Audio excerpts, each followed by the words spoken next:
Ayinyachu, Ojipanicuna, Imainayan Kachkankichik, Imainayan Kachankichis, Yamiyaku.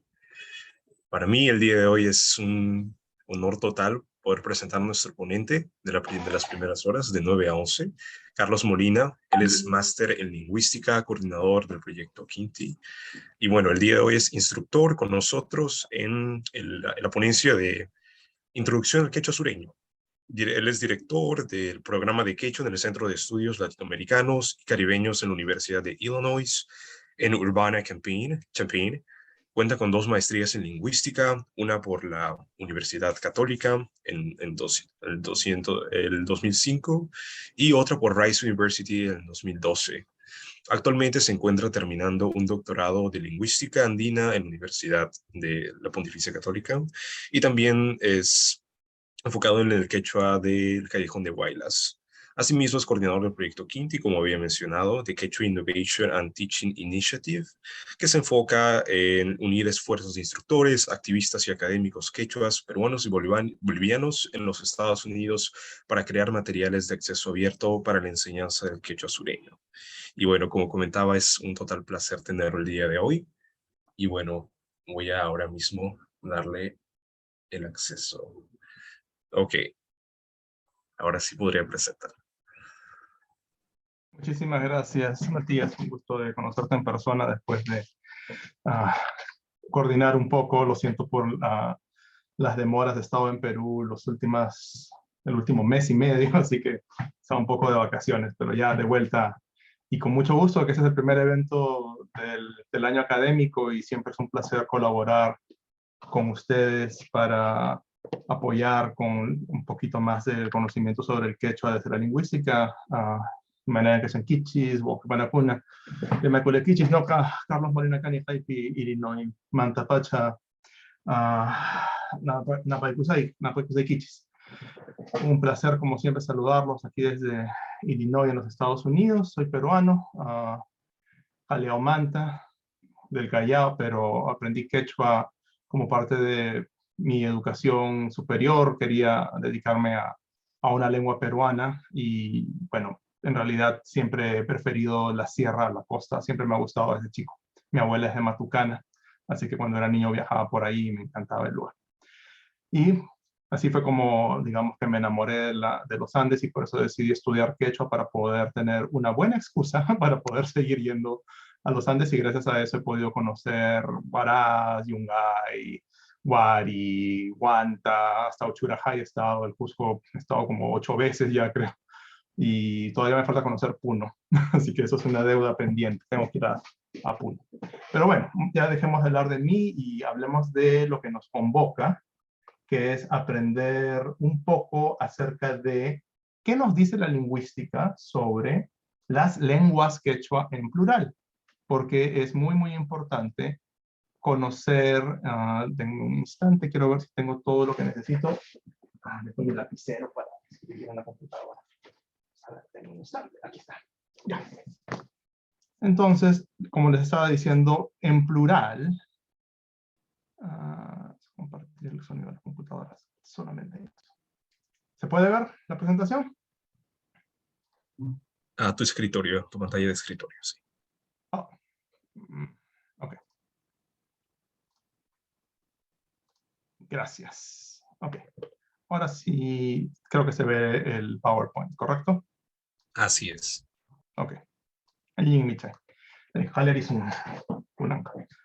Entonces, la idea es, como ustedes pueden ver, conocer las lenguas quechuas a través de la lingüística. Y en la portada, en la imagen, ustedes ya deben conocer estos libros, o deben por lo menos tratar de familiarizarse con estos libros, que son todavía, hasta el día de hoy, desde el año 1976, las referencias más inmediatas y accesibles para las lenguas quechuas que se hablan en el Perú. Estas son las gramáticas que hizo el Ministerio de Educación y el Instituto de Estudios Peruanos, bajo la dirección de profesor y lingüista peruano Alberto Escobar. Alberto Escobar merece siempre una mención especial porque fue uno de los promotores más destacados de la lingüística peruana, la lingüística enfocada en temas peruanos. Así que bajo su dirección, estas gramáticas eran una manera de alcanzarle a los hablantes unas gramáticas generales descritas en lenguaje bastante, no voy a decir básico, pero accesible, para conocer las características de las lenguas quechua. Y esto fue revolucionario, porque hasta esos años, incluso hasta el día de hoy, pero ya menos, se seguía pensando que el quechua, cuando se hablaba de esto, era una sola lengua y estaba representada principalmente por el quechua cusqueño. Entonces, Alberto Escobar fue parte de una comisión que trabajó con el gobierno de Juan Velasco Alvarado para poner el problema que había cuando Velasco dijo vamos a oficializar el quechua en el año 75. Los lingüistas en San Marcos dijeron, bueno, señor Velasco, general, ¿cuál quechua vamos a convertir en lengua oficial? Porque son varios y no son iguales y muchos son muy diferentes. Entonces, digamos que esto es un punto importante y por eso decidí poner esas imágenes para esas 6 gramáticas referenciales que venían acompañadas, además, de los diccionarios. Pero bueno, ahora, nuestra sesión se va a dividir en 2 partes. Hemos comenzado a las 9:10, vamos a asumir, ¿ok? Entonces vamos a tener 2 horas aproximadamente, que es un poco más dependiendo de ustedes también, ¿no? La primera parte se dedica a las nociones básicas, a unas nociones básicas de lingüística, términos muy generales que quiero tener claros, porque con esos términos, con esas nociones, vamos a poder analizar al final y durante la clase algunas ideas, algunos mitos que hay respecto de el quechua, de cómo se usa, cómo se habla, etc. Continuemos. Y la segunda parte va a estar dedicada a aclarar el panorama lingüístico del quechua. Al decir esto, me estoy refiriendo a algunos problemas que hay sobre creencias generales acerca de qué es el quechua, cómo se habla, cómo es correcto, cómo es incorrecto, su origen, cómo se debe escribir especialmente. Y sobre esa parte vamos a leer al final, vamos a tener la última parte, que no quiero dedicar media hora a esto, porque es un tema que siempre preguntan y creo que hay que disipar las dudas, los mitos, las falacias y las mentiras que se hablan, que se dicen comúnmente y que se escriben en libros.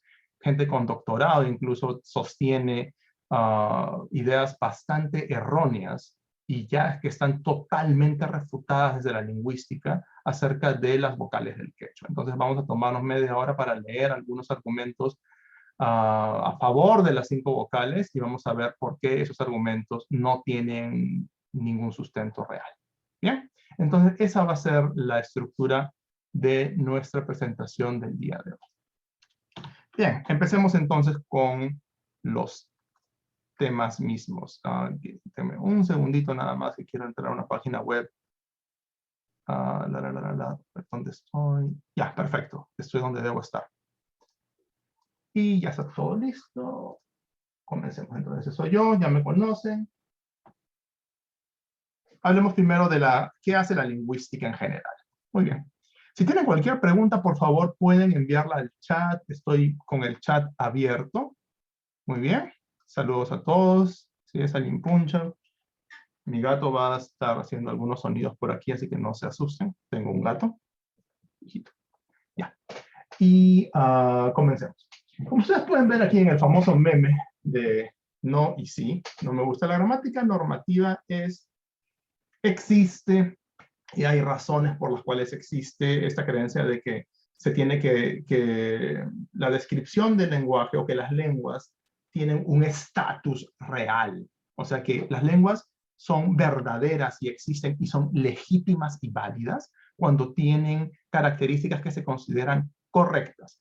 Y cuando se habla de manera coloquial, popular, gente que consideramos que no tiene educación o gente que consideramos que es inferior por cuestiones sociales, por ejemplo, gente discriminada, minorías racializadas, pueblos indígenas u originarios, ellos no hablan bien. Entonces la diferencia entre hablar bien y hablar mal en realidad no depende del lenguaje mismo. Si uno analiza lo que se consideraba correcto hace 500 años, pues uno se da cuenta que esa forma correcta hoy es totalmente absurda, anacrónica, anticuada, o nadie la considera. Un ejemplo muy claro, el gran poeta español Garcilaso de la Vega, no el Inca, Garcilaso de la Vega, el poeta español de las bucólicas, el amigo de Boscán, el anterior a Cervantes, es ese Garcilaso. Ese Garcilaso decía cosas como la color de tus ojos. ¿Quién dice la color hoy en día? Nadie dice la color, dicen el color. Pero Garcilaso, el poeta, que es uno de los grandes, más grandes poetas españoles, decía la color. Y está en sus libros, está impreso y todo, y lo tenemos que estudiar en el colegio. Creo que todavía en el Perú se estudia literatura española, yo recuerdo haber estudiado eso. Entonces, ese es un pequeño ejemplo. Otros ejemplos, aiga. Aiga se empleaba durante el siglo XVI, durante el siglo XV, y a nadie le parecía que estuviera mal decir aiga. Pero después la gente pensó, no, los que dicen aiga son ignorantes, se dice haya. Ok, ahora todos decimos haya, al menos todos escribimos o queremos escribir haya, pero mi punto aquí es este. Lo que se considera correcto no es correcto porque sea inherentemente correcto. Es simplemente una convención que cambia por propiedades o por lo que uno asume como prestigioso. Y el prestigio es una valoración subjetiva que viene de convenciones que están regidas por jerarquías sociales. Entonces no hay nada en la propia lengua, en la misma lengua que la haga mejor o peor. Correcto. Por eso los lingüistas queremos describir las lenguas, sin fijarnos en si es considerado mejor o peor. A los lingüistas nos interesa justamente esos cambios, y justamente Antonio Palacios menciona eso. Las lenguas son cambiantes, por supuesto, han cambiado un montón.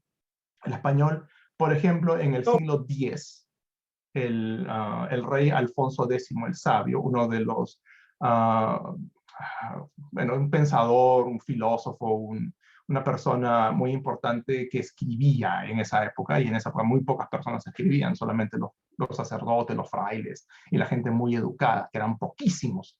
Bueno, él pensaba que la palabra astrólogo era algo inaceptable. Le parecía que la palabra astrólogo era una palabra horrible que venía del griego. ¿Por qué decimos astrólogo cuando bien podemos decir estrellero? De estrella, estrellero, así como hay no sé, bueno, es complicado una palabra con ero para alguien que trabaja, ¿no? Errar, herrero, así como tenemos errar un animal con una herradura, errar, herrero. El rey Alfonso X decía estrella, estrellero. El estrellero es la persona que se dedica a la astrología. Obviamente ahora nos reímos, ¿no? ¿Quién dice estrellero? Jamás.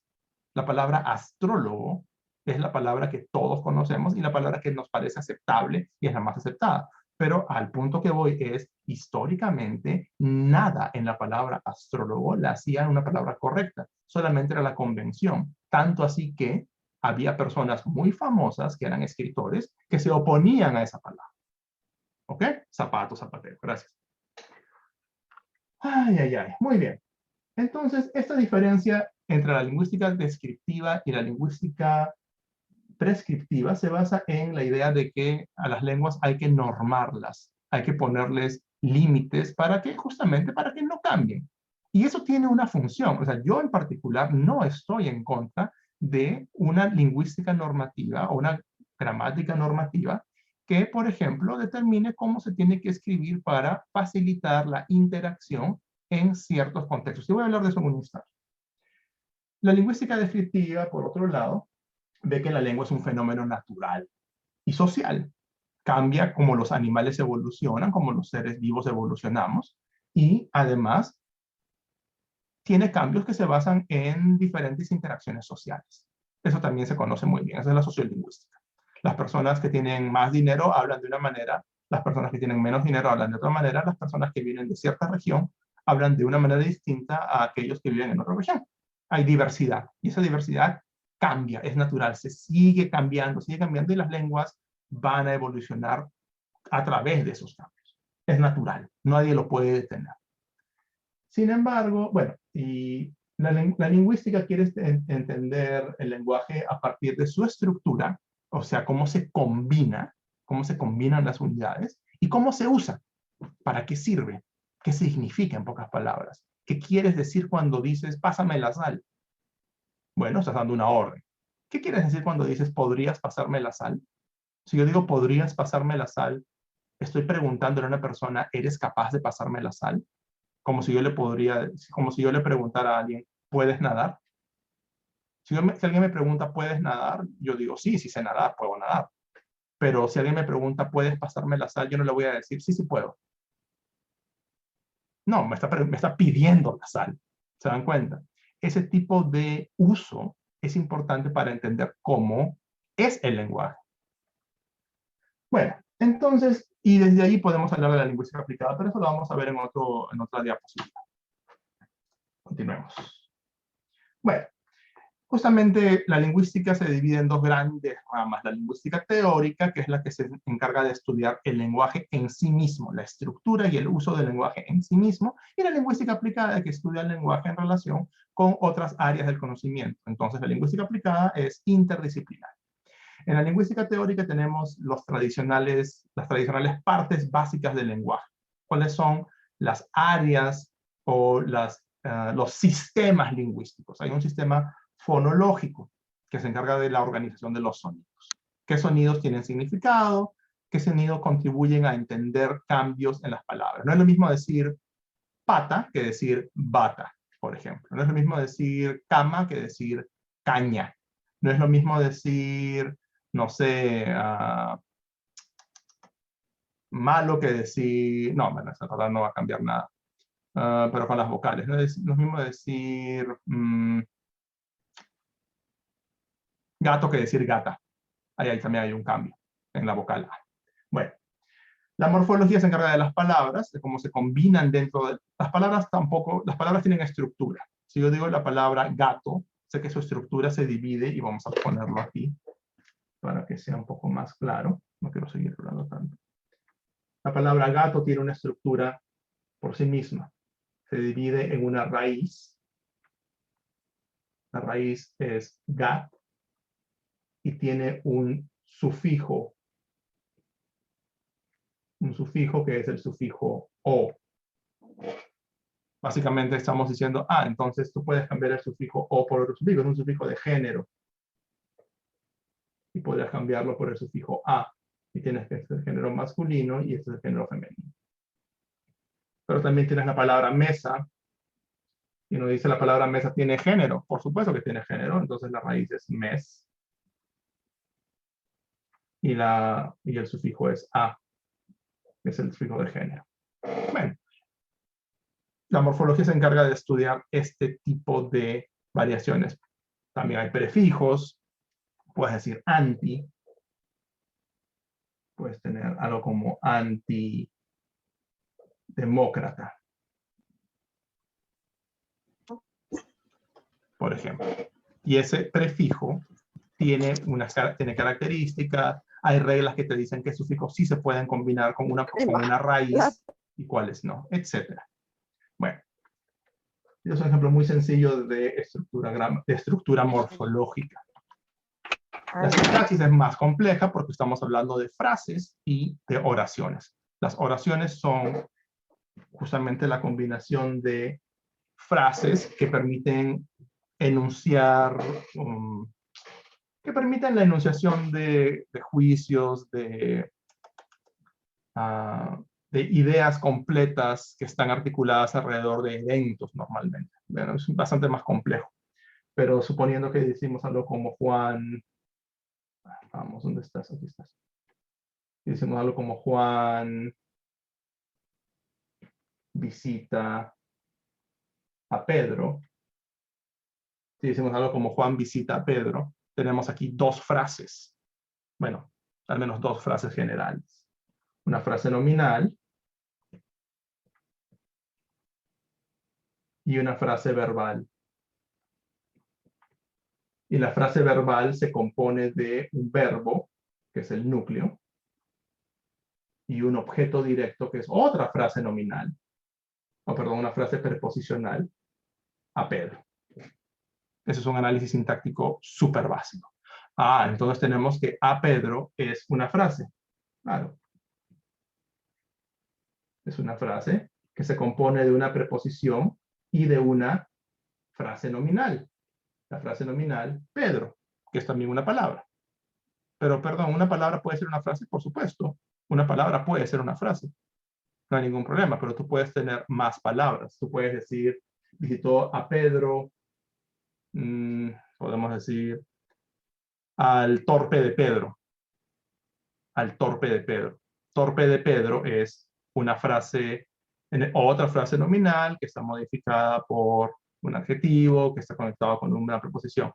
Es bastante complejo, pero al menos se dan cuenta de que la idea es, entonces la sintaxis es como un juego de Lego, como un juego de armar bloques e ir combinándolos, porque tú no puedes combinarlos de cualquier manera. Tú no puedes decir, Juan Pedro visita. Eso significa otra cosa diferente.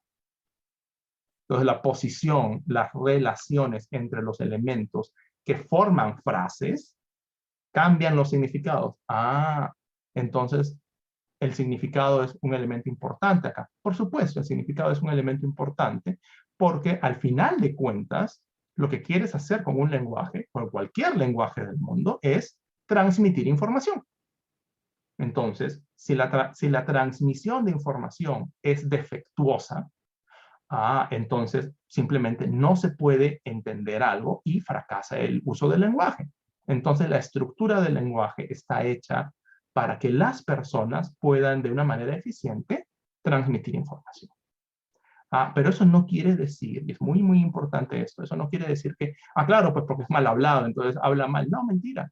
Una persona que habla mal, un pirañón si quieren ya, así, un criminal de esos, habla de una manera tal que en su comunidad, los que conversan con él, le entienden todo. Le entienden absolutamente todo. El hecho de que tú no lo entiendas o que te parezca que está mal, tiene dos razones. Una, el prejuicio, y la otra, que tú no eres parte de esa comunidad. Entonces las reglas gramaticales de esa persona no son iguales a las tuyas. Las palabras, el léxico que emplea, tampoco son iguales a los tuyos. Por esa razón te parece, no lo entiendes, pero te parece que está mal por el prejuicio. Vamos a hablar un montón sobre prejuicios hoy en día, el día de hoy. Bueno, la semántica la acabo de mencionar, el contenido conceptual o lógico de lo que se expresa, y la pragmática, que es el contenido conceptual o lógico de lo que se dice en interacción. Pero, voy a poner esto aquí. No, esto no, esto sí. En la interacción. Y ese fue mi ejemplo de ¿puedes pasarme la sal? Que ¿puedes pasarme la sal? Es una pregunta. En su semántica, la semántica de ¿puedes pasarme la sal? Es una pregunta sí o no. O sea, la respuesta es, ¿puedes pasarme la sal? Sí, sí puedo. O no, no puedo. Pero cuando estás en la mesa y a tu bistec le falta sal y le dices a tu hermana, ¿puedes pasarme la sal? Lo que estás esperando es que te digan sí y que te den la sal. No estás esperando que te digan sí, sí puedo y que se queden con los brazos cruzados. Si alguien hace eso, no conoce la pragmática de la lengua. Otro ejemplo. Si yo le digo a una persona, oye, una cervecita, y luego saco una botella de 1 litro de cerveza, eso no es una cervecita. Es una cerveza y le llamo cervecita porque pragmáticamente es normal referirse a la comida, referirse a las bebidas con diminutivos para expresar cortesía o para expresar intimidad o una interacción mucho más amistosa con otra persona. Y eso es muy común en el quechua, es muy común en el español andino, es muy común en muchas lenguas, en el polaco es súper común también. No es una cuestión solamente andina, por si acaso. Muchísimas lenguas utilizan diminutivos para hablar de comida. Entonces, ahí tienen un ejemplo, eso es pragmático también. Bueno, la lingüística aplicada, que creo que les interesa a muchos de ustedes, se encarga básicamente de estudiar el lenguaje en relación con otras áreas del conocimiento o con otras áreas de la experiencia humana, vamos a llamarlo así. Por ejemplo, ¿qué hace la sociolingüística? Bueno, él analiza, es una rama muy, muy amplia, pero la sociolingüística más desarrollada, la más conocida, es la que se encarga de analizar la variación, los cambios en el lenguaje, pero los cambios que están asociados con variables sociales. Perdón, ¿y eso cómo se come? Bueno, un ejemplo muy sencillo. Un estudio clásico, el padre de la sociolingüística variacionista, William Labov, es un norteamericano, todavía vive, es profesor emérito, ya se ha retirado hace más de 20 años, creo, de la Universidad de Pensilvania. Labov hizo un estudio, imaginen que es comparable a este. Imagínense ustedes que hacen un estudio en las tiendas de departamentos, o sea, las tiendas como Saga, como Ripley, o tiendas de ropa. Entonces tú decides ir a preguntar la misma pregunta para escuchar cómo pronuncia una persona. Preguntas, ¿dónde está la sección de electrodomésticos? Y te van a decir, en el cuarto piso. Y vas a otra tienda y preguntas, y tú sabes que está en el cuarto piso lo que estás preguntando. Vas a una tienda de menos categoría y preguntas, ¿dónde está la ropa de bebés? En el cuarto piso te responde. Y vas a una tienda de menos categoría y le preguntas, ¿dónde está, no sé, dónde está la harina, dónde están los fideos? Y te dicen, en el cuarto piso. Entonces, lo que la voz estaba analizando es, según el nivel de ingreso, ¿cuánto puedes pagar? ¿Cómo decían la palabra,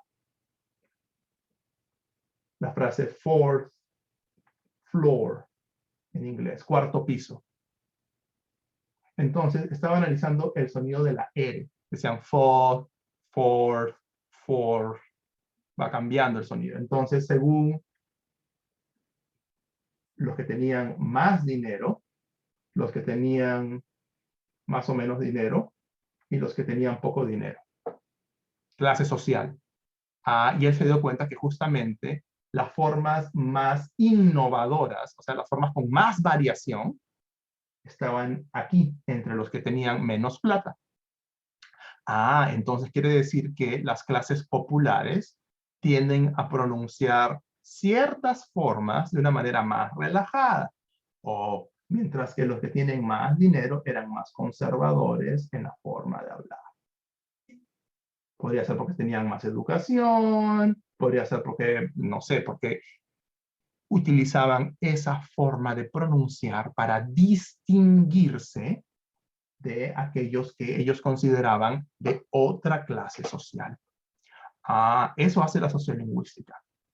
Pero no solamente con clase social, también con género, también con edad, también, en cierta manera, con origen geográfico, cuál es tu barrio, y muchas otras variaciones sociales. Entonces, eso de ahí es un ejemplo de lingüística aplicada. De hecho, a los sociolingüistas no les gusta mucho que les digan que es lingüística aplicada, pero bueno, en la definición que les he dado, es lingüística aplicada. La psicolingüística, que quizás a ustedes les puede interesar, se dedica a estudiar, por ejemplo, la adquisición del lenguaje. ¿Qué hay en un niño? ¿Cuáles son los periodos que hay de desarrollo de los infantes que coinciden con ciertas maneras de usar el lenguaje? Por ejemplo, todos sabemos que hay momentos en que los niños le dicen, a todos le dicen guau guau. Ahí ven un gato, mira guau guau. Ven un armadillo, si le pones una foto de un dinosaurio, le va a decir guau guau. Entonces uno se pregunta, ¿pero qué pasa? ¿Acaso no entiende que hay una cosa que es un perro y que no es igual que un dinosaurio? Sí, pues no lo entiende. Hay una época en los niños en las cuales todo aquello que tiene 4 patas es un guau guau. O incluso todos son mamá. Todo es mamá, mamá. Todos los seres humanos son mamá. Y después ya se va dando cuenta que no es lo mismo mamá que papá.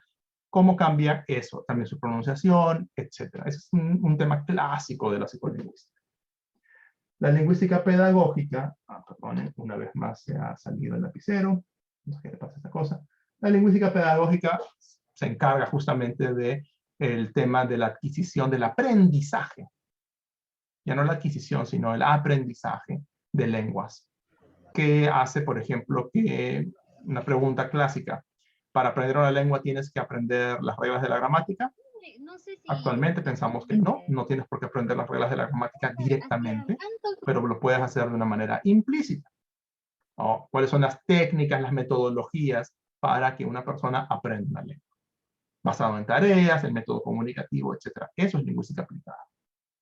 Y finalmente, el análisis del discurso, que es muy popular en los últimos 15 años, se ha popularizado en el Perú especialmente. Y salimos al paro también. La pregunta es, ¿cómo se usa el lenguaje para representar e interpretar estructuras sociales en la interacción social?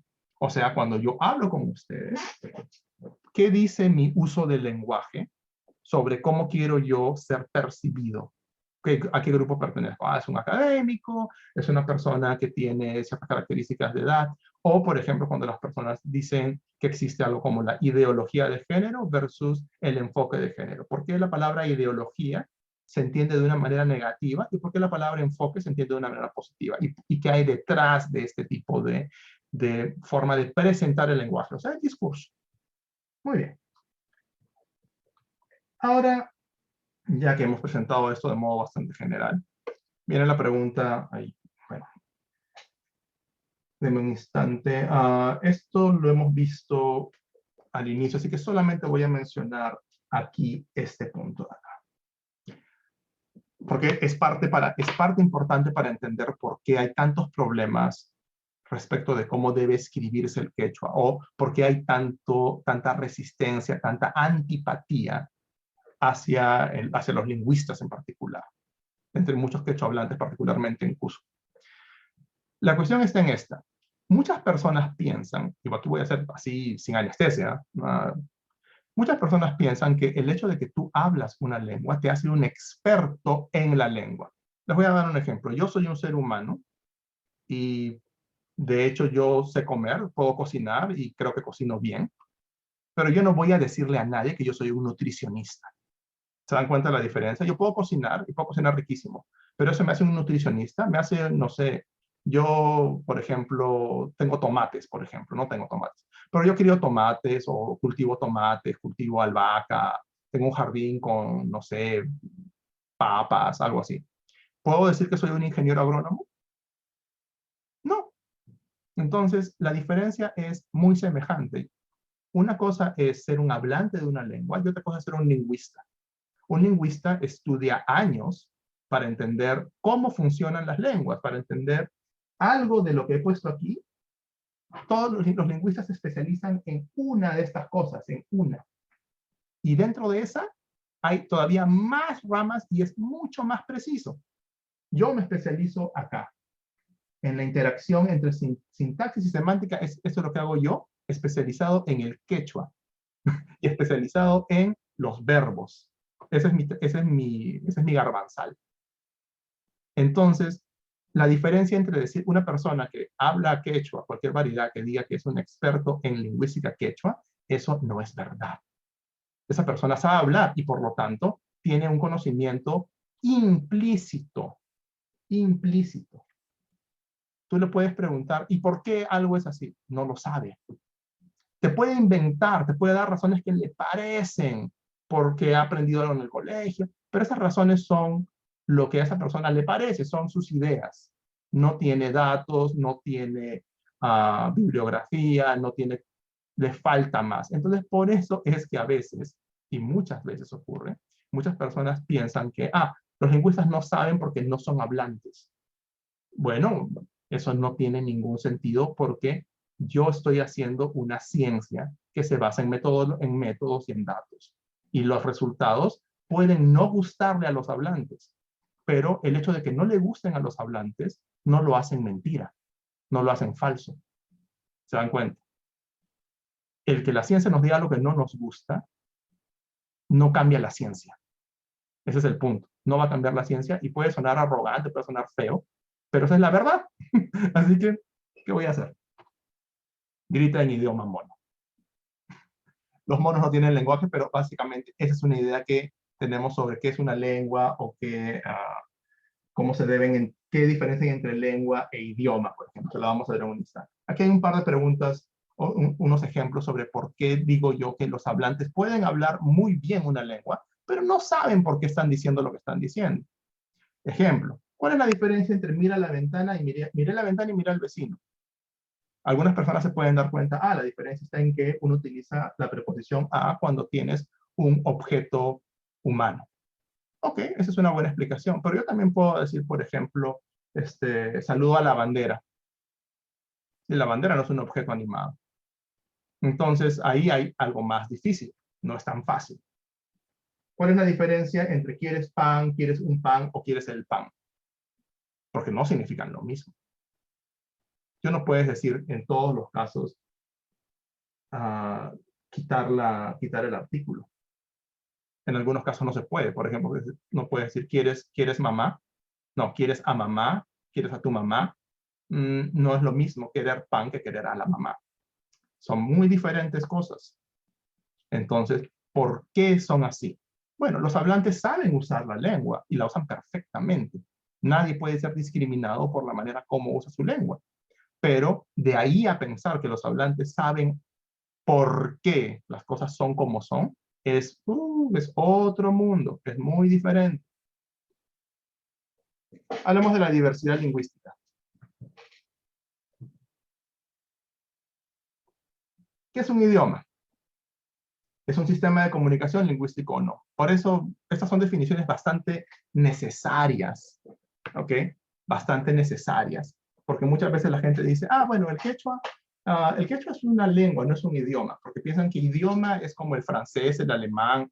Bueno, eso es una creencia, ese es un término coloquial, es un término no técnico.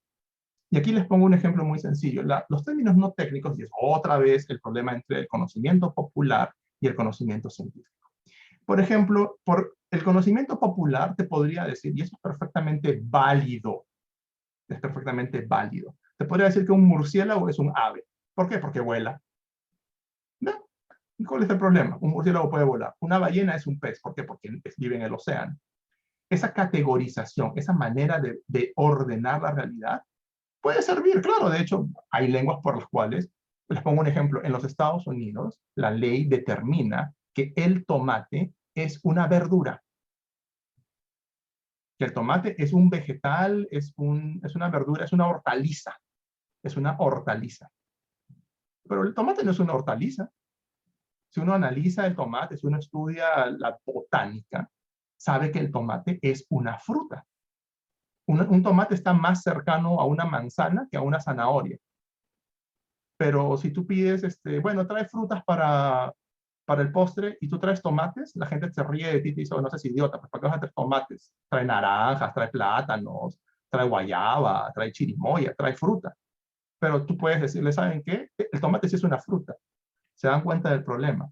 El problema es qué consideramos que es conocimiento científico y qué consideramos que es conocimiento popular. El conocimiento popular tiene sentido y tiene validez, pero no significa que que ese conocimiento se pueda aplicar para todo. ¿Se dan cuenta? Todo tiene su lugar. Todo tiene su lugar. Y por eso decir que idioma es como una categoría importante.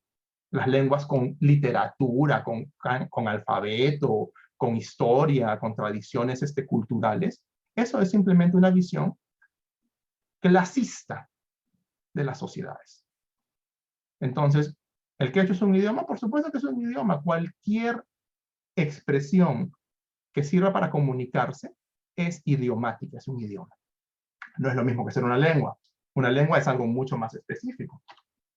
Una lengua es un sistema que permite la expresión de infinitos conceptos mediante un número finito de unidades y reglas. Perdón, ¿qué? Claro, eso es lo que es una lengua. Una lengua significa que tiene el poder de la combinación, que tiene estructura y tiene unidades con significado. O sea, tiene gramática, claro. Entonces, ¿qué es una lengua? Una lengua es un sistema de comunicación basado en una gramática y en unidades. ¿Y qué es lo que permite hacer?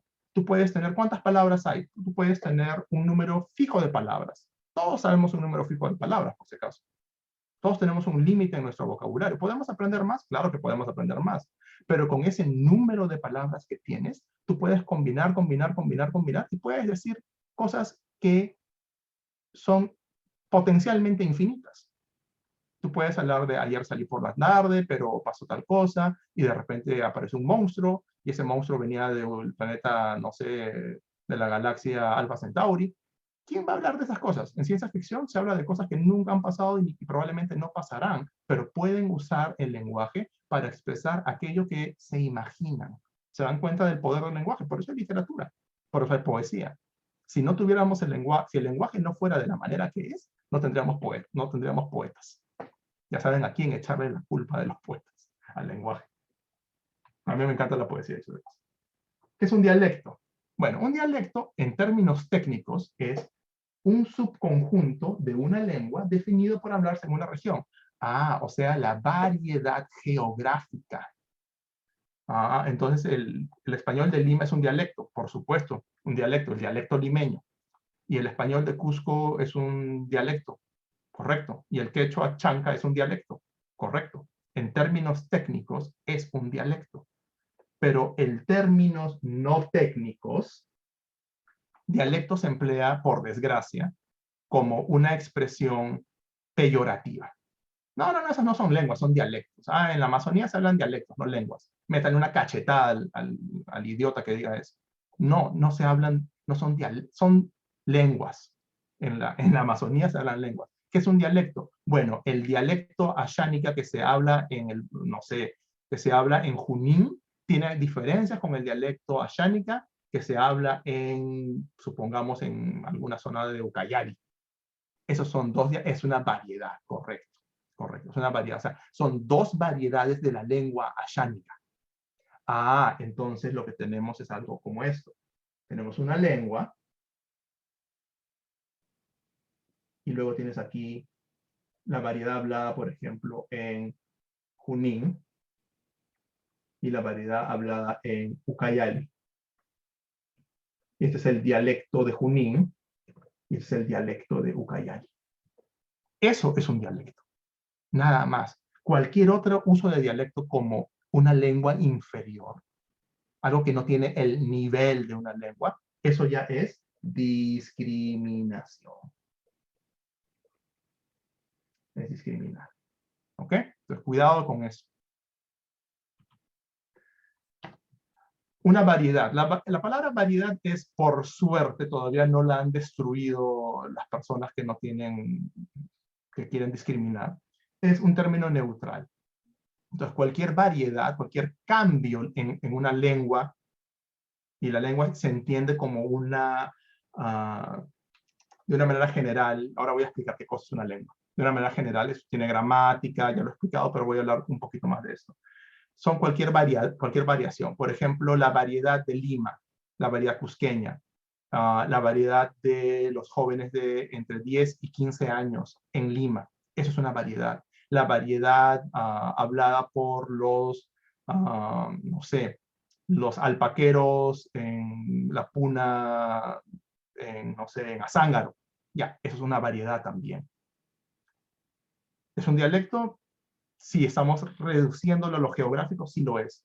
Pero una variedad puede basarse en edad, clase social, puede basarse también en profesión incluso, puede basarse en nivel de habla, registro, formal o informal, la variedad formal del español limeño, la variedad informal del español limeño hablado por ejemplo, en el Callao, por ejemplo.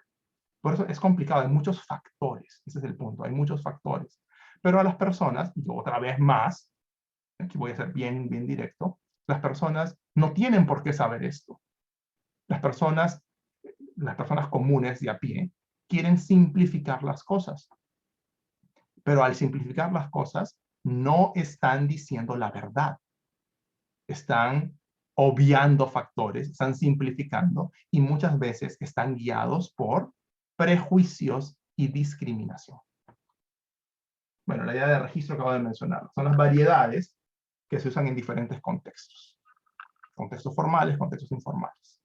No es lo mismo hablar cuando estás jugando un partido con tus amigos en tu barrio que cuando estás dando un discurso, supongamos, por el quinceañero de tu hija.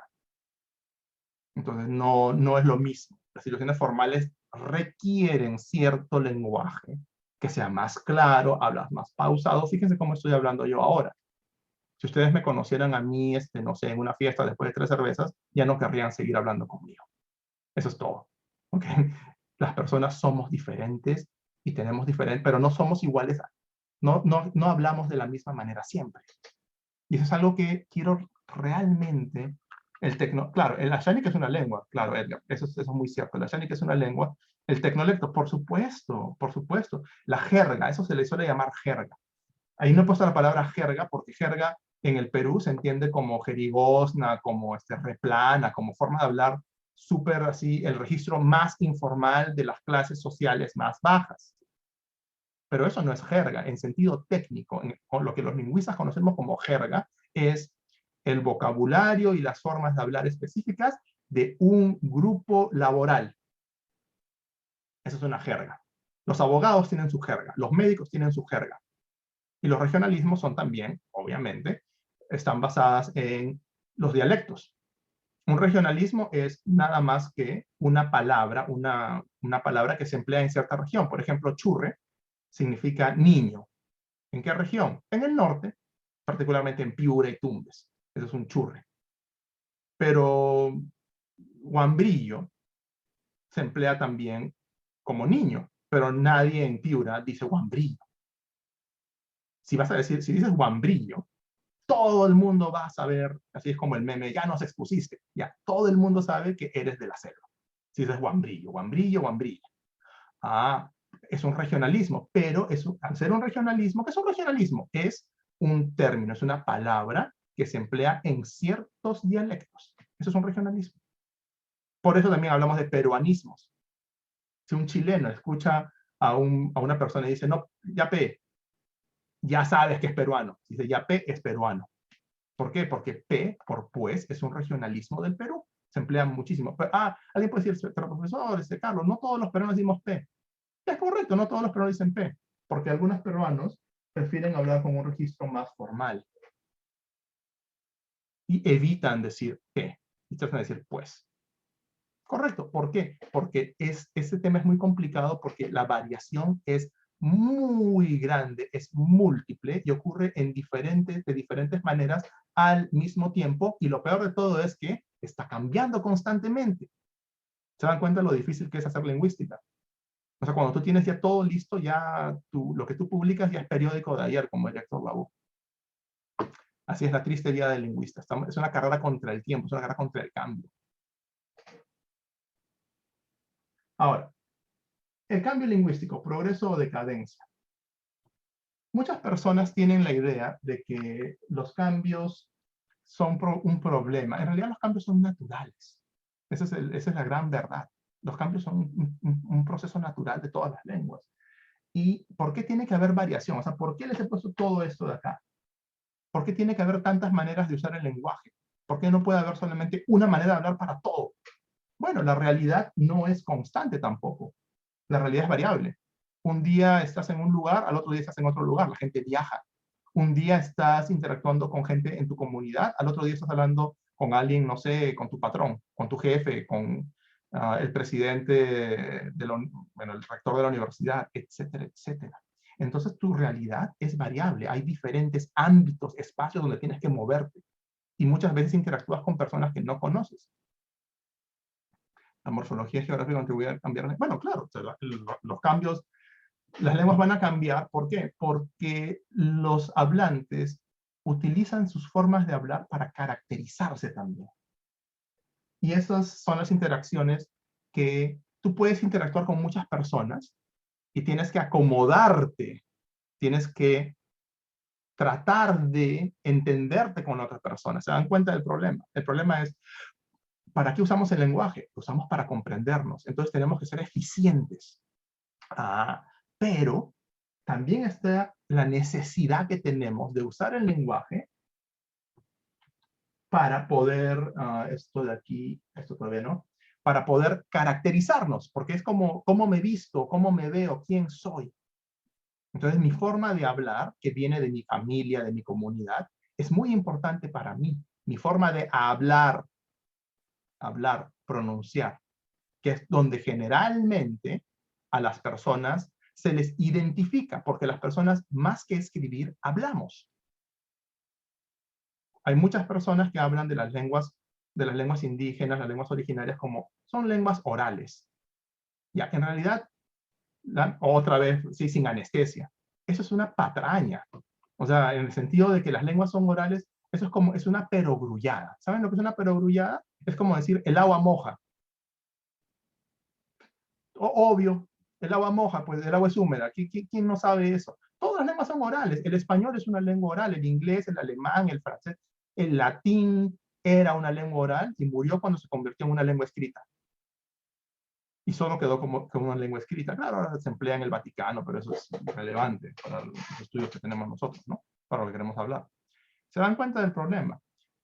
O sea, cuando la gente dice que hay una lengua que es oral y toma a las lenguas indígenas y dice que son orales, lo que está haciendo es trazar una línea para diferenciar las lenguas originarias, las lenguas indígenas, de las otras lenguas, cuando en realidad todas las lenguas son orales.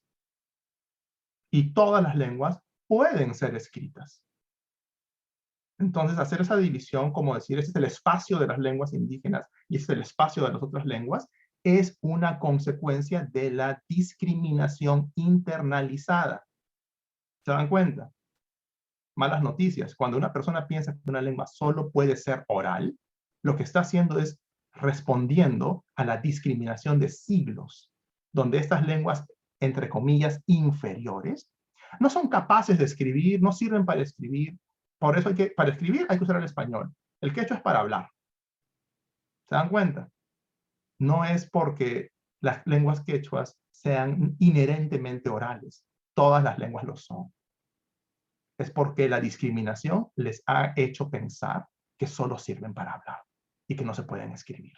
Eso es triste, ¿eh? Cuando me puedo pensar en eso, sí, pues a muchos no les va a gustar lo que estoy diciendo, pero si no les gusta, me pueden preguntar después. ¿Qué más? Este es el mejor argumento en contra de los que piensan que el cambio lingüístico es una degeneración, es una depravación, es una degradación. Miren, si los hablantes modificaron su lengua para empeorarla, los jóvenes de ahora ya no saben hablar. Cada vez hablan peor. Estos reggaetoneros hablan, no se les entiende nada. Entonces terminarían por no entenderse y terminarían por destruir la principal función del lenguaje.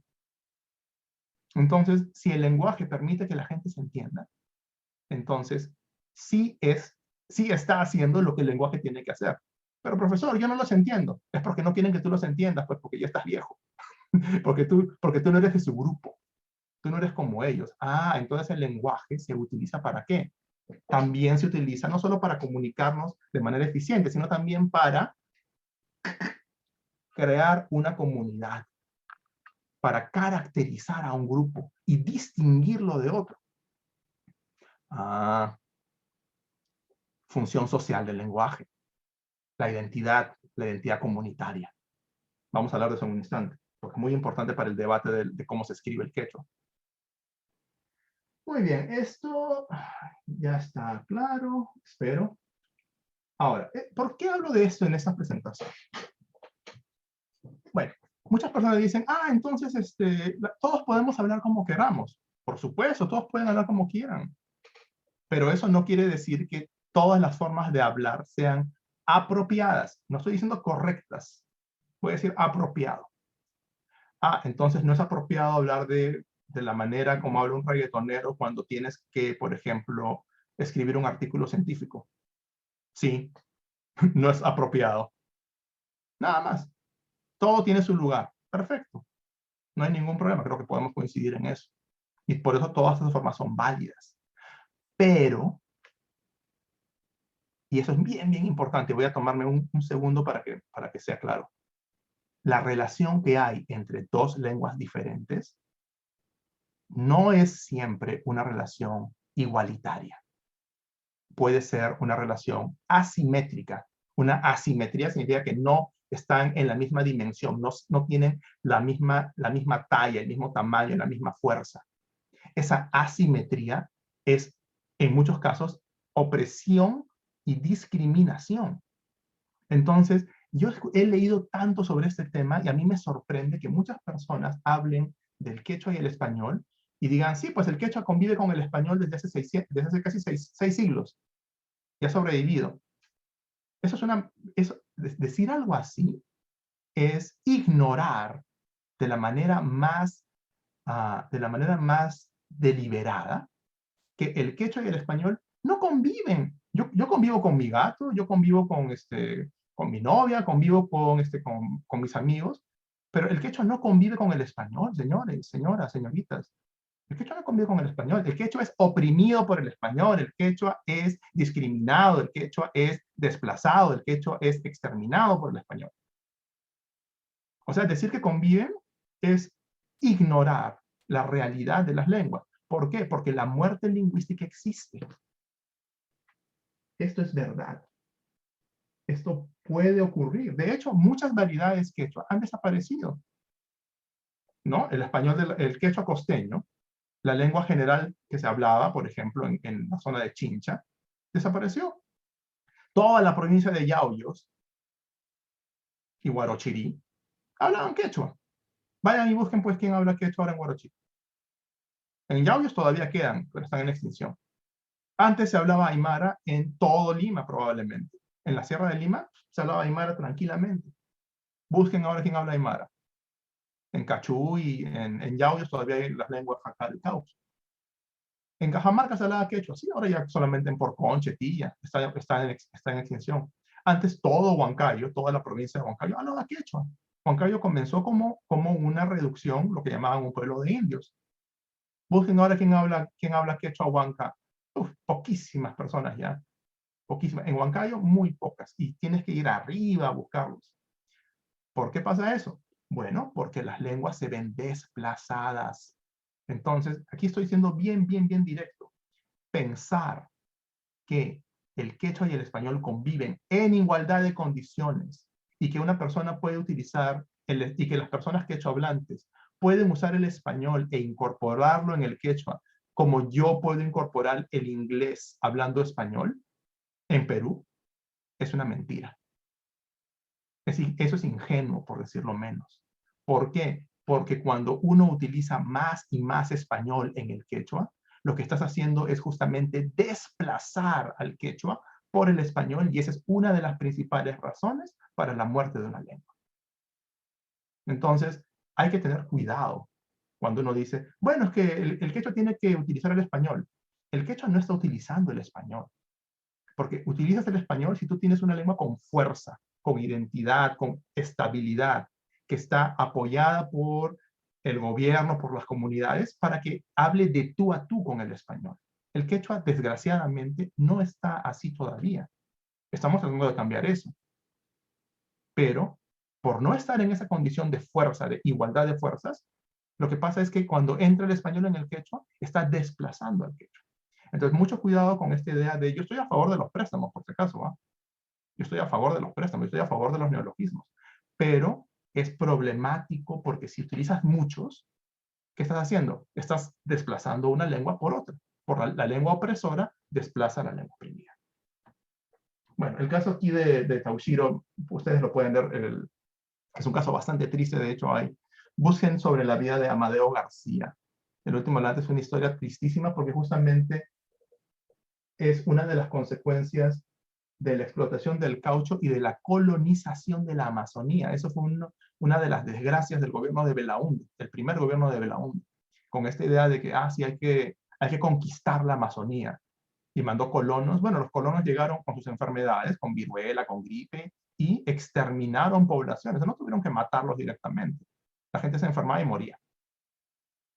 Eso es lo que pasó con la conquista. Y eso es lo que está pasando muchas veces también cuando muchas personas van y, por ejemplo, deciden colonos quechuas, por ejemplo, entrando a Madre de Dios para participar en la extracción ilegal de oro.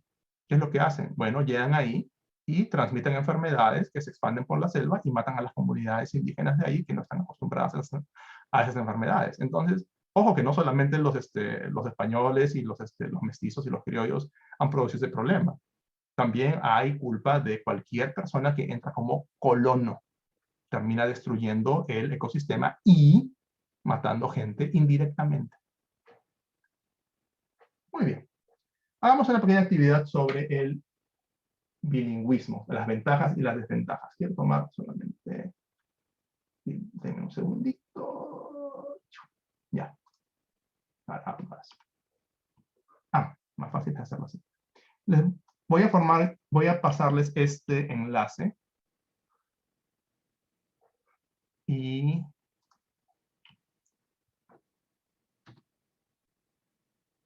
a ver, denme un instante, quiero ver si es. Sí es. Perfecto. Ahora, lo que quiero hacer es, voy a formar grupos. ¿Cuántas personas somos? Voy a dejar de compartir por un instante, ¿saben? ¡Wow! ¿Somos 55? O sea, unos 50 personas estamos acá. Bueno, vamos a dividirnos entonces en en breakout rooms, en grupos. ¿Cuántos vamos a hacer? Somos 55. ¿Cuántos? Hay una combinación de voluntarios y también en este caso, bueno, nosotros los anfitriones. Entonces vamos a formar, somos 5 grupos, tenemos 10 personas aproximadamente. Ajá. Hay que formar 11 grupos y veamos qué pasa. Y vamos a crearlos y por favor lo que quiero hacer es que puedan darme ventajas y desventajas. Vamos a tomarnos unos 10 minutos máximo, ¿ok? Y espero que todos estén en... Ya los he abierto, por favor, únanse a los grupos, a los salones que hay. Y en la presentación de PowerPoint de Google Slides, ahí pueden poner ustedes, he puesto, voy a tener que armar más grupos, ¿está bien? Denme un instante antes de que terminen de hacer esto. Pues 5.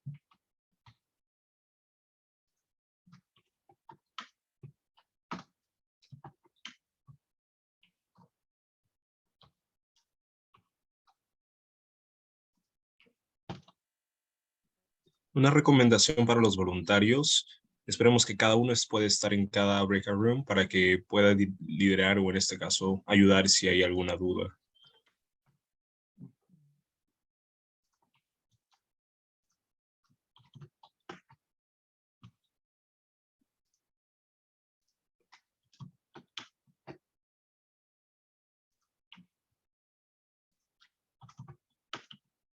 Creo que ya. Creo que con eso son. Por favor, ahora sí únanse a los grupos. Ya están creados todos, son 11 grupos, ¿ok? Cada grupo es cada cuarto, cada salón de breakout rooms que tenemos. Jesús.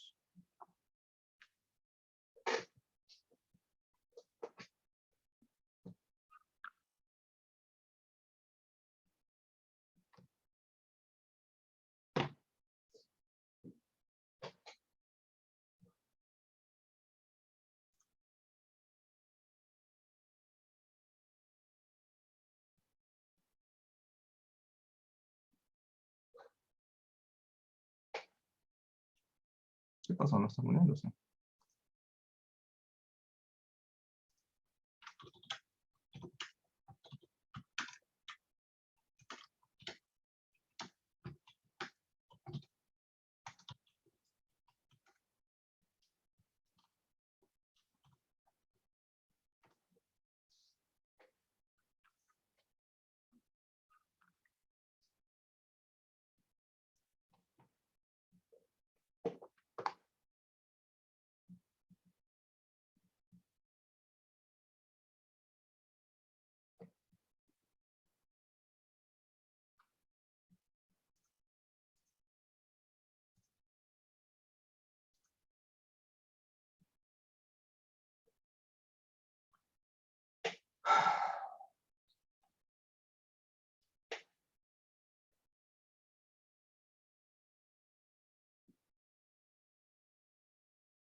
Ok.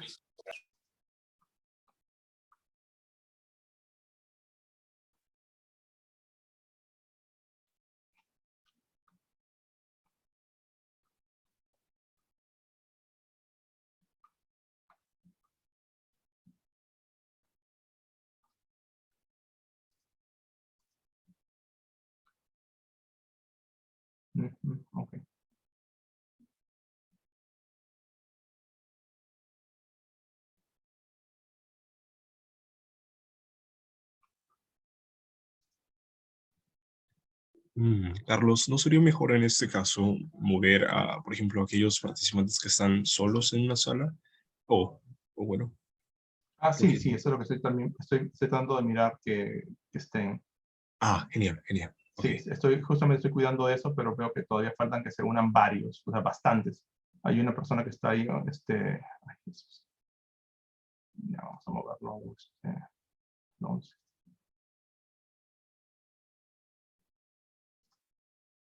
Come on. Y ahora sí. Por favor, quienes faltan, si pueden unirse lo antes posible, gracias. Al menos ahí todos los grupos parece que tienen, ¿eh?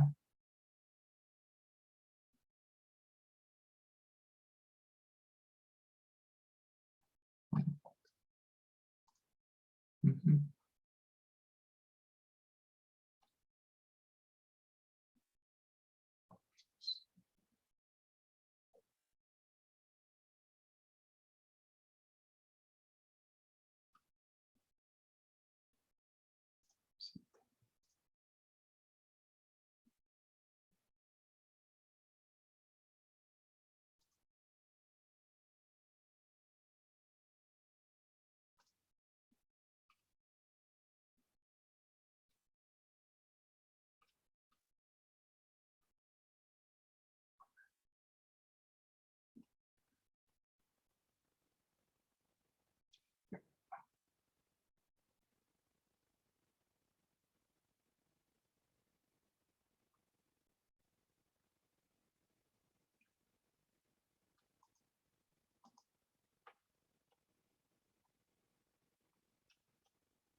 Ok, creo que ya está más equilibrado esto.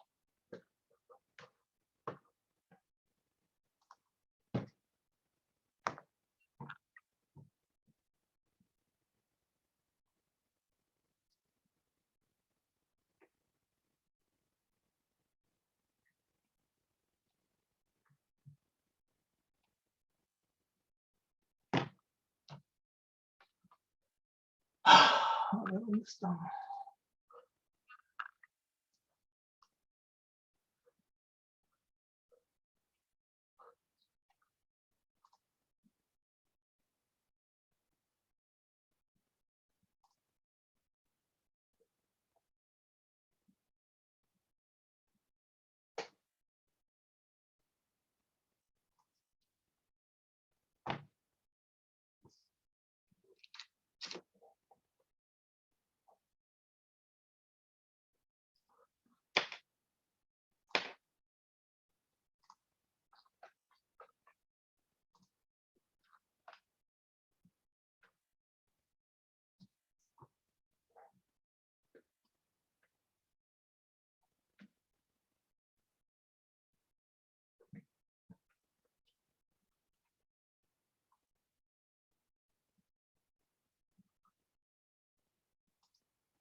Ujú.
Muy bien, vamos a esperar a que regresen todos para poder conversar, tomar apuntes de las opiniones que me parecen más generales. Algunas son variaciones de las otras, entonces no necesitamos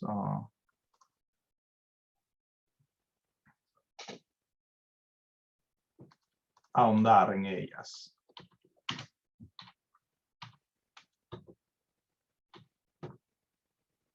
Ya. Al menos, definitivamente soy un poquito sorprendido porque hay más desventajas que ventajas. Bueno, así en mi conteo de lo que se puede, las que se pueden juntar unas con otras, las ideas que han puesto. Y es un poquito extraño, porque hay más ventajas que desventajas. Las desventajas son mínimas, pero... Creo que no solo un poquito, sino bastante extraño. Sí, ¿Cómo ser bilingüe puede ser desventajoso? Eso, sí, eso. Pero bueno, interesante para discutir. Un abrazo, Molina. Sí, gracias, porque justamente creo que el problema ha sido que la pregunta debió haber sido individuos bilingües, ser bilingüe como un individuo. Porque creo que algunas de las respuestas están enfocándose en sociedades bilingües o sociedades multilingües. Y eso es otra cosa diferente. Una sociedad bilingüe puede tener características muy desventajosas para los que hablan lenguas minoritarias. Entonces, eso también es verdad. Eso sí creo que va por ese lado. Y por favor, tengo el chat abierto y por favor contribuyan con alguna idea si les parece. ¿Ok? Entonces, algunas ventajas. Voy a compartir pantalla para que tengamos lo... Ajá, perfecto. Compartiendo pantalla en este momento. ¿Qué es lo que estamos viendo aquí? Las ventajas y las desventajas. La primera ventaja, comunicarse con más personas. Correcto. Es una ventaja bastante evidente y creo que la mayoría la ha notado de una manera u otra, que significa, bueno, es ampliar la capacidad de interacción con más personas. Entonces, es una ventaja. Más es mejor. La interculturalidad y menor discriminación. Otra gran ventaja de ser bilingüe, de aprender otras lenguas, es que justamente te permite, es una herramienta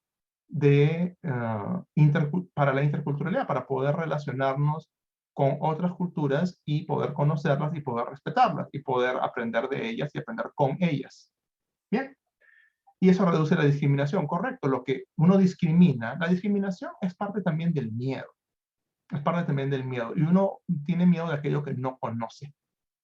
Entonces también conocer otra lengua es conocer otras personas y conocer otras culturas y de esa manera se reduce la discriminación. Totalmente de acuerdo, yo creo que eso sí es indiscutible.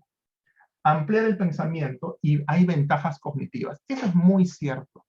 Eso es muy cierto y en la presentación, en la siguiente diapositiva, les doy ejemplos de cómo se sabe, hay evidencia científica de que el ser bilingüe o aprender más de una lengua ayuda a reducir el riesgo de sufrir del mal de Alzheimer, que es una enfermedad que ocurre cuando las conexiones cerebrales comienzan a deteriorarse y uno pierde la memoria, uno no, es lo que llaman demencia senil, parecido a eso, o es también parte de ese cuadro. Entonces, o no se sufre de eso, o se retrasa el inicio del mal de Alzheimer, si es que una persona aprende otras lenguas. Hay ventajas laborales, correcto. Hay muchos puestos de trabajo que necesitan personas que sepan más de una lengua. Hay mayor acceso a conocimientos, eso también es verdad. Y esto, aquí quiero solamente decir algo que es sobre los conocimientos. No solamente son conocimientos escritos, también es conocimiento de culturas orales, que es conversar, conocer, exponerse a las prácticas cotidianas de otras culturas. Eso también es una ventaja si sabes hablar su lengua. Entonces no es solamente, pero profesor, ¿qué ventaja laboral tiene saber hablar, no sé, ayánica? Bueno, si eres profesor, te da una ventaja. Si quieres hacer un trabajo en una zona amazónica donde la ayánica es una lengua mayoritaria, una lengua predominante, te sirve. Yo prefiero contratar a alguien para un trabajo que tenga, en esa zona, que tenga capacidad de entenderse y de trabajar con la gente. Entonces, y eso es algo muy, es muy triste. Muchas personas dicen, pero ¿para qué vas a aprender esa lengua? Bueno, aprender cualquier lengua da ventajas. Cualquiera, aunque sea una lengua que la hable solamente una persona, ya tienes ventajas cognitivas y tienes las ventajas de interculturalidad. Muy bien. La pregunta, no sé, Walter, preguntaste cuándo se da una ventaja. Bueno, pues, las ventajas pueden ser mejoras en la comunicación, mejoras cognitivas, mejoras económicas, son mejorías. Mejora de la comprensión gramatical, eso también es verdad. Las personas bilingües suelen tener mucha más capacidad para darse cuenta comparativamente de, cómo funciona esto en una lengua comparándola con otra. Eso pasa. Entonces, y eso también me sorprende un poco que no lo hayan mencionado, las personas, perdón, estaba escribiendo mal, las personas que saben más de una lengua tienen ventajas para aprender más lenguas. Una vez que ya sabes 2 lenguas, es más fácil continuar aprendiendo otras lenguas. Eso también se sabe muy bien. Entonces, a mí me da pena, por decirlo correctamente, me da pena cuando muchas personas dicen, no, yo quiero que mi hijo, quiero que no aprenda, quiero que no hable quechua. Quiero que no hable guiné, quiero que no hable machiguenga, porque quiero que hable español nada más. Y después, cuando ya el chiquito o la chiquita ya han aprendido español, han erradicado el machiguenga, y van a la universidad, le dicen, bueno, ahora tienen que aprender inglés, y les cuesta. Y no pueden aprender inglés, y les cuesta un montón aprender inglés. Ya ven el problema. Si hubiera aprendido machiguenga con español, aprender inglés sería más fácil que si solamente partiera del español. Entonces, solamente por esa razón, ya es mejor que las niñas y los niños aprendan más de una lengua cuando son pequeños. Tan simple como eso. Es una ventaja. Aunque sea una lengua minoritaria, no hay ningún problema. Está bien, ayuda, funciona. Tiene un valor por sí mismo y además tiene un valor agregado. Muy bien. Ahora, las desventajas me ha parecido un poco sorprendente que haya tantas, pero todas estas desventajas, los préstamos afectan negativamente una lengua. Eso es verdad. Los préstamos pueden afectar negativamente una lengua. Eso se llama interferencia. Entonces las personas pueden tener palabras que son del español y las emplean en quechua y comienzan a emplearlas más y más. ¿Y qué ocurre? El desplazamiento de una lengua por otra. Pero, por ejemplo, hay personas que son bilingües en español e inglés. Yo, por ejemplo. Y no desplazan a una lengua con la otra. ¿Por qué? Bueno, porque yo, por suerte, he tenido la posibilidad de aprender español y usar el español en un contexto por muchos años donde el español era la lengua fuerte. Entonces, para mí, mi relación con el inglés es una relación de yo utilizo el inglés porque me da la gana de usarlo y porque lo tomo como una herramienta para mi beneficio y para mi progreso.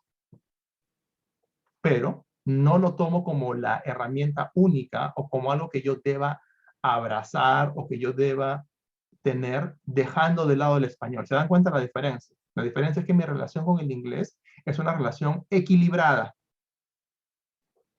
¿Cuántas personas que usan el quechua pueden decir que su relación con el quechua, con el español, es una relación equilibrada, balanceada? No muchos, pero hay gente que es así. Hay mucha gente que utiliza en su casa quechua y también utilizan el español y son bilingües coordinados.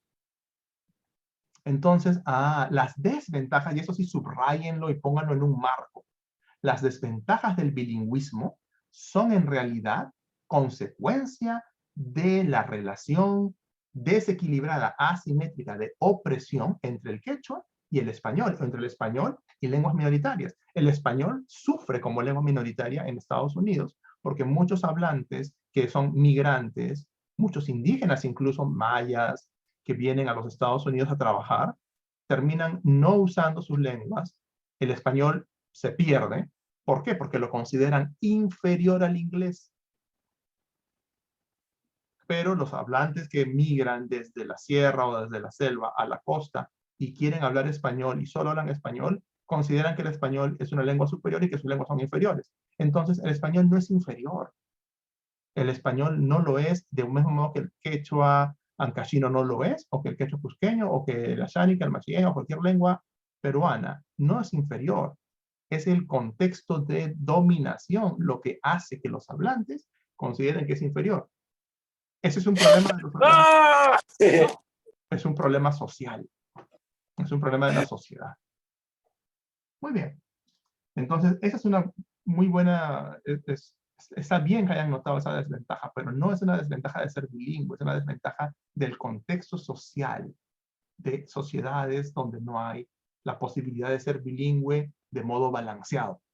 Y para eso queremos interculturalidad, para que haya un equilibrio entre la manera como se utilizan las lenguas y las culturas. Confusión y dificultad de comunicación. Ya, eso también pasa, pero pasa al inicio. Y eso es algo muy común, que muchas personas piensan que aprender más de una lengua es un problema porque los niños se confunden o les cuesta trabajo. ¿Saben cómo funciona el cerebro? Vamos a poner aquí una imagen. Eso también me parece que es algo que ustedes deben saber. Las personas, y aquí va una vez más, yo voy a ser bien insistente en esto, lo que las personas creen sobre cómo funciona la realidad puede ser válido porque es una metáfora, porque eso les ayuda a entender, a darle razón a la vida, a la realidad. Pero eso no significa que sea verdad o no significa que sea correcto. Por eso es que tenemos que hacer ciencia, para poder entender las cosas de una manera más correcta. Y alguien preguntó, pero la ciencia tampoco es absoluta. Claro, la ciencia no es absoluta. La religión es absoluta. La ciencia se revisa. Entonces, si yo tengo mejores datos, mejores evidencias, ¿qué es lo que hace un científico? Dice, ¿saben qué? Me equivoqué o no estábamos en lo correcto. Vamos a cambiar esto. Así funciona la ciencia. La ciencia no se basa en absolutos. Eso es un mito. Ese es un prejuicio que muchas personas dicen, no, pero la ciencia no es absoluta. Claro, la ciencia no es absoluta, pero la ciencia es más correcta. La ciencia tiene por lo menos la idea de que si nos equivocamos y nos dan mejores evidencias, se cambia. Con el paso del tiempo la ciencia cambia muy rápido. A ver, díganme qué mitos, qué creencias. La gente sigue siendo racista, la gente sigue pensando cosas que son absolutamente falsas sobre las mujeres, sobre las minorías, sobre los homosexuales, y no han cambiado en cientos, sino miles de años. ¿Por qué? Porque son pensamientos que no son ideas que no están basadas en ninguna ciencia. Entonces, ¿qué piensa la gente sobre la mente, sobre el cerebro? ¿Qué piensa sobre la memoria? La gente piensa que este es tu cerebro, ¿ok? Entonces, si tú vas a tener, aquí viene la lengua 1, y comienzas a llenar tu cerebro con la lengua 1. Entonces, esta es la lengua 1. Aquí está toda la gramática y el vocabulario de una lengua. La gente piensa que si tú le echas una lengua 2, esto es como un balde. Entonces, con la lengua 2, va a comenzar a llenarse acá, aquí, y va a estar todo mezclado. No está todo claro. Y peor todavía, y la lengua 1, cuando entra la lengua 2, la lengua 1 tiene que salir, porque es un balde, es un contenedor. Entonces tú puedes llenarlo y luego cuando metes otra cosa, tiene que salir, porque tiene un espacio limitado. Así no funciona el cerebro. Ningún neurólogo, ninguna persona que hace neurociencia piensa esto. ¿Qué sabemos sobre el cerebro? ¿Qué sabemos sobre cómo funciona? ¿Cuál es la base del cerebro? Bueno, un cerebro es una red neuronal. ¿Qué significa eso? Que tú tienes neuronas, que son como unidades de activación, a veces, o sea, son unidades eléctricas, es como un interruptor, ¿está prendido o está apagado? ¿Está prendido o está apagado? Y lo que tú tienes es que estas neuronas se van a conectar. Entonces, cuando tú tienes que pensar de una manera, tus neuronas van a conectarse con ciertas otras neuronas, en ciertas áreas del cerebro. Y cuando tú piensas de otra manera, o sea, cuando ves una naranja, o cuando estás hablando, o cuando estás rascándote la planta del pie, tus neuronas se van a activar de maneras diferentes. Pero muchas neuronas son las mismas neuronas que están en diferentes patrones de activación. ¿Cuántos patrones de activación tú puedes tener con tus neuronas? El número de neuronas, si mal no recuerdo, es 1000 millones. Son 1.000 millones de unidades. ¿Cuántas posibles combinaciones puedes tener de 1.000 millones? Permutaciones, pongámosle. Es un número enorme, es un número enorme. Yo mismo no sé, no soy bueno para los números, pero es un número inmenso. Ya, eso es como, así es como funciona un cerebro. Entonces, ¿qué es lo que está pasando? Lo que está pasando cuando tú metes una lengua uno es que estás creando ciertos patrones de activación neuronal. Y cuando metes otra lengua, esos patrones tienes que cambiar las activaciones, tienes que volver a hacer como el cableado, pero, o sea, no cambia los cables, está cambiando es como mandas las señales. Ahí es donde está la demora. No es un problema. Es como decir, es como una computadora. Si tú metes en tu computadora, tú comienzas a abrir más y más y más programas, tu computadora se pone lenta, ¿sí o no? Ya, eso es lo mismo, pero si es pero un cerebro no es exactamente como una computadora, por si acaso, ¿va? La capacidad de las redes es mucho más fuerte, es mucho más flexible.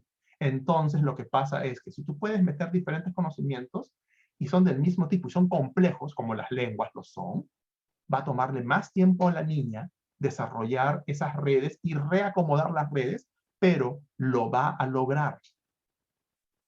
Entonces, solo es cuestión de tener paciencia. Si a un niño le toma un par de años, 3 años hablar así como un loro en una sola lengua, espérate 4 años para que veas 5 años y vas a ver cómo solito se acomoda todo. Y la persona, si tú le das el mismo estímulo en español y en quechua, va a tener un dominio suficientemente comparable, igual, entre una lengua y la otra. Entonces, los problemas de las desventajas, todos estos problemas, se basan en que unas lenguas se consideran mejores que otras. Entonces, cuando la gente dice, bueno, pues, ¿qué problemas hay? La interferencia y pérdida de fluidez, lentitud en aprender otras lenguas, desplazamiento de una lengua por otra. Cambia una lengua, ya no hablo quechua, ahora hablo solo español. ¿Por qué pasa eso? No pasa por culpa de ser bilingüe, pasa por culpa de las condiciones sociales que hay con el bilingüismo quechua-español. O sea, por ejemplo, ¿tienes libros en quechua en tu casa? ¿Hay programas de televisión en quechua en tu casa? ¿Hay programas infantiles? ¿Hay alfabetos, libros de cuentos para niños en quechua en tu casa, para tus hijos, para que practiquen, para que usen el quechua, así como usan español? Si la respuesta es no, entonces obviamente no van a estar al mismo nivel y una lengua va a tener menos vocabulario, menos recursos.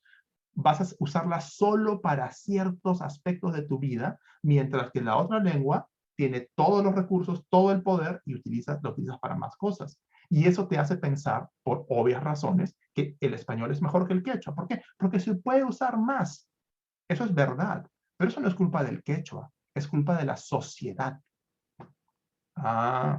Entonces hay que poner las culpas donde las culpas están. La culpa no es del quechua, la culpa es de una sociedad discriminadora, de una sociedad donde el Estado peruano no da las oportunidades a sus ciudadanos de ser lo más que puedan ser en sus comunidades y con su forma de cultura. Entonces, todas estas desventajas que ustedes me están diciendo existen. Posibilidad de ser discriminado, claro. La motosidad es un ejemplo de eso.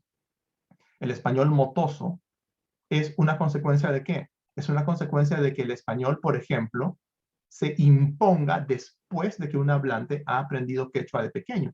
Cuando aprendes español como una segunda lengua, mientras más viejo eres, y viejo quiere decir después de los 10 años, ya se convierte en un problema. Y si el español es una lengua que en tu comunidad no tiene suficientes recursos, ¿por qué? Porque no hay electricidad, no hay televisión, escuchas la radio en AM con una señal muy mala, no hay periódicos, las escuelas, los profesores a veces no quieren enseñar, no enseñan bien, o no hay escuelas, etcétera, etcétera, etcétera. Esos problemas que causan que tu forma de hablar español sea más interferida por el quechua.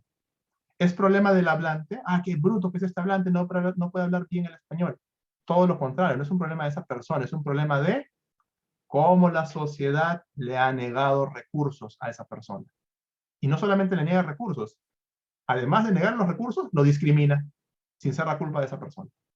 Entonces, todos estos problemas de las desventajas son problemas de la sociedad, no problemas de ser bilingüe. Es muy, muy importante. A ver, perdónenme. Aquí tienen ustedes una lista de lecturas con las ventajas del bilingüismo. Las desventajas que ustedes han puesto son correctas, pero una vez más, quiero repetir, no son desventajas del bilingüismo, son desventajas de las sociedades bilingües donde una lengua es minoritaria y discriminada. Ahí está el problema, porque si todos aprendieran a hablar quechua y español en condiciones semejantes, ¿eh? Con bibliotecas, colegios desde chiquitos, donde las dos lenguas ocurren al mismo tiempo, las personas hablan quechua perfecto y hablan español perfecto, con su variedad, con poca interferencia. Siempre va a haber un poco de interferencia, pero piensen en esto. Si yo hablo, si una persona viene, un francés viene y te habla español con un acento un poco raro, la gente se puede reír un poco, pero no lo discrimina. Porque dice, ah, mira qué bacán el francés está hablando español. Pero si una persona viene, no sé, de una comunidad y te habla español y te habla mal con lo que llaman motoseo, con el cambio de I a E y de O a U, o de U a O, la gente dice, no, que bota el mote, habla bien. Ya, esa diferencia no ocurre no está basada en la lengua, está basada en lo social. Las desventajas ya las hemos mencionado. El caso del motoseo lo está hablando. El caso del español, del quechuañol. Algunos lo ven como una desventaja. Claro, es una desventaja porque para muchas personas uno piensa que el quechua debe ser puro. Pero el quechua no, ninguna lengua es pura, señores ni señoras. Ninguna lengua es pura. Comenzando por ahí, entonces tiene que haber un balance. Un balance. Ninguna lengua es pura, pero ojo, ninguna lengua es pura y los préstamos son bienvenidos, pero una cosa es préstamo y otra cosa es desplazamiento. Cuidado con eso. Muchas personas que ya no hablan quechua porque hablan español nomás. Entonces, eso es verdad. ¿Y eso qué lleva? Lleva a la desaparición de una lengua. Entonces, los préstamos son un arma de doble filo. Los préstamos dinamizan y permiten evolucionar una lengua y eso es importante y es natural. Es importante y es natural. Pero también, de hecho, piensen, el quechua cusqueño tiene un montón de préstamos del Aymara. Tiene un montón de préstamos del Aymara. Comenzando con la A, con la K, con la Ja. Las glotales y las eyectivas son préstamos del Aymara. Ah, entonces, ¿con qué cara pueden decir que no está bien que las lenguas tomen préstamos? Si ya la identidad cusqueña está basada, el quechua cusqueño está basada en las glotales y las aspiradas. Pero una cosa es prestarse y otra cosa es cambiar una lengua por otra. ¿Se dan cuenta de la diferencia? Bueno, eso también hay problemas. Y esto lo hemos mencionado. Se discrimina por interferencia por el racismo estructural y las demoras se dan por las condiciones de aprendizaje. No es igual aprender español que aprender quechua. Las escuelas, el hogar, la casa, la comunidad son diferentes en ambos casos. Ahora, solamente tenemos unos 15 minutos más, así que lo que quiero hacer es, vamos a hacer otra actividad más sobre mitos y verdades sobre el quechua y quiero ver si la podemos hacer. Si la hacemos grupal nos va a tomar más tiempo, así que voy a hacerla como una actividad individual. ¿Está bien? Les voy a pasar el enlace por el chat en un minuto, ¿ok? Es esto de aquí. Creo que se puede ver. Sí. Classic Mode. Start. Qué raro, creo que lo había puesto en español, pero... Oh. Clear template. Ah, creo que no. A ver. Deme un instante. En los últimos 5 minutos. Nah, entonces sí, vamos a terminar exactamente, o sea, vamos a terminar exactamente a las 11. Entonces olvidémonos de esto. Porque va a ser menos Vamos a verlo vamos a verlo, sí, porque no quiero tomar más tiempo de que tienen ustedes. Se puede ver la presentación todavía, ¿no? Mitos y verdades. Hagamos esto de una manera más rápida. Comencemos con la primera pregunta, entonces. El verdadero nombre de la lengua es runasimi, no quechua. Y muchísimas personas hablan, y especialmente dicen que no, que la palabra quechua es una deformación, que los españoles no sabían que lo que estaban hablando. Así que el nombre es runasimi. ¿Cierto o falso? A ver.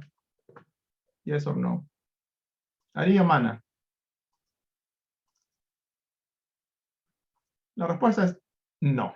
El nombre original, ¿qué nombre tenía el quechua originalmente? Eso no lo sabe nadie, señores. Cuando llegaron los españoles, el nombre de la lengua quechua, como se entendía como un medio de comunicación global, era la lengua del Inca, la lengua general del Inca. Y eso no es lo mismo que el quechua cusqueño tampoco. ¿Ah? El quechua cusqueño nunca fue la lengua general. El quechua cusqueño era una más de las lenguas que se hablaban en el Imperio Incaico, y eran un montón de lenguas, de paso, más de las que tenemos ahora incluso. Entonces la respuesta es no. Runasimi, de hecho, es un nombre moderno. Es un nombre que se ha reivindicado desde el indigenismo, como la lengua de las personas. Y muchos, incluso, y eso es perfectamente claro, muchos hablan del alcocini, ¿sí o no? Como la lengua, como el castellano, no es el alcocini, no es el runasimi. Pero eso es parte de ¿qué? Eso es parte del deseo de independencia, de tener una identidad propia, contrastada, opuesta al español, opuesta al hispanismo. Visto el hispanismo como un enemigo, dicho de paso. ¿Ah? Entonces, runasimi es un término que es un término correcto, por supuesto, es correcto. ¿Significa lengua quechua? Por supuesto que significa lengua quechua. ¿Es el nombre original? Eso es mentira, eso no lo es. El nombre más antiguo que sabemos es la lengua general del Inca, y después quechua es un término que también se emplea por mucho tiempo, porque era probablemente una lengua que se originaba en los valles templados, en la zona quechua. Y eso no es un problema, señoras, señores. ¿Cómo se llama la lengua que se habla, no sé, en Francia? Francés. ¿Cómo se le dice a la persona que es nativa de Francia? Igual que la lengua, francés. Llamar a una lengua por el lugar de origen es lo más común del mundo. Entonces, quechua es un nombre perfectamente válido. 2, el quechua se está extinguiendo. No se está extinguiendo, pero está amenazado y está creciendo poco a poco. Sí, ha recobrado hablantes según los últimos censos, ha ganado hablantes. La pregunta es, ¿esa ganancia de hablantes es suficiente para revertir la tendencia a la reducción? Piensen, en el siglo XX, a inicios del siglo XX, hasta los años 40, tranquilamente el 70% del Perú sabía hablar una variedad de quechua. El 70%. ¿Cuánto es el número hoy, en el año 2020 y tantos? ¿Cuántas personas hablan quechua? Comparen, ¿ah? El 70%, si no más, hablaba quechua en el año 1940. 80 años más tarde, ¿cuál es el porcentaje de personas que hablan una variedad quechua en el Perú? No llega, es el 10% probablemente, 10, 14%, menos del 15%. Fíjense en la reducción porcentual que hay. Entonces, tampoco sean tan triunfalistas, ¿ah? No digan, sí, el quechua nunca va a morir. No digan eso, porque en el año 40, el 70 o el 80% del Perú hablaba una variedad de quechua, y en el año 2020 solamente el 14%. Si eso no es una reducción, yo soy sueco. ¿Ok? Sí lo es. Entonces hay que tener también, déjense de esas cosas de sí, que no, sean realistas. El quechua está en peligro. ¿Ah? Eso es una gran verdad. ¿Va a morir? Bueno, si en 80 años se ha reducido del 80 al 14%, en 80 años más probablemente se siga reduciendo. Claro, ojo que ha habido cambios. No hay que ser tampoco tan dramáticos. Hay cambios, hay educación intercultural, hay un renacimiento quechua. Entonces, por ese lado sí, hay mucho trabajo por hacer. Hay mucho trabajo por hacer. Número 3, el quechua verdadero es el del Cusco. El quechua cusqueño es un quechua de verdad, es un quechua verdadero, claro, pero no es el verdadero, es una más de las variedades. Es la más prestigiosa, claro, por la influencia de los incas, y eso es importante, claro, es parte de la identidad cusqueña, pero no es el único quechua, es una variante más, correcto. Los incas extendieron el quechua por todo el Tahuantinsuyo. ¿Verdadero o falso? ¿Por todo el Tawantinsuyo? Eso no es verdad. El quechua ecuatoriano existía, y eso las crónicas lo dicen, cuando Tupac Yupanqui llega a Ecuador, o cuando Huayna Cápac llega a Ecuador, ya hablaban una lengua que era una lengua quechua, hablaban quichua. El quichua se ha expandido por Ecuador probablemente cientos de años antes de que llegaran los incas. De hecho, el quechua central existe tranquilamente 1000 años, si no 2000 años antes de que existieran los incas. Entonces, no. Los incas sí expandieron el quechua por el sur. Los incas llevaron el quechua a Bolivia tranquilamente, probablemente a zonas de Argentina también. Los hablantes de quechua y español aprenden inglés más fácil. ¿Sí o no? ¿Qué es lo que hemos aprendido? Correcto. Si ya hablan 2 lenguas, pueden hablar una tercera más fácilmente. Entonces ya saben, es bueno, es ventajoso hablar quechua, además de español. El quechua es una lengua dulce, es una lengua de los sentimientos. Esa va a ser difícil, ¿eh? Todos van a decir sí, de seguro. Claro, eso es verdad. Eso es verdad de una manera subjetiva. Obviamente, amigas, amigos, ¿para qué persona la lengua en la que le habló su madre no es la mejor y la más hermosa lengua del mundo? El alemán, que es una lengua donde la palabra mariposa en alemán es una de las palabras que suenan más feas en el mundo, Schmetterling. Mientras que en quechua es pilpinto, en español es mariposa, en italiano es farfalle o farfala. Y uno piensa, ya, qué fea lengua es el alemán, no es Schmetterling, qué feo suena. Pero eso es totalmente falso, es subjetivo, pero de la peor manera. El alemán también es una lengua hermosa para cualquier persona que habla alemán. Entonces piensen, ustedes están reaccionando de una manera emocional. Pero, y aquí les voy a romper, sorry, que les voy a romper el corazón y voy a pinchar el globito. El quechua no es por sí misma una lengua dulce. Y no es la lengua de los sentimientos. ¿Ustedes saben por qué pensamos eso del quechua? Por la discriminación. A eso se le llama prestigio encubierto. Eso está totalmente estudiado en la sociolingüística. Las personas que son oprimidas, las personas que son discriminadas, abrazan características que son menos prestigiosas para compensar, para sentirse bien y para resistir la opresión. Entonces decir que el quechua es una lengua naturalmente dulce es una reacción para resistir a la opresión del español. Pero eso no significa que en realidad el quechua sea solo dulce. El quechua también puede ser, vamos, ustedes no han visto los caminacuis. ¿Qué de dulce hay en un caminacu? Cuando le están insultándose unos a otros, ¿eso es dulce? Eso no es dulce, eso no es nada, es una competencia de insultos. Y esa es una tradición muy quechua. Díganme si estoy mintiendo o no. ¿Ok? Ya. Entonces el quechua no solo es dulce, pues. El quechua puede insultar, puede decir cosas. Por favor, Beatriz, dinos.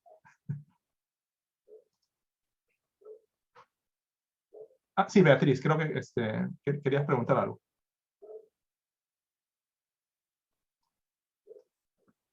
Bueno, sigamos entonces. Si Beatriz quiere, me interrumpes. 7. El quechua es una lengua onomatopéyica. Ari. Todas las lenguas son onomatopéicas, señores. Todas, no solo el quechua. Eso también es una creencia muy extendida. ¿Y por qué les digo que el quechua no es... O sea, si el quechua es una lengua onomatopéyica, todas las lenguas son onomatopéicas. A ver, en español, ¿qué puedes decir? Puedes decir boom, crash, boom, cataplum, sas. Hay muchísimas formas que son onomatopéicas. En el quechua, de hecho también, las lenguas indígenas en muchos lugares del mundo se suelen considerar de esa manera como onomatopéicas, porque sí es verdad, pueden reflejar en sus formas de expresión sonidos de la naturaleza, pero el español también tiene cro-cro, kikiriki. El problema está en que no debemos explicar el quechua desde la onomatopeya. Es un componente, claro, es un componente, pero no es la característica principal. Primero Beatriz y después Víctor. Beatriz, dinos. Ay, gracias. Quería me surgió la pregunta de que las personas discriminadas abrazan ¿no? Lo que acabas de mencionar, la palabra exacta el prestigio encubierto. El prestigio encubierto. Entonces, tengo esta pregunta de que esta sería una manera inconsciente de abrazar, ¿no? Porque yo creo que nadie acá, o sea, si fuéramos conscientes, creo que no optaría por eso, ¿no?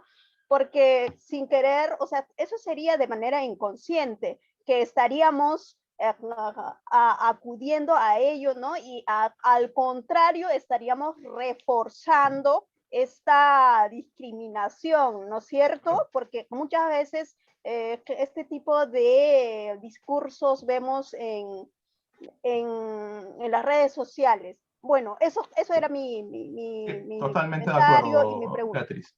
Muchas gracias. Víctor, tu pregunta rapidito porque tenemos un par de minutos nada más. Disculpa, Carlos. Buenos días. Sí, no, por favor. Y buenos días a todos. Quiere decir cuando dices que todos los idiomas o todas las lenguas son onomatopéicas, quiere decir que el hombre cuando ha querido señalar o designar ha empezado con un sonido y luego se ha ido codificando. Correcto. Correcto. Eso es parte de la evolución. Entonces, ojo, hay muchas personas que incluso dirían, si el quechua es una lengua onomatopéica, entonces es una lengua primitiva, pues. No ha salido del estado onomatopéico que es parte de, hipotéticamente, el origen de las lenguas. Entonces, cuidado. Cuidado con eso. Decir que el quechua es onomatopéico también se puede emplear como una forma de discriminación y puede ser parte de la, inconscientemente, discriminación internalizada. Walter, por favor, tu pregunta.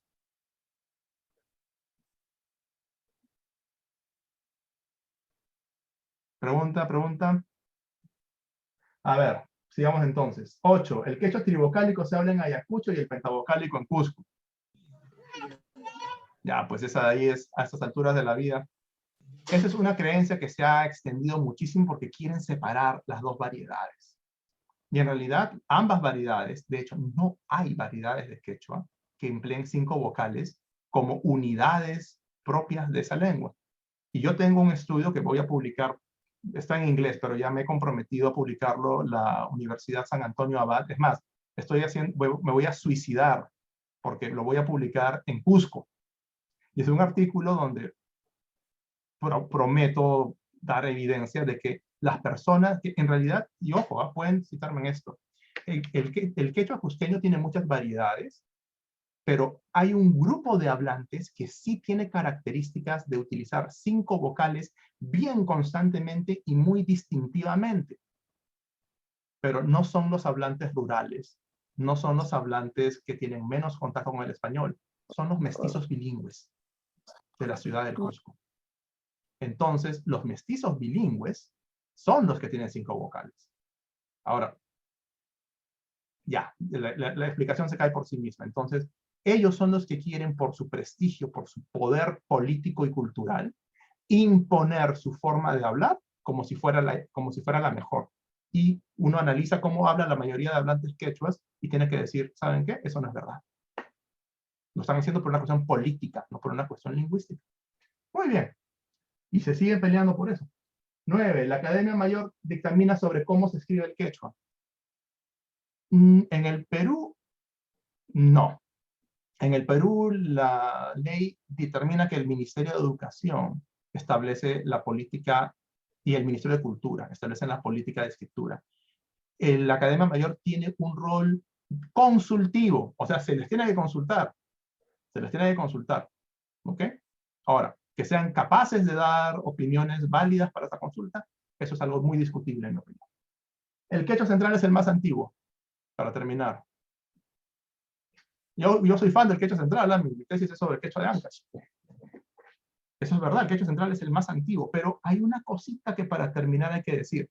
Yo he escuchado a muchas personas que dicen que el quechua central es el proto-quechua. Eso es mentira. El quechua central no es el proto-quechua. El proto-quechua es una construcción hipotética, teórica. Es un estado anterior del quechua, que no era el quechua central, era un quechua que se hablaba en el centro del Perú. Probablemente todas las hipótesis apuntan allá. Pero eso no es lo mismo que decir el protoquecho. Yo he escuchado personas que dicen, sí, en mi tierra, en Cajatambo, hablamos del protoquecho. Eso no es verdad. En Cajatambo se habla un quechua que ya es bien distinto del protoquecho, dicho sea de paso. El protoquecho tiene características muy particulares que son, digamos, el factor común entre las diferentes variedades de quechua. O sea, cómo tendría que haber sido al inicio eso. Pero nadie habla protoquechua. Así, si ustedes escuchan a alguien dice, aquí hablamos del protoquechua, eso no es verdad. Es otra vez prestigio encubierto. Dense cuenta, prestigio encubierto. La gente abraza características que son falsas para sentirse bien sobre el problema, para oponerse y resistir a la discriminación.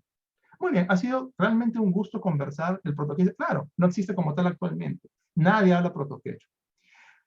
Les he dejado algunos textos también a ustedes para terminar en el folder, que son textos sobre pentabocalismo que están escritos por diferentes autores, Odi González, Antonio Manja y ¿cómo se llama la persona esta? Roxana Quispe Collantes. Entonces, ustedes pueden leerlos y pueden evaluar, basándose en lo que hemos presentado, qué tan correcto y qué tan incorrecto están en estos textos. Muy bien, eso sería todo. Si tienen cualquier duda, mi correo electrónico está en mi presentación también. Y yo estaría muy contento de conversar con ustedes en cualquier oportunidad para lo que ustedes se les ofrezca. ¿Okay? Muchísimas gracias, Matías y Wilson, por la oportunidad de seguir compartiendo con ustedes. Usapuni, Ojiyay, Yachachij, Carlos Molina, Anchata, Añanchaykuiki. Agradecemos un montón por la sesión de hoy. Y bueno, como hemos comentado, ha sido todo un placer tenerlo otra vez en nuestra tercera edición dual. Muchísimas gracias. Kusa. Ahora voy a compartir pantalla para nuestra siguiente ponente. Deme unos segundos.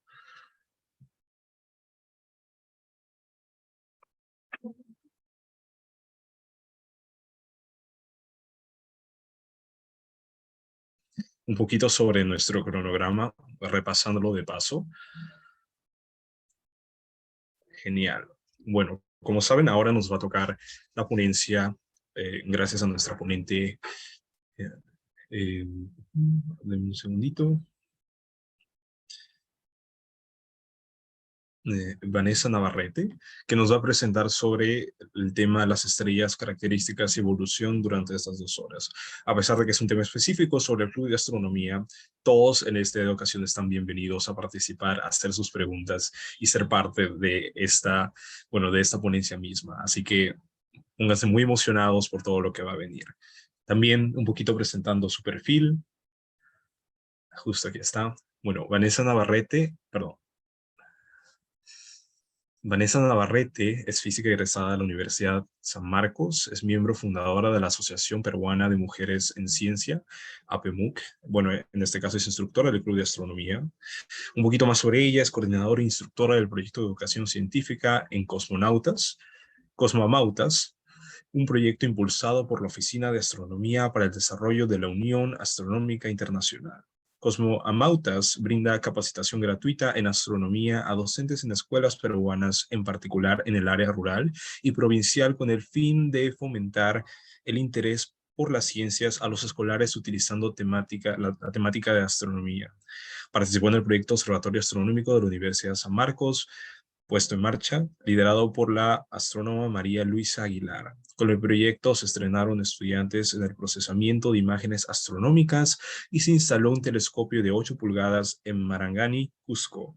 Trabajó en la Dirección de Astrofísica de la Agencia Espacial del Perú, CONIDA, en donde participó en la búsqueda de sitios astronómicos en territorio peruano que logró encontrar en el sur del Perú. Además, cuenta con un gran potencial para la observación astronómica por la calidad de sus cielos. Finalmente, se identificó un buen lugar en el centro poblado de Combrune, distrito de Cabrumas, Moquegua, en donde se instaló el telescopio RC1M, siendo este el telescopio más grande y moderno del Perú. Y bueno, eso es un poquito sobre ella, y ahora le damos el pase. Muchísimas gracias por estar aquí, es todo un placer para nosotros tenerla. Muchas gracias, Matías. Agradecida por la invitación por poder participar en estas sesiones. Yo voy a dar 2 clases. El de hoy voy a hablar sobre las características de las estrellas y ya la siguiente semana estaré hablando sobre la evolución de las estrellas. ¿Se me escucha bien? Ari. Ok, muchas gracias. Quisiera saber un poco sobre el público. Estamos con estudiantes de secundaria. ¿Hay estudiantes de secundaria aquí desde tercero, cuarto, quinto de secundaria? Sí, así es. Sí, Bien, así es. y tenemos gente también que están en institutos también y en universidades. Es desde secundaria. Ya, perfecto. Perfecto. Bien. Entonces, yo voy a pasar a compartir pantalla.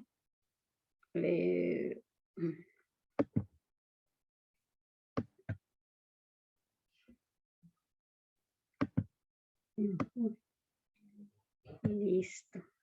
Es aquí.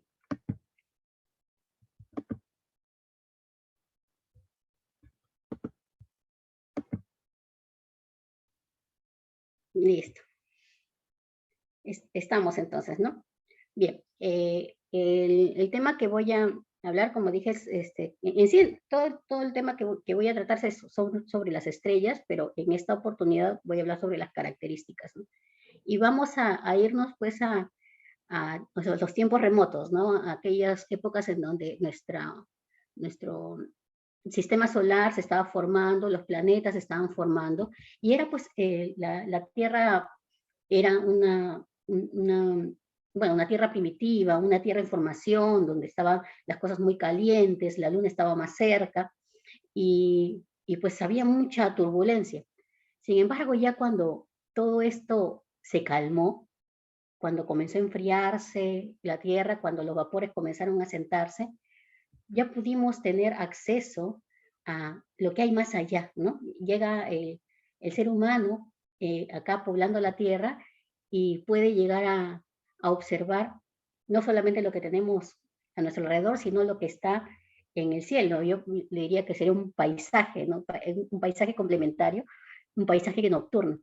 Por eso que me gusta ver a los cielos oscuros. Oscuros me refiero a que estén libres del avillantamiento de las ciudades, ¿no?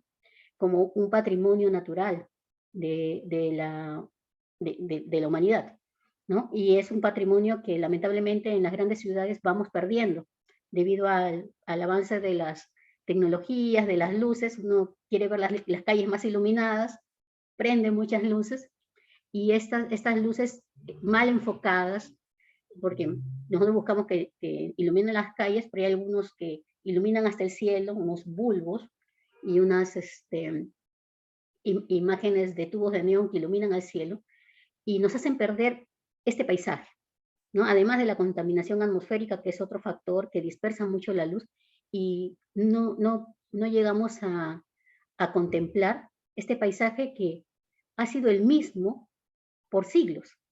¿Y por qué el mismo? Porque las estrellas están tan alejadas entre sí que la percepción que tenemos de su movimiento es imperceptible. No logramos ver. Y entonces esto hace de que estas configuraciones a las que vemos, como las constelaciones, por ejemplo, las veamos que son invariantes con el tiempo, al menos a escala humana. Porque, y esto hay que hablar, porque nosotros como seres humanos tenemos un promedio de vida entre 80, 90 años, ¿no? Y las estrellas no. Las estrellas pueden vivir 100.000 millones de años, 200.000 millones de años, y persistir más allá de nuestra existencia.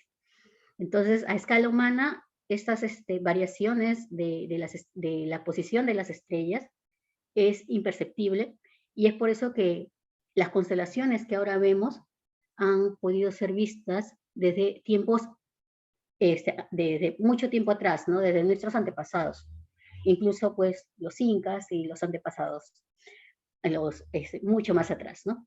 Entonces, ya con esto paso pues a tocar el punto de hoy, ¿no? Sobre las características de las estrellas. Y para esto, pues, primero tenemos que definir, pues, qué son las estrellas, ¿no? ¿Qué son estos puntos brillantes que vemos en en el firmamento, ¿no? ¿Y qué son? Pues son objetos astronómicos. Ya, objetos astronómicos que brillan con luz propia. Y esto es importante, porque ellas mismas generan energía. Su energía es generada en el centro de estas estrellas, en sus núcleos, y esta energía pues es propagada. Y es más, nuestra estrella, el Sol, produce tanta energía que llega pues a nuestro planeta, y es esta la que nos da el calorcito durante el día, la que nos ilumina prácticamente en la mitad del día, y luego al ocultarse pues ya tenemos la oscuridad y estamos en buenos cielos iluminados por millones de estrellas que conforman nuestra galaxia. Estos cuerpos astronómicos están compuestos por hidrógeno y helio. Hidrógeno y helio son los materiales más abundantes que componen el universo. El hidrógeno es el más abundante, el helio el segundo más abundante, y el resto de materiales que tenemos aquí en nuestro planeta, en el sistema solar, han sido compuestos justo durante la evolución de estas estrellas, ¿no? Y durante su muerte, que ya eso lo veremos en la siguiente clase. Estos compuestos son grandes bolas de hidrógeno, esféricas debido a la gravedad, porque la masa es tanta que toda la masa pues se va a concentrar y va a apuntar hacia el centro y va a configurar esta imagen esférica. ¿Ok? Y algo muy importante, ¿no? Todo lo que sabemos de ellas es debido al estudio de su luz. ¿Eso qué quiere decir? Que nadie ha ido en una misión a una estrella a tomar una muestra para traerla acá a la Tierra y poderla analizar en nuestros laboratorios, ¿no? Porque las estrellas están muy lejanas. Bueno, la estrella más cercana es el Sol, y sabemos de ella debido al estudio de su luz. Pero bueno, recientemente ha habido una sonda que ha pasado cerca a la atmósfera solar, ¿no? Pero solamente pues por verla más de cerca, ¿no? Pero es la luz la que nos ha proporcionado toda esta información que tenemos de ellas. Y luego las hipótesis, ¿no? Porque, como ya les comenté, las estrellas tienen un tiempo de vida muy grande comparado con el ser humano. Entonces nosotros no podríamos alcanzar en toda nuestra vida a ver cómo es que esta evoluciona. Es más, desde que el hombre empezó aquí en la Tierra hasta la época, no se ha visto mucho cambio del Sol, porque es unos pequeños segundos en la evolución solar, ¿no? en la vida solar. Y a nosotros han pasado varios años, ¿no? Entonces, nosotros estudiamos la luz, y en base a la información que podemos conseguir de esta luz, es que formulamos hipótesis, y luego corroboramos con observaciones, y con ello podemos ir formulando algunas teorías acerca de las estrellas, de sus características y su evolución. Bien, entonces nosotros cuando observamos el cielo, vamos a ver estos puntos brillantes. Vamos a ver que estos puntos brillantes, las estrellas, están distribuidas en todos lados, en todo el firmamento, ¿no? Cuando el Sol está oculto. Porque cuando el Sol está brillando, no las vemos, pero no porque no estén allí, sino que el Sol brilla tanto que su luz nos opaca la luz de las estrellas que están atrás. Pero si por allí alguno de nosotros ha experimentado un eclipse solar total, en el momento que el Sol es tapado por la Luna, ha podido observar que las estrellas están allí, ¿no? Y esto pues nos lleva a la primera característica que observamos de la estrella, ¿no? Y que es su brillo. Y el brillo, en cuanto al brillo, nosotros vamos a observar que hay estrellas más brillantes, estrellas menos brillantes, ¿no? Y esto pues fue percibido por... Ahí está. Fue percibido por Hiparcos de Nicea. ¿Ya? Y Hiparcos, él fue matemático y astrónomo griego, y asignó un número llamado magnitud a cada una de las estrellas. Hiparcos observó la estrella más brillante, que podía ver a simple vista, Hiparcos tenía muy buena vista, y esa estrella más brillante le colocó como que es estrella de magnitud 1. Y la estrella más débil, aquella estrella pues que apenas se podía ver con mucho esfuerzo, a ese le puso que era de magnitud 6. ¿Ok? Entonces, estas asignaciones de la magnitud de las estrellas, Hiparcos pudo generar un catálogo.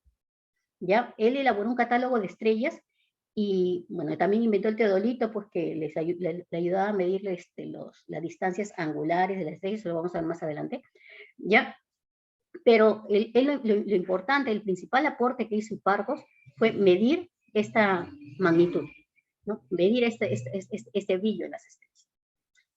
Y bueno, de tantas observaciones acerca de los brillos, luego vio de que había como que bueno, tantas observaciones de las estrellas, llegó a ver una estrella nueva, a la cual era la nova, ¿no? La nova Scorpii, pero que a la final había sido pues la explosión de una estrella, que luego fue disminuyendo, brilló mucho y después disminuyó. Eso se le llamó en la antigüedad estrella nova por estrella nueva, pero luego pues ya se quedó históricamente con este nombre y es así como lo conocemos, ¿no? Las novas.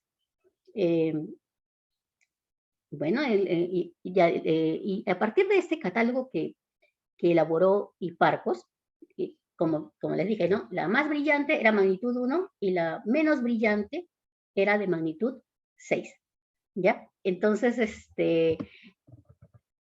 y se llega a utilizar estas magnitudes históricas y hasta ahora, ¿no? Pero ya se comienza a ver una manera, pues, matemática de poder trabajar, ¿no? Para esto, pues, Pogson llega a presentar una relación que él encuentra entre el brillo y la magnitud de una estrella, ¿no? Pogson comienza en 1856, asigna, haciendo unos experimentos con unas bombillas, viendo pues la potencia de las bombillas y cómo esta varía, esas diferentes bombillas varían, llega a asignarle una relación entre el brillo de la estrella, lo que observamos, es decir, la potencia que observamos, y la magnitud de la estrella. Y con esto saca esta relación, ¿no? El brillo de una estrella de magnitud A, ¿no? Puede ser magnitud 1, 2, 3, la relaciona con el brillo de una estrella de magnitud B, o otra estrella. Y estos brillos se relacionan con esta fórmula, ¿no? 10 elevado a la 2, pero este 2 está multiplicado por la diferencia de los brillos. Es decir, si magnitud A es 1 y magnitud B es 5, entonces la diferencia de los brillos es 5 menos 1, 4, ¿no? Y esto, pues 4 por 2, 8, y se divide entre 5. Y eso luego se eleva, el 10 se eleva a esta potencia, y con eso podemos encontrar la diferencia entre esas magnitudes. A ver, ahora como un ejercicio, ¿no? Si yo tengo una estrella cuyo brillo, vamos a ver la relación de esa estrella, ¿no? Cuyo magnitud es 1 y magnitud 6. A ver, díganme ustedes, ¿qué tendría que colocar? ¿No? ¿Cuál sería la relación entre las estrellas el brillo de una estrella de magnitud 1 y el brillo de una estrella de magnitud 6? Siguiendo esta fórmula. Ahí me teclean por ahí, si logran ver cuánto es. Claro, ¿no? Muy bien. Entonces, vemos de que la estrella de magnitud 6, ¿no? Acá lo que vamos a hacer es 6 menos 1, 5. 5 entre 5, 1. 10 al cuadrado, 100. ¿No? Entonces, esa es la diferencia entre una estrella de magnitud 1 y la estrella de magnitud 6. ¿Qué quiere decir? Que la estrella de magnitud 1 es 100 veces más brillante que la estrella de magnitud 6. No 5 o 6 veces más brillante, no es 100 veces más brillante. ¿Ya? Y en este caso, por ejemplo, para una estrella de magnitud, una relación entre una estrella de magnitud 6 y de magnitud menos 1, y acá tenemos que hablar de magnitud menos 1 porque ya con los nuevos telescopios, los telescopios han hecho posible que nosotros observemos estrellas que son mucho más débiles y estrellas mucho más brillantes también, ¿no? Que no se habían observado en la época en la zona de Hiparcos, ¿no? Porque como saben, en diferentes zonas pues uno observa estrellas de diferente tipo de estrellas. Entonces, para este ejercicio vamos a tomar una estrella de magnitud -1. Una estrella de magnitud -1 sería una estrella mucho más brillante que de magnitud 1. ¿Sí? Entonces, está entendido, ¿no? Mientras el número de la magnitud sea más pequeña, el brillo de la estrella es mucho mayor. O sea, a mayor brillo, menor magnitud. ¿Sí? Entonces, para esta relación, lo que vamos a hacer es restar, ¿no? La magnitud -1 menos la magnitud 6. O sea, -1 menos 6, vamos a tener -7 entre 5.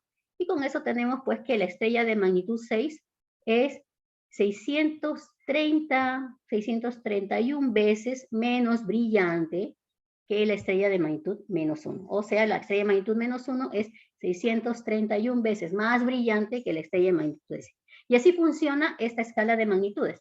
Y como vemos aquí en la imagen, podemos ver de que el Sol, debido a su brillo, que su brillo es mucho más grande, no mucho mayor, porque es una estrella más cercana, su brillo llega o su magnitud es menos 26.8.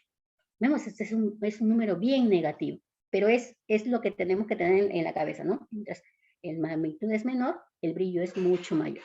La Luna termina siendo una magnitud menos 12.6. Júpiter, que está muy cerca comparado con otras estrellas, no es un planeta gigante y cuya radiación de la luz del Sol lo ilumina. Cuando lo vemos muy brillante también, parece una estrella, pero es un planeta, ¿no? Y su magnitud es menos 2.9, ¿no? Bueno, en promedio, ¿no? Porque debido a la posición en la que esté, estos números pueden variar, ¿no? Y el de la Luna, por ejemplo, es cuando está llena, ¿no? Cuando está en otras fases, pues va a emitir menos brillo. Pero luna llena es menos 12.6. Y ya observaciones de objetos, de estrellas, con el telescopio espacial Hubble han llegado a ver la parte opuesta, ¿no? Que es las estrellas más pequeñitas, cuya magnitud es mayor, ¿no? Entonces ha llegado a observar hasta magnitud 30. Pero ahora vamos a ver, esto nos ayuda un poco para poder ir viendo cómo podemos usar las matemáticas o la física que conocemos para poder entender qué es lo que está pasando allá arriba, ¿no? Y con esto podemos explicar qué es lo que pasa con las estrellas. Pero hay que tener en cuenta una cosa, ¿no? Dos estrellas con diferente brillo intrínseco a distancias distintas pueden parecer igualmente brillantes, ¿no? Y lo opuesto, ¿no? Por ejemplo, cuando estamos en una carretera, todos sabemos que todos los focos de esa carretera tienen la misma potencia. Entonces, están colocados, pero vamos a observar que los focos que están más cercanos son más brillantes y los que están más lejanos son menos brillantes. Sí, entonces, esto nos hace pensar, pues, de que el brillo de las estrellas nos diría algo de sus características físicas si es que todas las estrellas estuvieran a la misma distancia. Pero no es así. Hay estrellas que están mucho más lejos, que pueden ser muy brillantes, pero al estar mucho más lejos nosotros las vamos a ver muy poco brillantes. O estrellas que son pequeñas, pero que están más cerca a nosotros y las vemos más brillantes. Entonces ese es un concepto que también tenemos que ver, ¿no? Porque cuando observamos las constelaciones, observamos las estrellas, vemos de que todas estas estrellas nos rodean, pero vemos una estrella más brillante que otra, pero no necesariamente es porque esa estrella sea más grande, sino que puede ser que esté más cerca. Entonces, tenemos que fijarnos un poco en estas características, ¿no? Y es así, ¿no? Por eso acá con esta imagen se grafica bastante. Si observo a una estrella A que tiene poco brillo pero que está cerca, y una estrella B que es muy brillante pero está lejos, aparentemente mis ojos van a poder ver que son muy parecidas en el brillo, ¿no? Incluso la estrella A es un poco más brillante que la estrella B, un poquito más brillante, ¿no? Entonces, acá tenemos que ya ir pensando en que debemos conocer las distancias estas estrellas para poder saber algo más de ellas, ¿no? Con esto podemos graficar un poco, por ejemplo, la constelación de Orión. Es una constelación que me gusta mucho, es una constelación muy grande, que la observamos mucho acá en Sudamérica. Y la constelación de Orión, a pesar de que son estrellas que las vemos juntas, las tres, el cinturón de Orión o las tres Marías, vemos una línea que parecieran pues que están muy juntas, no es así, ¿no?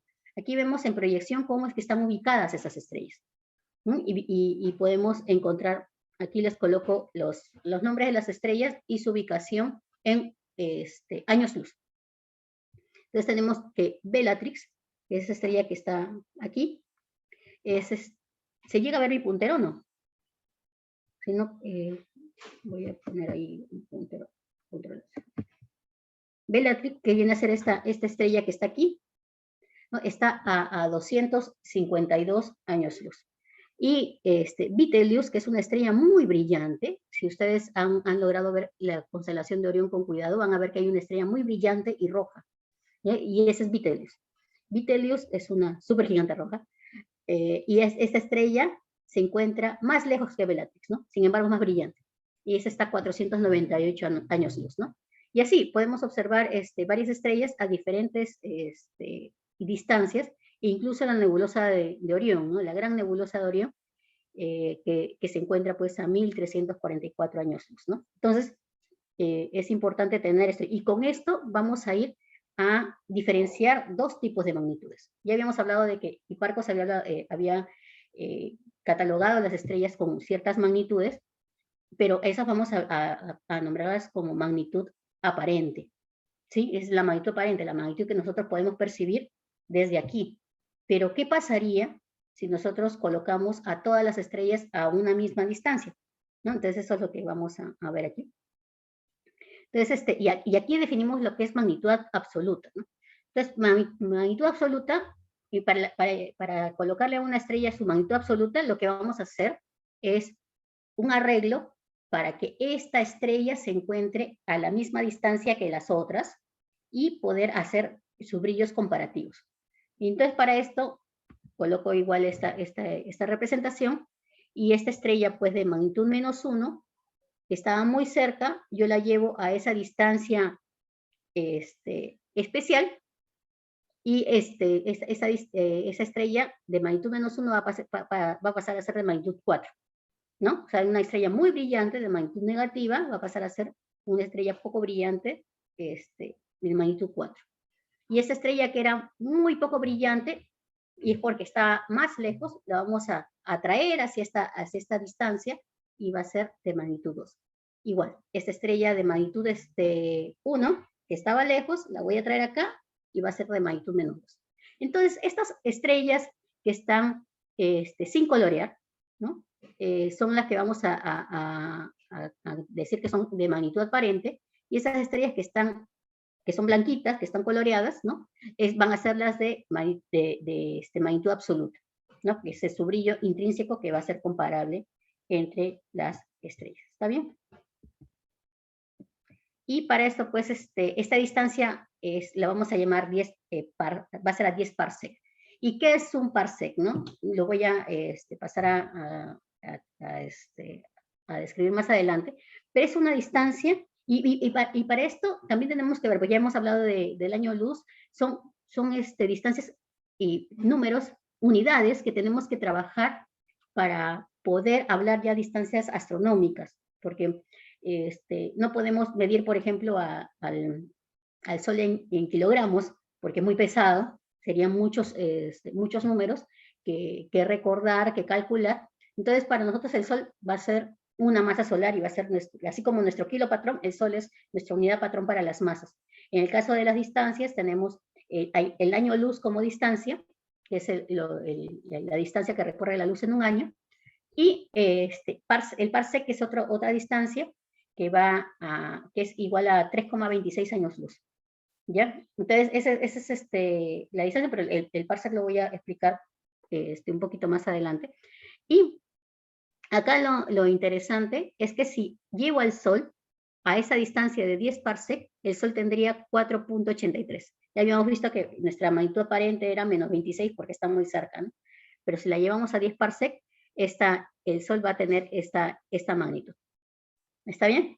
Entonces, es como para que quede fijado esto. Y acá tengo una simulación. A ver, vamos a finalizar aquí. Quiero mostrarles esta simulación.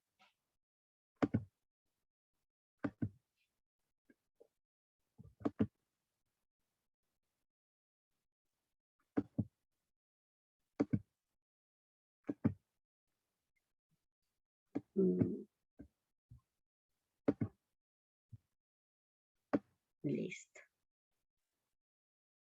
Esta simulación, a ver, la voy a compartir ahorita en el chat. Habían preguntas. Sí existen brillos intermedios. Magnitud 1.5, 2.5, 1.3, existen. Tenemos otra pregunta también de Antonio, que nos preguntó, ¿por qué las estrellas son esféricas?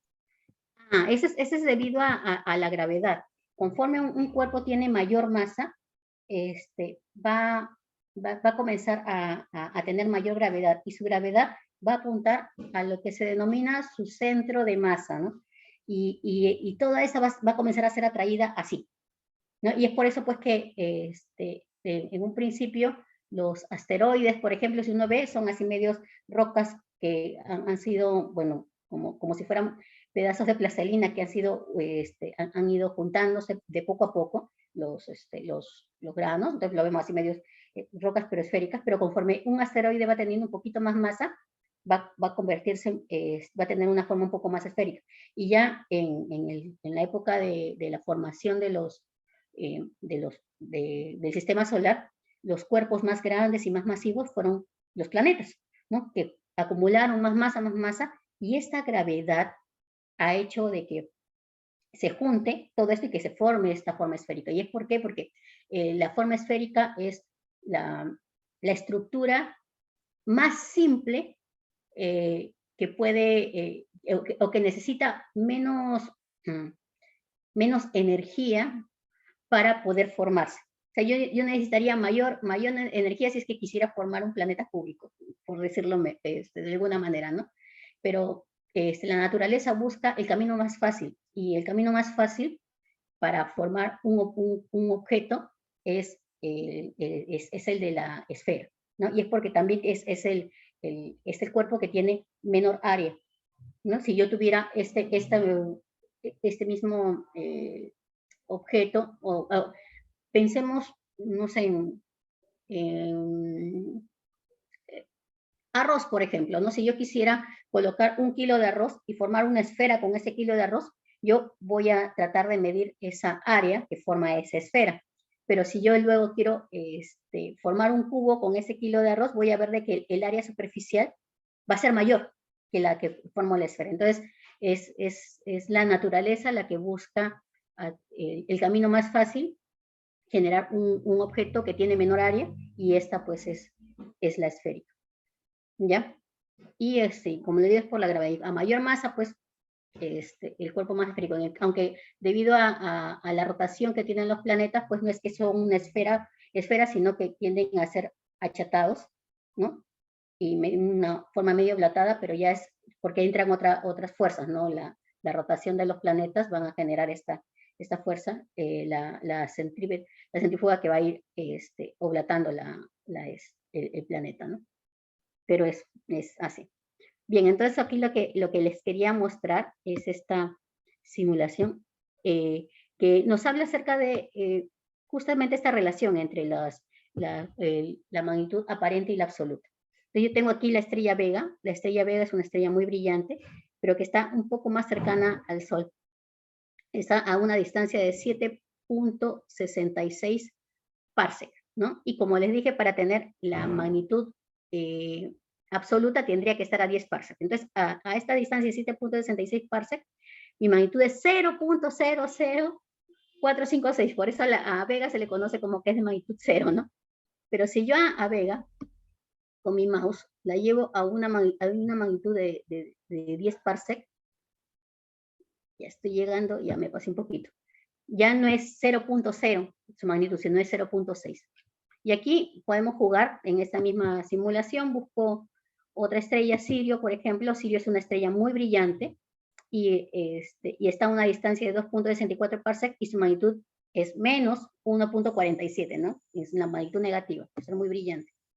Y yo lo voy a llevar pues a esta distancia de 10 parsec, más o menos, ya casi.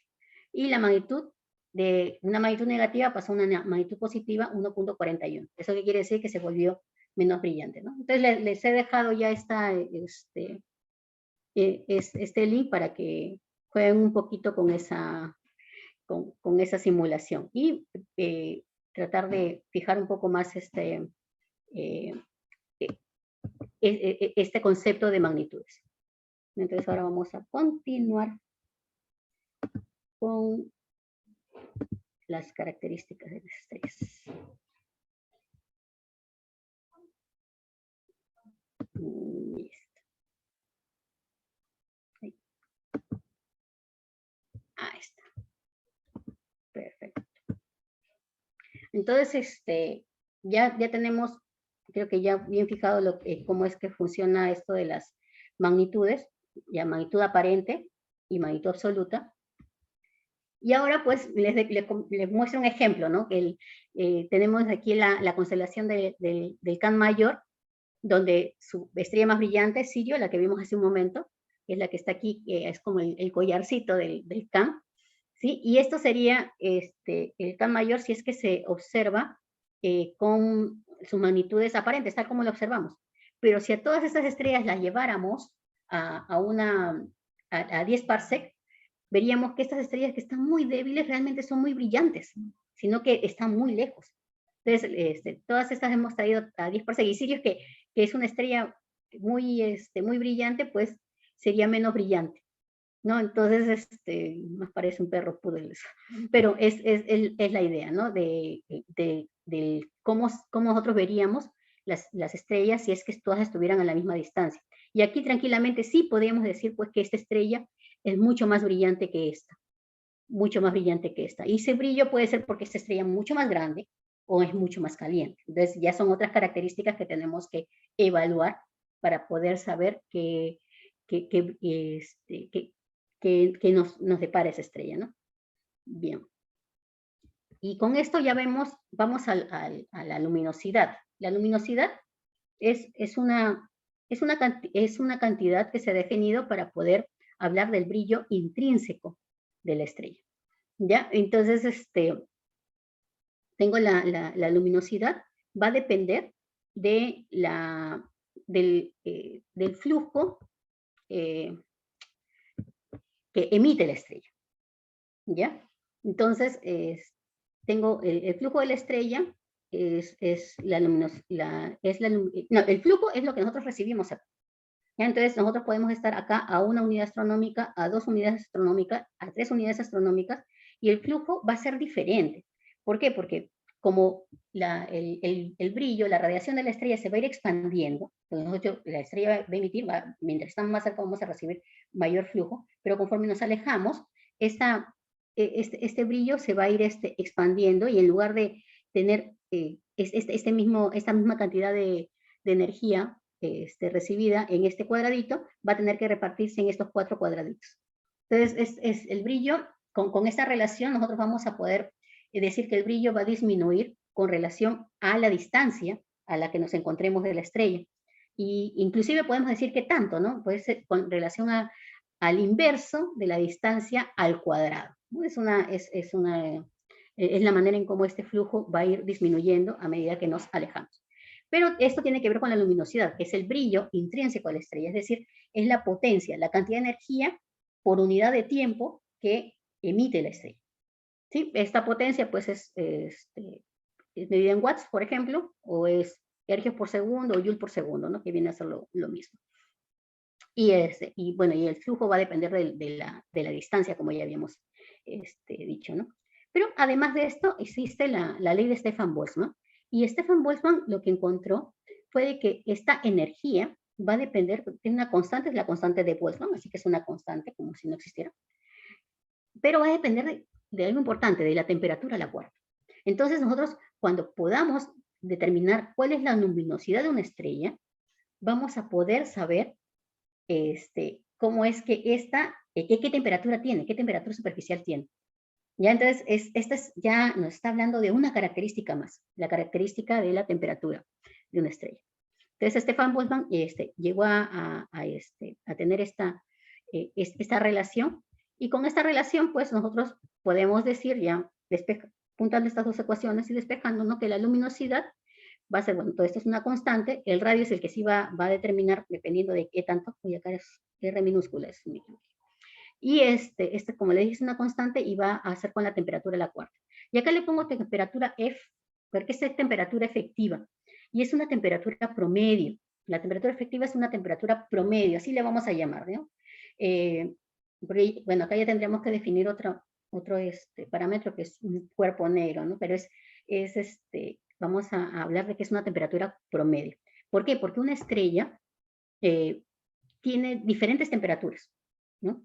En su superficie van a variar por ciertos métodos de convección, de propagación de energía, va a variar mínimamente en algunas partes, y en las zonas donde hay mayor actividad solar, donde van a estar las manchas solares, por ejemplo, en nuestro caso, o las manchas estelares en otros casos, porque las estrellas también por su actividad pueden presentar unas manchitas. En esas manchitas se encuentran las zonas más frías. Entonces, cuando hablemos de energía de una estrella, la energía liberada de una estrella, va a ser esta energía, debido a esta temperatura vamos a llamarla temperatura efectiva, como una especie de temperatura promedio. ¿Ya? Y acá, bueno, como vimos de que ya la luminosidad depende de la temperatura a la cuarta, ¿no? Pues la luminosidad, estos son con el puntero tengo que poner, me olvidé poner el puntero ya.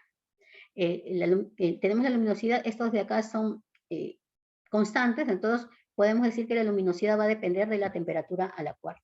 Y con esto, luminosidad y temperatura a la cuarta, podemos hacer unas relaciones entre estrellas. Por ejemplo, tenemos nuestro Sol, que está bien estudiado, tiene una temperatura superficial de aproximadamente 6000 Kelvin.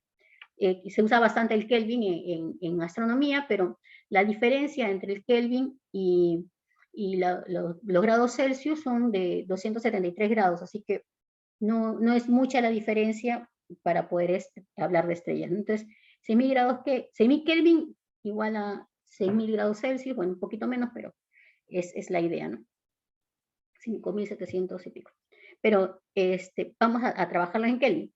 Entonces tenemos la luminosidad de una estrella, del Sol. El Sol se representa así en astronomía, un circulito con un puntito en el centro. La luminosidad del Sol, esa es la temperatura a la cuarta del Sol, como la luminosidad de una estrella X, esa es su temperatura a la cuarta. Entonces, si la luminosidad del Sol es 1, porque es nuestro estándar, luminosidad 1, y la luminosidad de la temperatura de la estrella es 6000, de nuestro Sol es 6000, por ejemplo, ¿cuál sería la luminosidad de esta estrella que tiene 12000 Kelvin de temperatura superficial? ¿Pueden hacer el cálculo? Lo que nosotros tendríamos que hacer es 1 entre 6000 a la cuarta igual a la luminosidad de la estrella entre 12000 a la cuarta, ¿no? Y esto sería igual a, se despeja, ¿no? 12.000 entre 6.000, ¿no? Todo elevado a la cuarta, y a la final vamos a tener un 2 elevado a la cuarta. Y lo que vamos a tener es que la luminosidad de la estrella es 16. ¿Sí? Entonces, mientras el Sol tiene luminosidad 1, esta estrella tiene luminosidad 16. Es para ver la relación, ¿no? Entonces, eso quiere decir que la cantidad de energía emitida por la estrella es 16 veces más la energía emitida por el Sol. 16 veces más.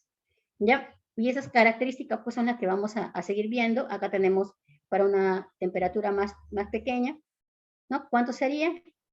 Esto es para una temperatura de 2000 Kelvin. La luminosidad sería 1 sobre 81, ¿no? Lo que quiere decir que esta estrella de 2000 Kelvin es 81 veces menos brillante que la del Sol, ¿no? Y así. Entonces, con esto ya hemos abordado mucho sobre esta parte de la luminosidad, pero hemos visto de que la luminosidad va a depender de la distancia. Y esto es importante, es un factor importante, cómo hallar la distancia de las estrellas. Y hay un método que se utiliza para hallar la distancia de estrellas cercanas, que es el método del paralaje. ¿Ya? Y para esto vamos a observar este video. Tenemos el Sol. El Sol está acá la Tierra orbitando. Ahí está, Tierra y Sol. Y vamos a observar que el Sol, que la Tierra va a estar en un punto y en otro, en el Sol, ¿no? Después en su órbita va a diferenciarse entre estos dos puntos extremos por 6 meses. O sea, si está en A ahora, dentro de 6 meses va a estar en B. ¿Ya? Y esto nos ayuda para poder hallar esta distancia por trigonometría. Nosotros observamos a una estrella muy cercana. Esta es una versión bien exagerada, porque al final estos ángulos son muy pequeñitos, ¿ya? Pero tenemos, cuando estamos en A, observamos a esta estrella que está cercana con relación a las estrellas más lejanas. Y vamos a poder tomar una foto y vamos a ver que esta estrella en proyección va a estar acompañada de estas de acá, ¿no? Pero si después de 6 meses estamos ya en el punto B y observamos esa misma estrella, vamos a observarla con relación a otras estrellas que están acá. Entonces, con esto vamos a poder medir nosotros un ángulo. Y este ángulo, esta parte de acá, es a lo que vamos a llamar el ángulo de paralaje, el parsec. ¿Ya? Este ángulo de paralaje, si es un segundo de arco, ¿no? Si este ángulo es un segundo de arco, ahí definimos la distancia parsec. O sea, es la distancia a la cual estaría la estrella si es que este ángulo de paralaje fuera de un segundo de arco. Ahora imagínense, un segundo de arco, ¿qué tan pequeñito es, no? Tenemos 180 grados, que es un círculo. No, perdón, 360 grados es un círculo, 180 es la mitad del círculo, 90 grados, ¿no? Es el ángulo recto. Este 90 grados lo dividimos en 90 y tenemos un grado, ¿no? Ese grado lo dividimos en 60, tenemos un minuto. Ese minuto lo dividimos en 60 y tenemos un segundo. Ese de ahí, ese pequeño, esa pequeña medida, ese segundo de arco es lo que nosotros percibimos de esa estrella al moverse de un punto, percibimos en su movimiento cuando observamos de un punto a otro, ¿no? Y esa distancia en la cual estaría esa estrella de moverse un segundo de arco sería un parsec. Y ese es el parsec que hablamos hace un momento, ¿no? Que era la distancia a la cual tendríamos que colocar a todas las estrellas para poder medir su magnitud absoluta, sería 10 parsec. Pero en este caso, pues, es cómo definimos esa medida, un parsec. A veces esto enreda, pero espero que esté bien. Si no, aquí lo vemos de otra manera. Entonces, aquí ya con la imagen fija, tenemos a la estrella, a nuestro Sol, la Tierra en 2 puntos de la órbita. Desde aquí tomo la foto, mi estrella aparece aquí, y desde aquí tomo la foto y mi estrella aparece aquí, ¿no? Entonces, hago la medida de esa distancia y ese sería el ángulo de paralaje. Sabemos que, o hemos definido también que la distancia Tierra-Sol es una unidad astronómica, son 150 millones de kilómetros, ¿no? Pero es una unidad astronómica, y con esto podemos hacer un poco de trigonometría. La distancia es una unidad astronómica entre la tangente de este ángulo de paralaje, y esto es aproximadamente 1 entre el ángulo de paralaje, y todo eso en unidades astronómicas. El ángulo de paralaje tiene que ser medido en radianes, ¿ya? Entonces ahí, bueno, hay que hacer la conversión de grados sexagesimales a radianes. Es un poco de matemáticas, pero no es matemáticas muy complicadas, ¿no? O sea, hacer solamente esa conversión, y con eso nosotros podemos definir la distancia a estas estrellas muy cercanas, ¿ya? Como para un dato, es un poco difícil medir porque, como ven, son ángulos muy pequeños, pero para esto ya se han diseñado algunos satélites. Por ejemplo, la misión Hipparcos es un satélite que estuvo tomando estas imágenes y midiendo el paralaje, este ángulo de paralaje de las estrellas, y ha encontrado pues que ha podido medir paralajes de 0.001 segundo de arco, o sea, mucho más pequeños que el segundo de arco. Y luego ya vino la misión Gaia, que es la que está prácticamente ayudándonos a medir la distancia a muchas estrellas, cuyo paralaje puede ser medido hasta 0.00001 segundo de arco. Entonces aquí ya la tecnología nos ayuda bastante, esta era de los satélites nos ha permitido poder tener datos de posicionamiento de estrellas y con esto poder medir las distancias. Y como ven, con las distancias podemos hallar luego su magnitud absoluta y con eso podemos hallar la temperatura. Entonces ya vemos de que son varios conceptos sencillos que luego nos van a llevar a conocer un poco más de las estrellas, más allá de lo que Hipparcos vio en su época, ¿no? Además de esto, en esta imagen, por ejemplo, otra vez Orión, ¿no? Y observamos a Orión, y podemos observar, pues, acá esta estrella rojita, ¿no? Viene a ser Betelgeuse, de que les hablé, esta supergigante roja. Esa estrella, si se colocara en lugar del Sol, sería tan grande que llegaría hasta la órbita de Júpiter. Imagínense, es una estrella muy, muy, muy grande. Y evidentemente muy brillante. Pero lo que podemos notar bien claro es el color. ¿No? Vemos que es un color así enrojecido, mientras estas son así un poquito más entre azules y blancas, acá hay otra un poquito más naranjita, ¿no? ¿Y qué nos va a decir el color de las estrellas?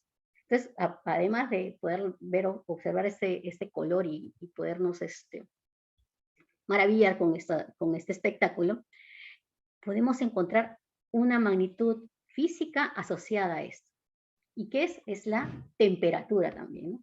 Por ejemplo, si nosotros vemos a esa gente que trabaja con el hierro, que lo va calentando para poderle dar forma, vamos a observar en esta barra de hierro, por ejemplo, que ha sido calentada, que hay una diferencia de tonalidades en estos colores.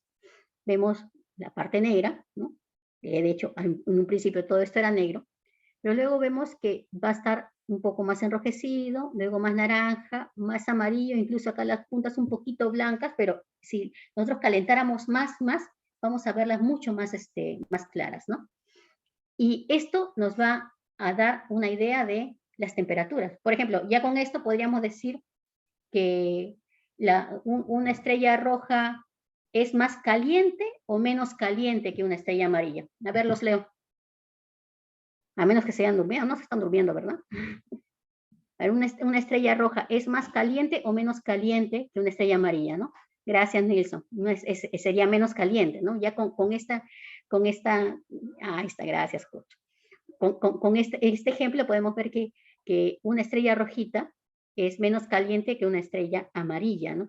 Por lo general, instintivamente nosotros aquí nos acostumbramos a identificar las cosas calientes con rojo y las cosas azules con, las cosas frías con azul, ¿no? Por el hielo y el fuego.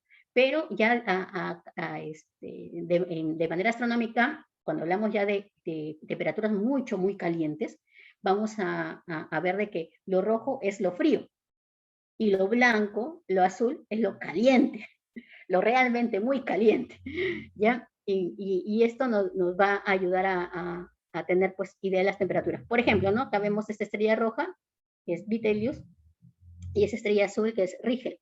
Y la diferencia entre temperaturas de esa estrella es bastante, ¿no? Prácticamente una es casi 3 veces más que la otra, ¿no? Y pues seguimos hablando de temperatura superficial. La temperatura en el núcleo es otro tema, y eso lo vamos a ver en la siguiente clase.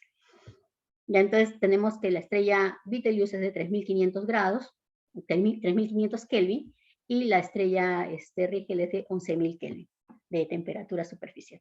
Y así podemos ver otras estrellas cuya temperatura van a variar, ¿no? Todas estas estrellas, su temperatura va a variar con su color, ¿no? Con el rango en el que estas están emitiendo. Entonces, para poder hablar un poco de esto, ya tenemos que hablar, entrar al tema de espectros, ¿ya? Y para el tema de espectros, pues tenemos que entrar a la parte de ondas, ¿no? Así que vamos a dar una pequeña explicación acerca de esta relación de las ondas y la luz, ¿no? La luz es una onda electromagnética, ¿ya? Es una onda electromagnética. Entonces, lo interesante de la luz es que no requiere de un medio para propagarse. Es decir, la luz se mueve en el vacío, es más, se mueve a la velocidad de la luz en el vacío, ¿no? Es lo que se mueve más rápido. Y se propaga en otros medios, ¿no? Acá, mediante la atmósfera, nosotros también podemos ver que pasa la luz. Entonces, se propaga en todo medio. O sea, no necesita un medio especial para propagarse. A diferencia del sonido, ¿no? El sonido en el vacío no se propaga. Pero, las ondas tienen una característica, ¿no? Tienen una longitud. Entonces, si tenemos acá esta representación de una onda, esta parte de acá arriba son las crestas, y estas partes que están abajo son los valles, ¿no? Y la distancia entre cresta y cresta es a lo que vamos a llamar una longitud de onda, ¿no? Y bueno, acá también vamos a encontrar un parámetro que se llama amplitud, ¿no? Que es en cuanto qué tan alta es esta onda, ¿no? Y el periodo también es otro factor, ¿no?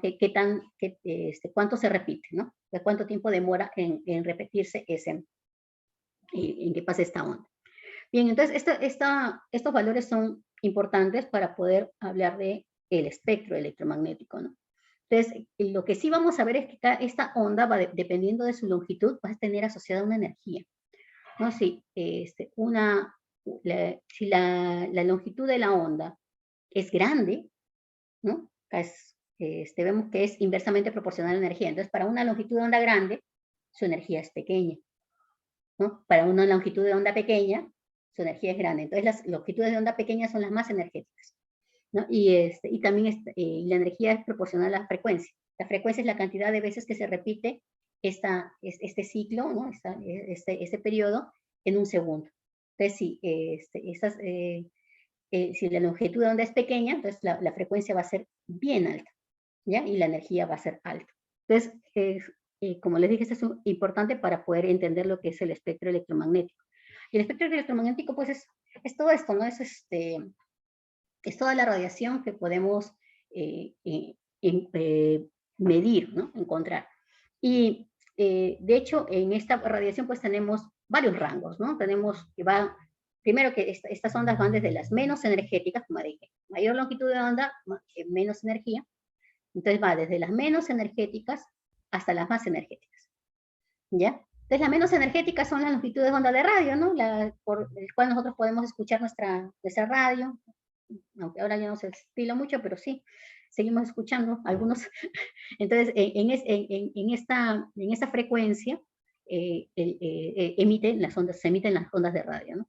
Después están los microondas, que es una frecuencia en la cual nosotros podemos calentar nuestros alimentos, ¿no? Con estos aparatos, ¿no? Generan esta longitud de onda que llega a empalmarse con la longitud de onda con el tamaño de las moléculas del agua, y es por eso porque estas se agitan y se llega a calentar, ¿no? Está el infrarrojo, que, bueno, en el infrarrojo que tenemos los controles remotos, ¿no?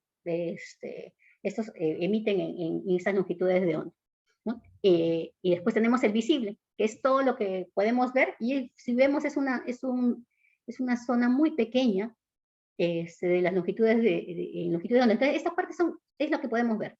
El resto no lo podemos ver. Sin embargo, hemos podido construir aparatos que nos permiten trabajar en estas frecuencias, ¿sí? Y tenemos las más energéticas. Está el ultravioleta, ¿no? Que es justo cuando estamos expuestos al sol por mucho tiempo, en una caminata o en la playa, y nos quemamos. Eso no es porque el infrarrojo, del cual emite la temperatura del sol, nos está quemando, sino es la longitud de onda en ultravioleta, esta que pasó a través de la atmósfera, la que nos quema. Está también los rayos X, que nos ha permitido poder ver las radiografías, y los rayos gamma, que son las mucho más energéticas, ¿no?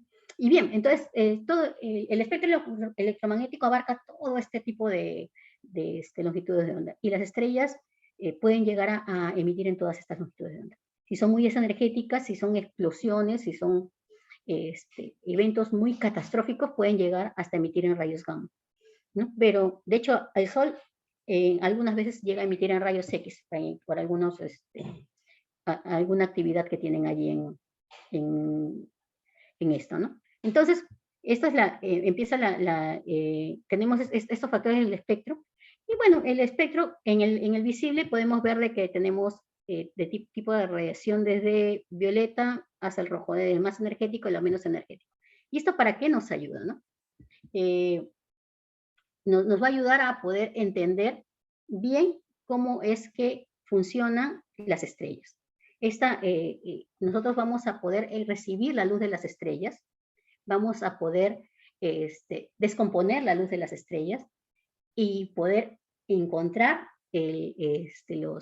los materiales de los cuales están compuestas las estrellas y muchas otras cosas más, ¿no? Entonces, acá, ¿se escucha bien? No presenta audio.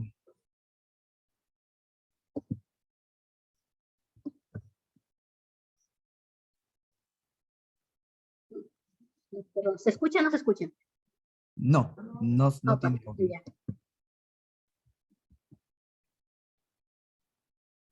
Parece que no configure bien. Si no, ya después les paso el link del video, pero básicamente explica lo que expliqué de una manera más resumida como para que quede bien, ¿ya? El espectro electromagnético, a la final, bueno, hemos hablado un poquito acerca de las matemáticas, de las longitudes de onda, que es la parte física la que nos permite entenderlo, pero ¿qué podemos hacer con él, no?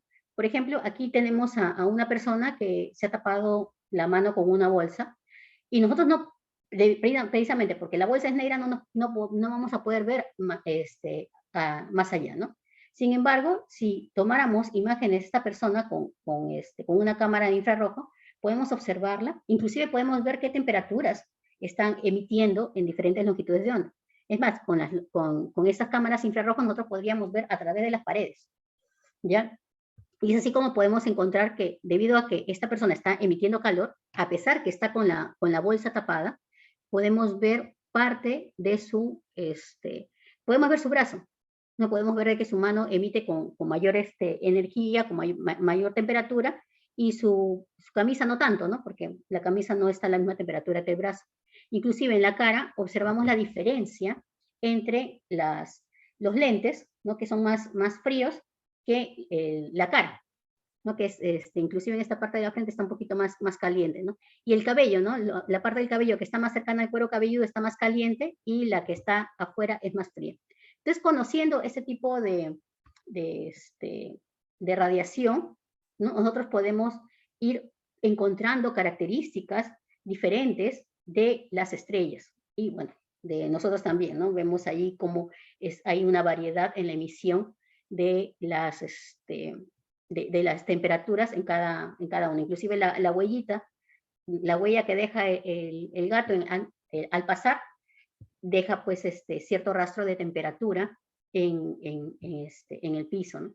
Y con esto pues logramos llegar pues a la parte del espectro electromagnético en sí, ¿no? Entonces nosotros capturamos la luz de la estrella por un prisma o una red de difracción que permite descomponer las estrellas, la luz de las estrellas, y esta radiación, este espectro, se puede encontrar también en estos diferentes colores, en el visible, y vamos a poder determinar con ciertos aparatos justamente la parte infrarroja, ultravioleta, que nos va a dar más información acerca de de las estrellas.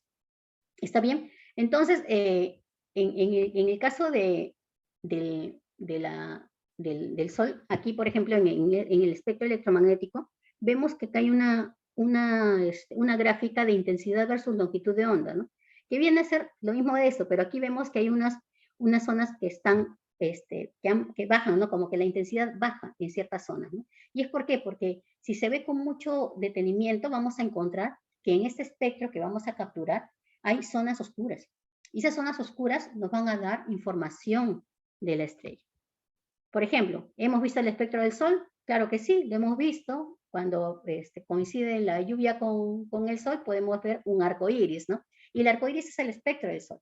Pero si observamos con mayor detenimiento, capturamos la luz del Sol con un prisma, vamos a encontrar estas líneas oscuras, ¿ya? Y esas líneas oscuras nos van a hablar acerca de la información que hay dentro de nuestro Sol. Y de hecho, pues tenemos mucha información de eso. Y esto nos lleva pues a un tema que es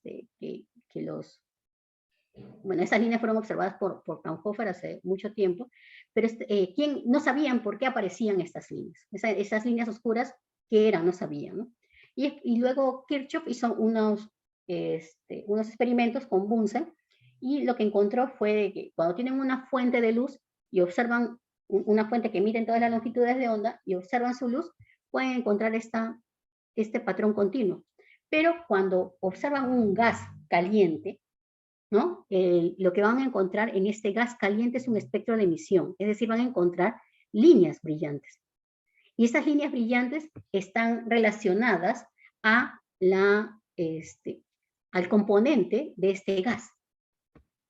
Y si vemos que la luz atraviesa ese gas, esa luz va a ser opacada en estas longitudes de onda, de justo estas líneas brillantes. Si vemos, ahí estas líneas coinciden, ¿no? Esta línea brillante que estaba con la nube brillante va a pasar a no estar, o no presentan presencia en este espectro cuando la luz pasa a través de ello. Entonces, esto, si estamos hablando de que esta fuente de luz es el núcleo de una estrella que tiene temperaturas de millones de grados, y esta parte de acá es la atmósfera de la estrella, este gas, porque tiene mucho menos, hemos visto que el Sol tiene 6.000 grados de temperatura. Entonces, lo que vamos a observar en estas líneas son las componentes de la atmósfera de la estrella, ¿no? Y es así que podemos tener estos espectros de absorción y emisión, donde si tomamos el espectro solamente del hidrógeno, del gas hidrógeno, así como en una diferencia potencial, vamos a poder encontrar estas líneas brillantes, pero si observamos el hidrógeno en las estrellas, vamos a encontrar que justamente desaparecen en ese espectro. ¿Y desaparecen por qué? Porque interactúan, ¿no? Que igual tenemos acá con el sodio, que son como que complementarios, ¿no? Y el calcio, ¿no? O sea, acá en la estrella brillante, la luz brillante, la línea brillante, cuando observamos la línea de calcio, pero que desaparece en la luz de las estrellas. Eso es básicamente porque son energías emitidas o absorbidas que pasan a nivel del átomo. Entonces, yendo al modelo atómico de Bohr, por ejemplo, tenemos unas zonas que son permitidas para los electrones, y estas zonas, cuando tenemos un electrón en la parte fundamental, en la línea fundamental, en la órbita esta, y este electrón recibe luz, y esta luz justamente recibe cierta cantidad de energía, pero tiene que ser una energía muy especial que le ayude a saltar de un orbital fundamental a un orbital exterior. Entonces, cuando haces este salto, quiere decir de que este electrón ha absorbido esta energía, y al absorber esa energía, pues ya no aparece en el espectro. Y del otro modo, ¿no? Si este electrón está en el nivel fundamental, y luego, perdón, en un nivel superior, y quiere pasar al nivel fundamental, lo hace emitiendo energía justamente en esa longitud de onda. Y es así como se forman las líneas de emisión. Entonces, esto explica cuál es la relación entre los elementos químicos y la luz, ¿no? Entonces, con esto nosotros podemos ya decir que podemos conocer de qué material están hechas las estrellas. Tenemos ya bien conocidos los espectros de cada molécula, y en cada una de esas moléculas tenemos esos espectros de emisión, y es como si fuera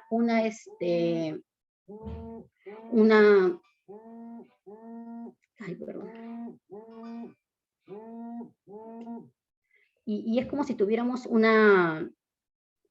ya tenemos una guía, tenemos un catálogo, y cada uno de estas líneas son únicas para cada elemento. Esta misma línea no se va a repetir en otro elemento, son únicas. Entonces estos espectros son como si fueran las huellas digitales de los elementos químicos. Y esas líneas, ese patrón de líneas único que encontramos en las estrellas, nos va a indicar que ese elemento está en esas estrellas. Bien, entonces ya con esto podemos ir, acá tenemos la parte de los espectros estelares. Entonces, esto, por ejemplo, son espectros de diferentes estrellas. Estos son nombres de estrellas del catálogo Henry Draper, ¿no? Del catálogo AJ, y estos son sus espectros. Y vemos que hay esta cantidad de líneas innumerables, ¿no? Líneas en cada una, ¿no? Pero también vamos a ver de que estas que están más arriba brillan un poco más en la parte azul, y conforme vamos bajando, va a brillar un poco más en la parte amarilla y luego más en la parte roja. Esa es una manera de decir de que estas estrellas se emiten en longitudes de onda más azules y acá en longitudes de onda más rojas. O sea, esas estrellas que están arriba son más calientes y las estrellas que están abajo son más frías. Y obviamente tenemos el espectro del Sol, ¿no? Y el espectro del Sol, pues como les dije, era mucho mayor la muestra. ¿Por qué? Porque es nuestra estrella más cercana y podemos captar mayor detalle de ella, ¿no? Y todas estas cantidades de líneas nos hablan pues acerca de todos los elementos que están compuestos en la atmósfera de nuestra estrella. Bueno, acá les muestro algunos ejemplos de espectros, ¿no? Que ya habíamos visto que es el Sol, y sus espectros con las líneas espectrales acá, y con esta intensidad con longitud de onda, que es como lo vemos para poder analizar ya en el laboratorio, ¿no? Con nosotros. Ese es el espectro de una lámpara, ¿no? Y vemos de que esta lámpara tiene líneas de emisión, ¿no? En diferentes longitudes. Ese es el espectro de un puntero láser, que solamente emite en la línea de 650 nanómetros, ¿no? Y estos son ejemplos de otras lámparas, ¿no? Y estos espectros nos van a indicar, pues, de qué material están hechas las componentes de la lámpara, ¿no? Sabemos que tenemos estas lámparas, lámparas de sodio o esos fluorescentes que tienen un gas adentro, ¿no? Y ese gas, al ser excitado, por esta diferencia potencial, cuando nosotros lo conectamos, hace de que esto de que brille, pero cuando nosotros lo vemos con un espectroscopio, podemos saber qué materiales hay dentro de esta lámpara, ¿no? Entonces esto es lo que usamos para saber qué material tienen las estrellas, y esto me lleva a hablar acerca de las ventanas atmosféricas, ¿no? Que en sí nuestra atmósfera no nos permite recibir todas las longitudes de onda, toda la energía que es emitida por la galaxia, por el universo. No solamente recibimos en cierto rango de longitudes de onda. Recibimos en el visible, un poquito en el ultravioleta, un poquito en el infrarrojo, y en ondas de radio recibimos bastante, ¿no? Y gran parte de las ondas de radio. Es por eso que los observatorios astronómicos buscan estar cada vez más arriba, ¿no? Porque mientras más arriba puede recibir un poquito más de radiación. Pero ya con esto se ha suplido con algunas misiones que han enviado a telescopios al espacio. Y los telescopios espaciales ya sí nos permiten recibir toda esta radiación y poder estudiar con mayores herramientas, con mayor detalle, qué es lo que ocurre en el universo, ¿no? Entonces, y básicamente las radiaciones en el ultravioleta no pasan porque el ultravioleta es absorbido por la capa de ozono. Entonces, por eso es el problema, ¿no? Si es que la capa de ozono disminuye, entonces hay esos agujeros de capa de ozono, que al final es menor densidad de ozono que tenemos en la atmósfera, y pasa mayor cantidad de radiación ultravioleta, y esa radiación ultravioleta es la que nos puede generar cáncer de la piel. Y es por eso que es importante, pues, cuidar esto de el medio ambiente, no generar estos gases del CO2 para que no disminuir el ozono en nuestra atmósfera. Y la parte infrarroja es absorbida básicamente por el vapor de agua que contiene nuestra atmósfera, ¿no? Los rayos gamma y rayos X son absorbidas por el nitrógeno y el oxígeno de la atmósfera. Y acá como un ejercicio tengo pues un espectro cualquiera, no es el espectro de una estrella, simplemente un espectro observado. Y tengo acá algunos espectros de algunas componentes, ¿no? Y la idea sería identificar qué componentes hay en ese espectro.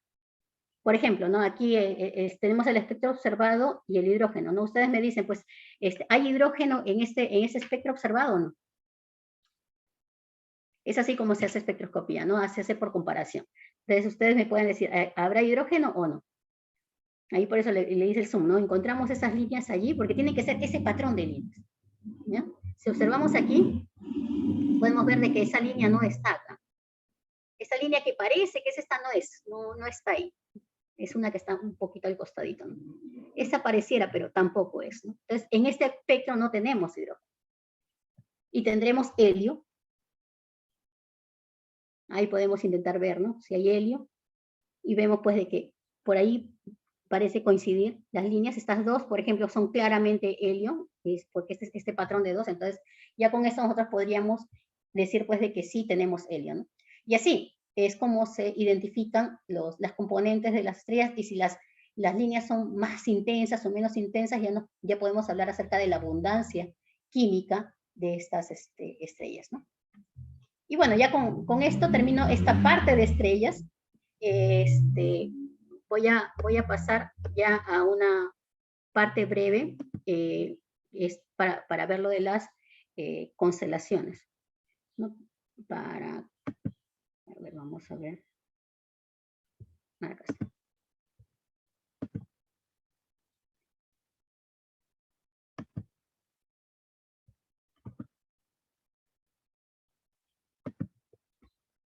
Entonces, aquí para la parte de constelaciones, a veces uno piensa, pues bueno, constelaciones las conocemos, vemos las figuritas y ya, pero no es tanto así, ¿no? Hay algo más escondido ahí en el tema de las constelaciones que lo hace muy interesante, ¿no? Nosotros podemos observar, por ejemplo, un cielo despejado. Este es el cielo del desierto de Atacama en Chile, donde se ha encontrado, pues, que son los cielos, los mejores cielos del mundo, ¿ya? Y de hecho están haciendo acciones para seguir cuidándola. Pero acuérdense que, pues, que Chile está este desierto de Atacama está al norte de Chile, y nosotros estamos, el Perú estamos al norte de Chile, ¿no? Y en el sur del Perú también cuenta con buenos cielos, ¿no? Y de hecho este estudio de búsqueda de sitio astronómico que hicimos, donde colocamos finalmente el observatorio de Moquegua, fue precisamente por eso, por resultado de un estudio que hicimos del cielo astronómico en el Perú. Pero bueno, tenemos esta vista, este cielo estrellado. Ya vimos que hay estrellas de diferentes tamaños, de diferentes colores. Aquí inclusive vemos un grupito de estrellas muy juntitos. Ese grupito es el cúmulo conocido como las Pléyades, y ha sido muy observado por nuestros antepasados también, ¿no? Y si no se nota aquí, pero Orión también está en este campo, ¿no? Aquí podemos ver la parte de la nebulosa Orión. Las Tres Marías están por aquí, ¿no? Entonces, a veces cuando hay muchas estrellas, llegamos a perder esta noción, ¿no? No logramos identificar las constelaciones que conocemos, precisamente por la gran cantidad de estrellas, ¿no? Y esto me pareció interesante porque justamente estas estrellas, esta zona está relacionada con algunas observaciones que hicieron algunos antepasados, ¿no?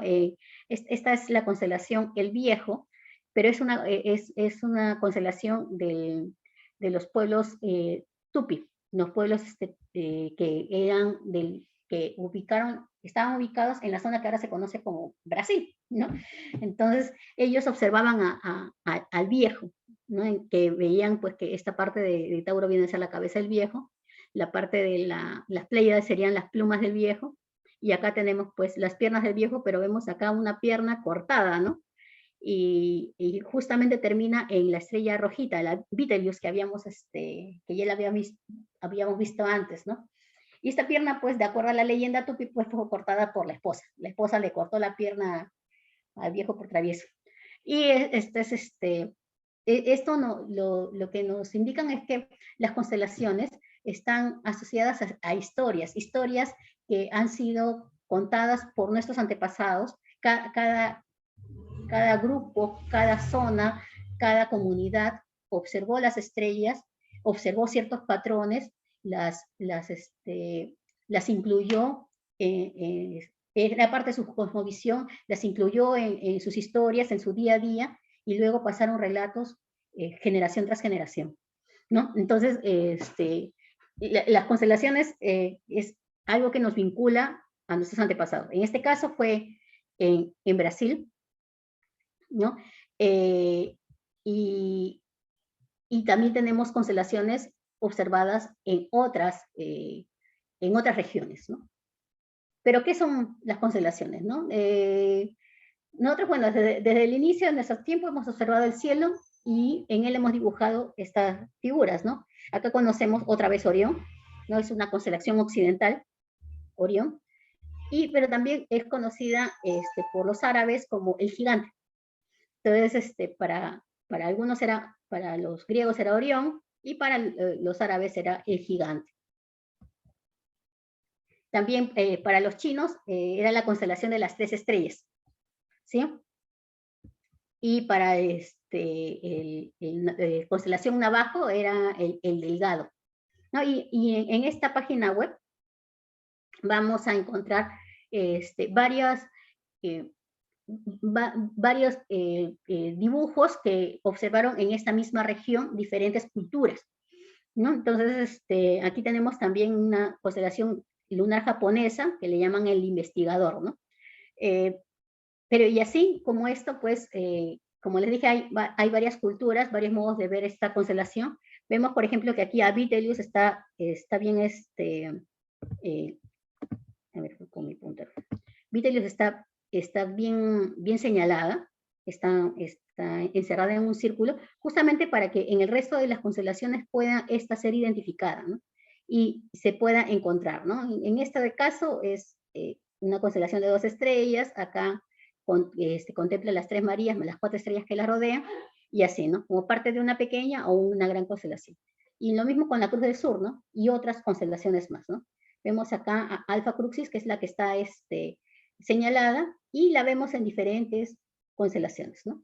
De diferentes lados. Acá, por ejemplo, vemos que es una constelación bien pequeñita, comparado con la constelación grande.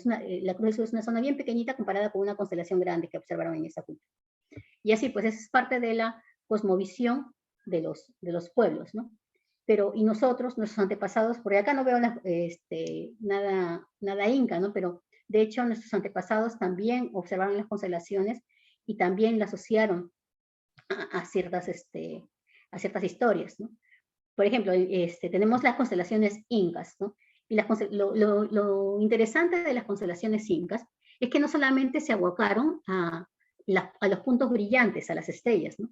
Sino también se concentraron en esas zonas oscuras, ¿no? Realmente esta parte es una zona muy brillante, en un cielo muy despejado, pero esta zona muy brillante también está plagada por zonas oscuras, son nubes que no pertenecen a nuestra atmósfera, sino que son nubes de gas y polvo que se encuentran en la Vía Láctea, ¿no? Porque toda esta zona es la zona de nuestra galaxia, la Vía Láctea, sino que la vemos así de cantito. ¿Ya? Pero además de ver estos puntos brillantes, vieron también estas zonas oscuras. Y los incas los pudieron determinar, encontraron ciertas figuras en ellas, ¿no? Por ejemplo, tenemos como las constelaciones brillantes, tenemos a Choquechinchay, que es Antares, solamente la estrella, a Colca, el almacén, que viene a ser la cola del escorpión, pero también se le conoce a las Pléyades como la Colca, porque decían que era el almacén de maicito, ¿no? Entonces, los maicitos. Los chilenos lo tienen como que fueran las papas, unas papitas, pero acá tenemos como que ese es el almacén de maicitos, las Pléyades, ¿no? Están también llaman Yahui, que es los ojos de la llama, ¿no? Están conformadas por Alfa y Beta Centauro, ¿sí? Y también está, pues, la que conocemos como Cruz del Sur, ¿no? Pero lo tenían como Ucho y Cruz. Y de hecho también los incas observaron varias cruces en el firmamento, ¿no? Ucho y Cruz es una de las tantas cruces que había, ¿ya? Pero falta todavía investigar más. Nuestra cultura ha sufrido mucho desastres, ¿no? Empezamos pues con la invasión de los españoles, ¿no? Que se dedicaron pues a justo destrozar estos lugares donde se hacían los rituales, y esos lugares donde habían los rituales, donde se adoraban pues a los dioses. Estábamos hablando del Inti, de la Quilla, ¿no? De los dioses que tenían que ver con nuestra naturaleza, ¿no? Y los españoles buscaron destrozarlos precisamente para que no tengamos este vínculo con la religión, con nuestra religión, y podamos seguir a las religiones que ellos nos imponían, ¿no? Era la manera de conquistarnos, ¿no? Entonces, hubo este problema. Luego también durante la ocupación chilena se robaron muchas de nuestras manifestaciones astronómicas, inclusive un observatorio astronómico que se iba a instalar en Lima, también se llevaron el telescopio. Y además de eso, los huaqueros, ¿no? Entonces, han habido muchos ataques a los vestigios, a los lugares que podrían ayudarnos a reconstruir esa historia que tenemos con nuestros antepasados, ¿no? Sin embargo, de lo que se puede recolectar, se han encontrado estas constelaciones. Hay algunas otras que hay también discusiones sobre algunas si son o no son, pero se puede seguir, se puede seguir investigando, ¿no? Y hay una especial me gusta, por ahí tengo yo el manuscrito de Huarochirí, lo que es el libro Dioses y Hombres de Huarochirí, que fue traducido por el taita José María Arguedas. Y allí hay una parte en donde hablan de las constelaciones, ¿no? Hablan de la Yacana, la constelación de la llama, ¿ya? Y bueno, hay una historia bonita sobre la Yacana, ¿no? Que la Yacana está en el cielo y es la sombra de una llama que está en el cielo, y como vemos, pues, debido a la rotación de la Tierra, pues, vemos como que el cielo se mueve, ¿no? Pero es la rotación de la Tierra. Pero se ve, pues, como que la llama se oculta en el horizonte, ¿no? Y lo que dicen es que la Yacana baja todas las noches a beber el agua de los mares, porque si no bebiera el agua de los mares, nosotros nos inundaríamos. Entonces la Yacana es la que nos libera de morir inundados, ahogados, ¿no? Entonces ella baja todas las noches a beber esta agua y nos salva, ¿no? Y también que si hay alguien que logra ver a la Yacana, pues tendría que agarrar parte de su pelaje y guardarlo, ¿no? Porque esto indica de que ha tenido mucha suerte y y lo que tendría que hacer es ir a comprar su llamita, hembra y macho, porque van a tener mucha reproducción de las llamas, ¿no? Va a haber pero esto es lo que parte de las leyendas porque, que se tiene, ¿no? Y aquí está, pues, ¿no? En esas nubes oscuras es donde se han fijado, pues, estos dibujos, ¿no? Esta es mi interpretación de los dibujos. Hay otras interpretaciones, pero muy parecidas a esta. Y se encuentra, pues, en estas formas de las nubes, las imágenes no solamente de la llama, que es la Yacana que está aquí, sino también de una perdiz, ¿no? Se le conoce también como saco de carbón, pero es la perdiz. Y esto se encuentra en el libro Dioses y Hombres de Huarochirí, ¿no? A la mancha oscura, que va un poco más adelante de la sombra que llaman Yacana, le dan el nombre de Yutu, la perdiz, ¿no? Entonces, con esto nosotros ya sabemos, la Yacana está acá y sabemos que ya está identificado el Yutu. También están las otras constelaciones oscuras, que está el pastor, Mishir, el zorro, Ato, y lo bonito del zorro, pues, es que justo los ojos del zorro coinciden con dos estrellas rojitas, ¿no? Entonces, es bien interesante, ¿no? Que es así, ¿no? Está la cría de la llama, que está la Yacana. Acá estaban, pues, los ojos, ¿se acuerdan? El Yamañahuic, ¿no? Los ojos de la Yacana, que eran la constelación brillante. Está la perdiz, está Jampatu, el sapo, y está Machacu, la serpiente, ¿no? Y también hay otros, ¿no?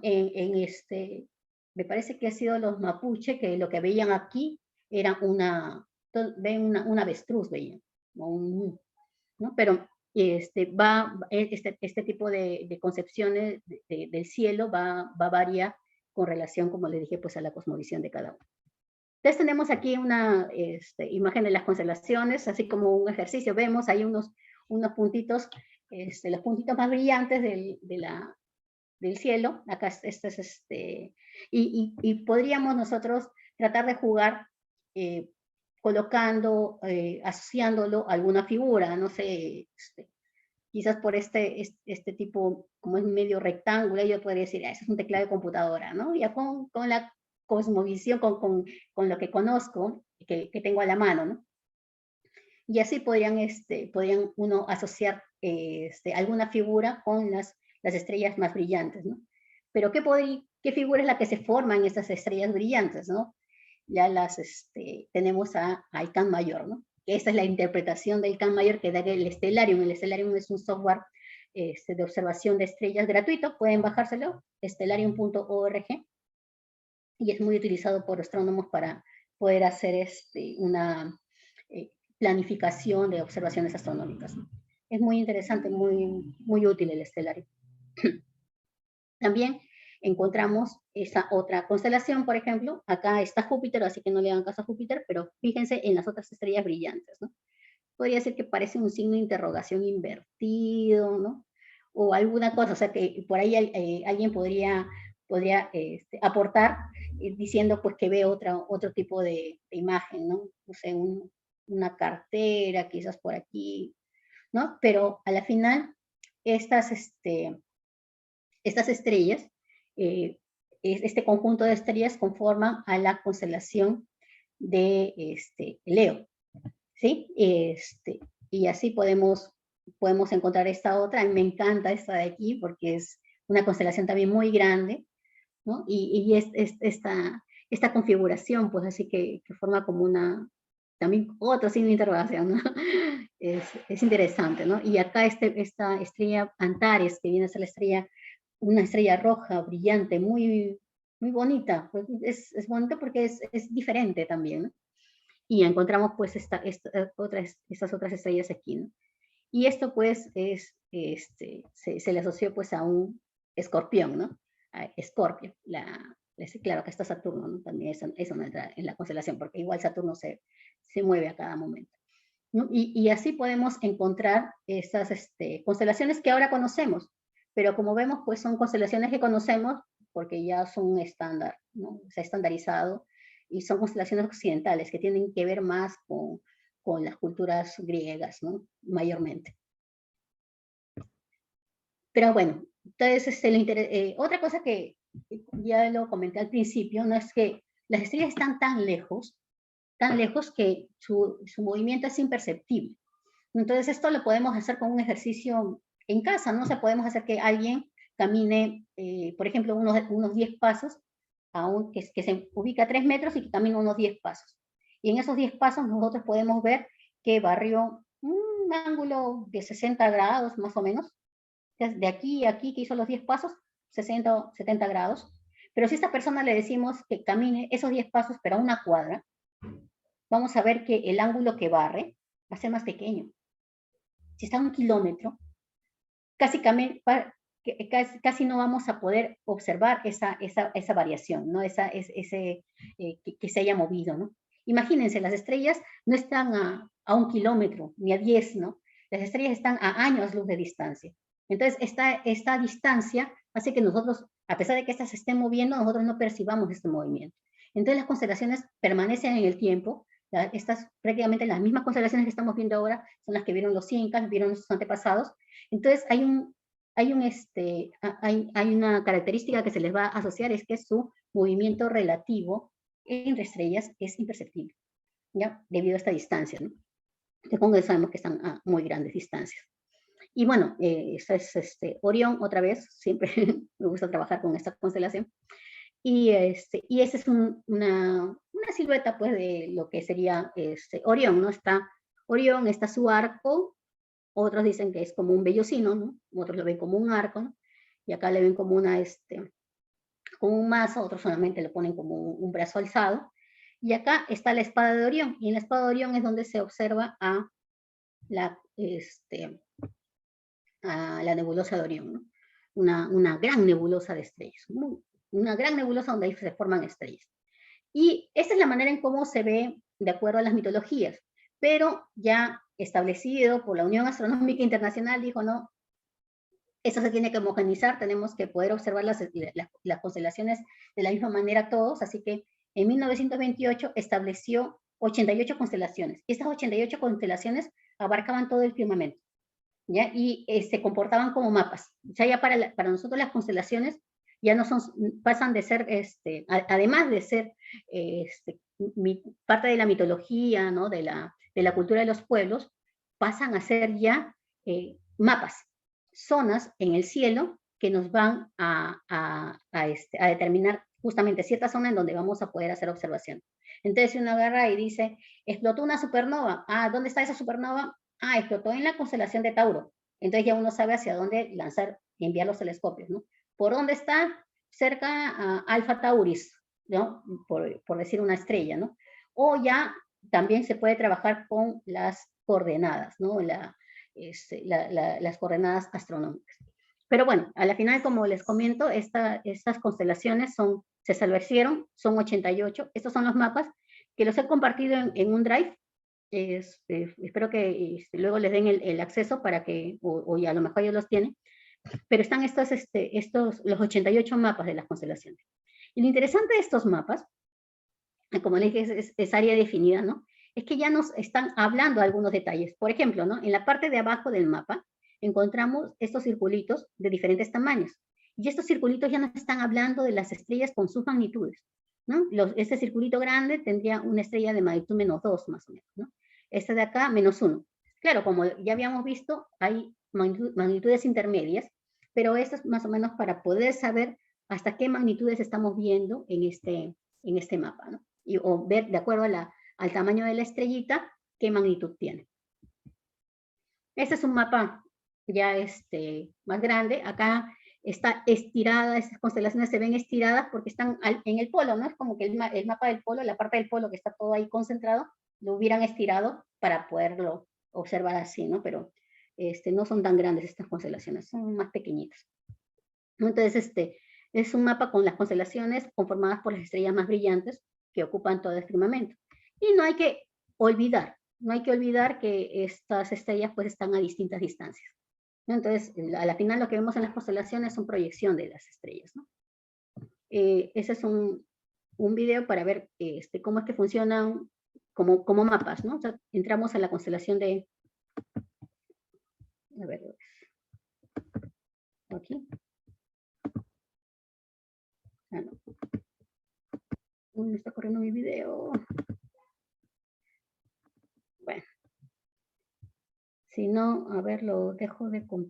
vamos a dejar de compartir.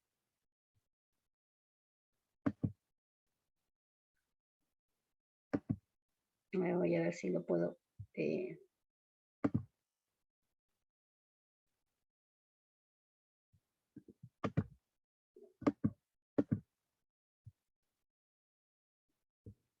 Ya casi corre ya. Entonces ahorita comparto.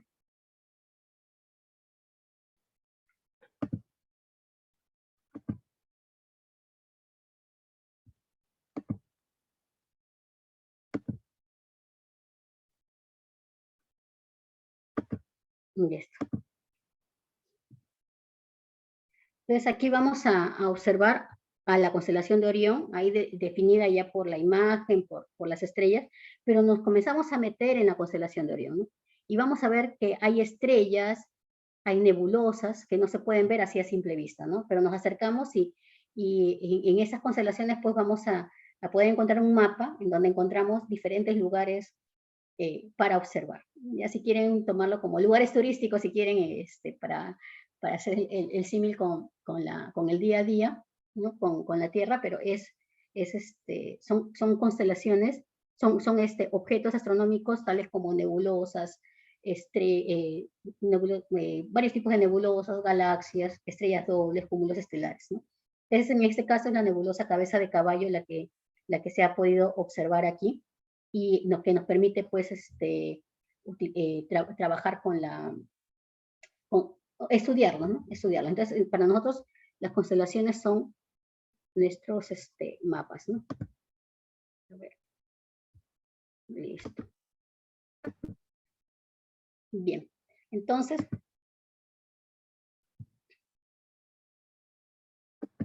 aquí recién está corriendo. Ya. Entonces, vamos a ver un poco más sobre estas constelaciones. Vamos a poner unos ejemplos.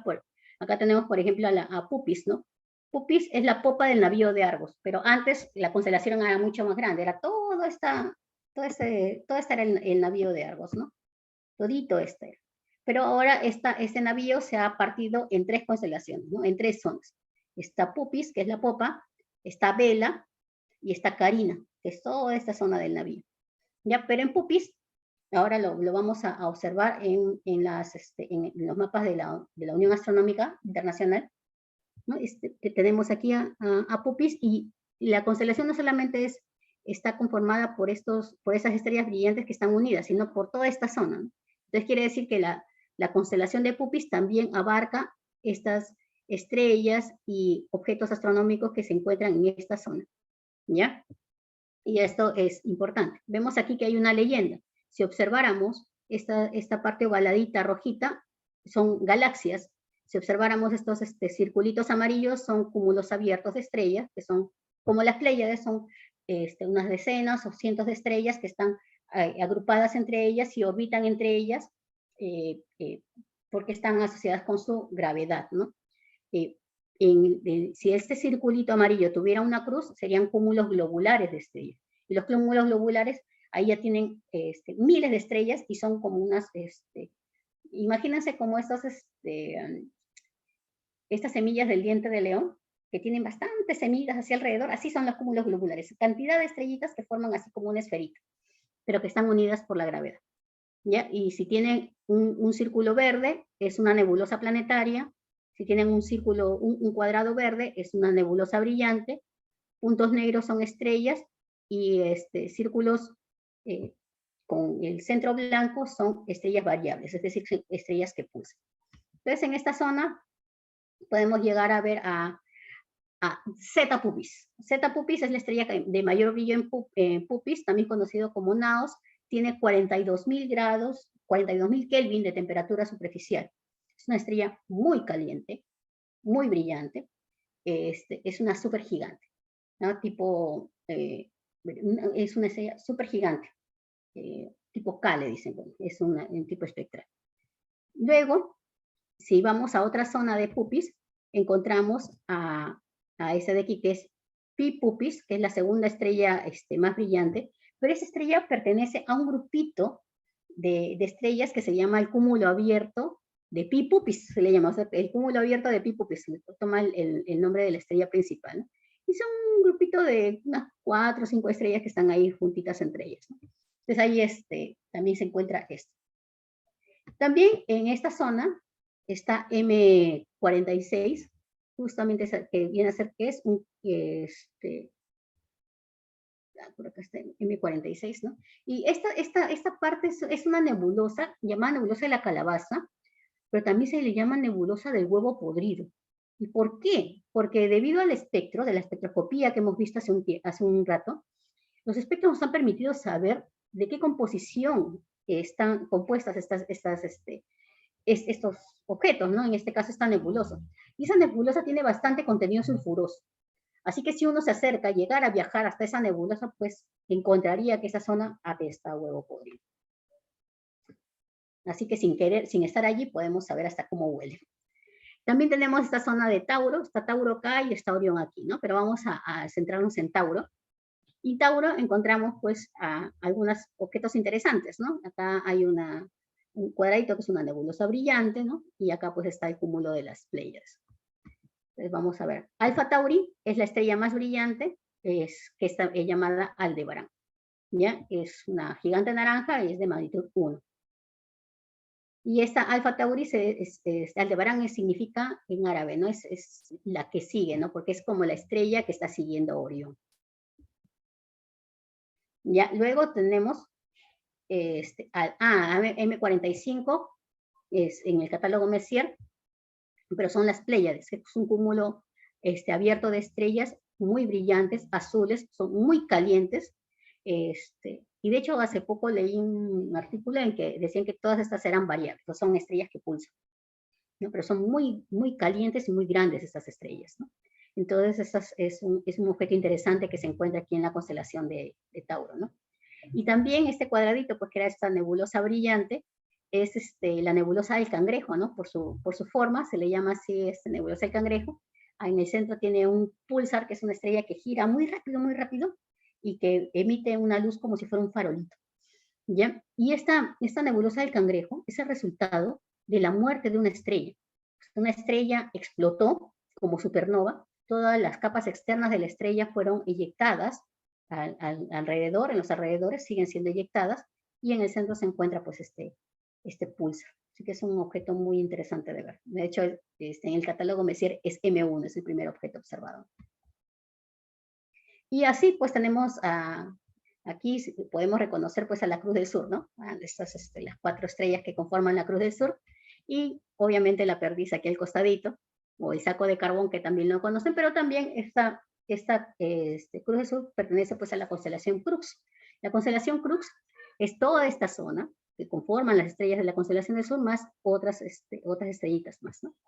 Entonces, en este grupo también encontramos algunas cosas interesantes, por ejemplo, NGC, el New General Catalogo 4755, y este es un cúmulo abierto de estrellas, muy bonito, llamado el joyero. El joyero le dicen porque hay estrellas así de varios colores, ¿no? Y es como que si fuera una cajita, la cajita de joyas también le dicen, ¿no? Son como joyitas las estrellas de colores, muy brillantes. Entonces, este cúmulo abierto se llama el joyero. También se encuentra el NGC 4609, que es otro cúmulo de estrellas abierto, que es Colinder también 263, así se le conoce, que se encuentra justamente aquí. Y Alpha Crucis, que viene a ser la estrella más brillante, pero también es una estrella así brillante porque es una estrella doble, es una estrella blanco-azulada tipo B, y junto con su estrella doble, pues va orbitando y en un periodo de 75.8 días, ¿no? Entonces, su año de estas estrellas es 75.8 días, mientras que nuestro año es de 365 días. Y así pues llegamos a las constelaciones zodiacales. Las constelaciones zodiacales se les llama así, bueno, porque zodiacos como si fuera una rueda de animales, y esto era la zona en donde aparece, o donde tiene su camino el Sol. Entonces, aquí con esta imagen vamos a poder observarlo mejor. Ahí está. Entonces, se tiene el Sol, se tiene el planeta orbitándolo, pero nosotros conforme vamos orbitando, vamos a ver al Sol proyectado en diferentes zonas del cielo. Claro que así a simple vista no se va a ver, pero nosotros vamos a poder determinar en dónde está siendo proyectado, ¿no? Y va a estar siendo proyectado en lo que llamamos las constelaciones zodiacales. ¿Ya? Entonces, es el camino que recorre las estrellas anualmente. Generalmente, cuando tenemos concebidas como 12 las constelaciones zodiacales, ¿no? Y acá se ve pues el gráfico que proyecta el Sol, pero realmente no son 12, son 13 las constelaciones zodiacales. ¿Y es por qué? Porque no están considerando Ofiuco, y estas pues, cosas históricas, cosas de reyes que quisieron imponer, saquen Ofiuco y ya, pero en sí las constelaciones zodiacales son 13, ¿no? Que es el camino por el cual pasa el Sol. Y es más, bueno, la gente pues que ve esto de los horóscopos, que dicen que las estrellas y los planetas influyen, ya vimos que las estrellas, pues ni siquiera las constelaciones están cercanas, sino que las estrellas y constelaciones están a diferentes distancias, así que no podría influir nada allí. Pero además, el periodo que pasa el Sol en cada una de estas constelaciones no es el mismo. O sea, ahí se encuentra como que Aries desde tanto de marzo hasta el tanto de abril, ¿no? O sea, como que cada constelación zodiacal durará un mes, y no es así, ¿no? Acá tenemos la duración de estas constelaciones que en la fecha tradicional que se ven en los periódicos, donde dice que Aries es del 21 de marzo al 20 de abril, Tauro del 21 de abril al 21 de mayo y así. Ofiuco no lo toman en cuenta.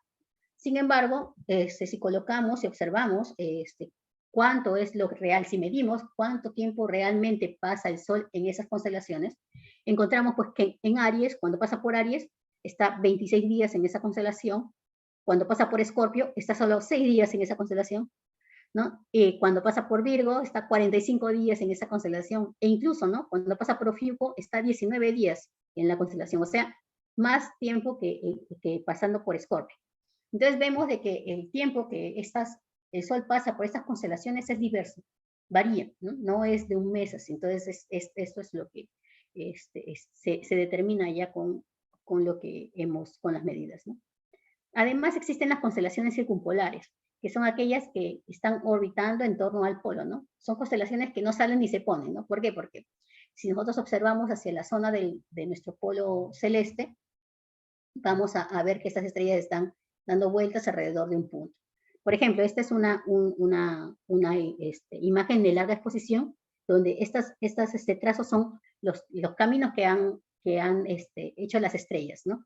Y como le dije, por larga exposición, ¿no? Durante una noche.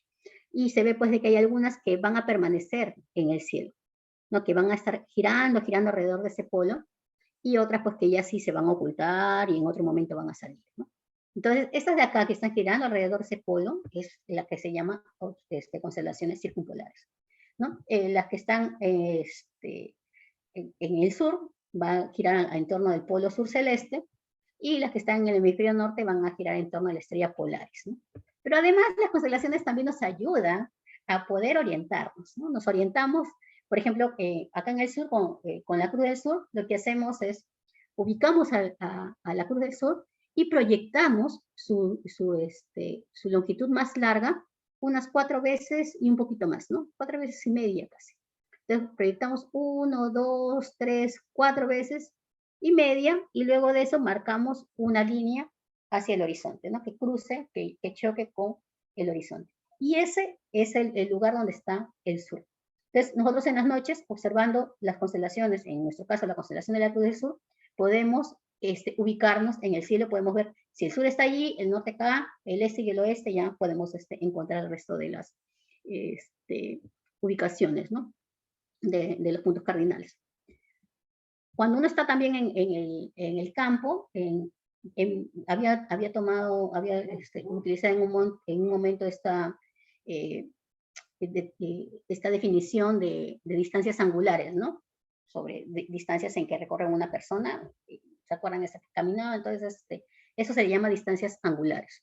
Y esas distancias angulares nos ayudan también a poder ubicar objetos en el cielo, porque si en algún momento les ha pasado, ustedes han querido señalar, o alguien les ha señalado una estrella, mira esa estrella que está allí, pero debido a que uno está en una posición y el otro está en una posición, por este efecto del paralaje, esta persona apunta a un lado, pero nosotros vemos que está apuntando a otro lado. Si no, les invito a que lo intenten y van a ver que esto pasa, ¿no? Entonces, estas distancias astronómicas podemos medirlas con angulares, encontrando algunos objetos reconocibles, ¿no? Por ejemplo, conocemos la constelación de Orión, sabemos dónde está Betelgeuse, ya, entonces todos conocemos dónde está Betelgeuse.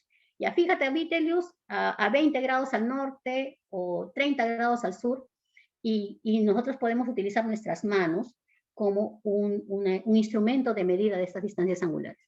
Y con esto, pues, estiramos el brazo. Acá hay que tener en cuenta, mi mano, por ejemplo, es pequeña, ¿no? Pero mi mano tiene la proporción del tamaño con relación al brazo. Entonces, con el brazo bien estirado, alguien que tiene una mano pequeña o una mano grande, va a ser proporcional, va a poder hacer estas medidas. Pero tiene que estar estirado. Entonces, con el brazo estirado, yo abro mi mano y el ángulo que forma entre este dedo y este dedo va a ser 20 grados. Entonces yo puedo decir, ah, mira esa estrella que está 20 grados sobre el horizonte. Marco dónde está mi horizonte y levanto, ¿no? 20 grados o quizás es 40 grados. Entonces 20, 40, ¿no? Y así.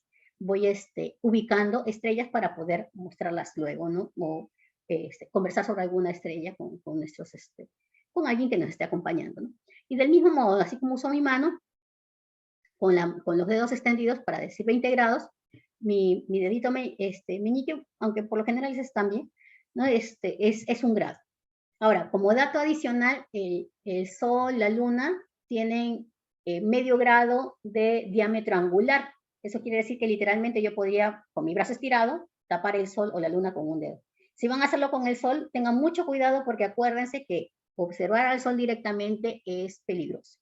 Ya les puede hacer daños permanentes en el ojo. Así que tengan mucho cuidado. Entonces así tenemos un grado, podemos hacer 15 grados con los dedos así, 5 grados y 10 grados, ¿no?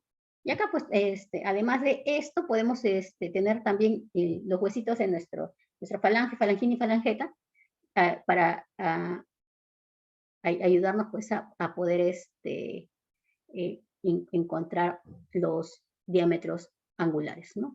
Las distancias angulares, 3, 4 y 6 grados. Bien, entonces ya estamos terminando ya.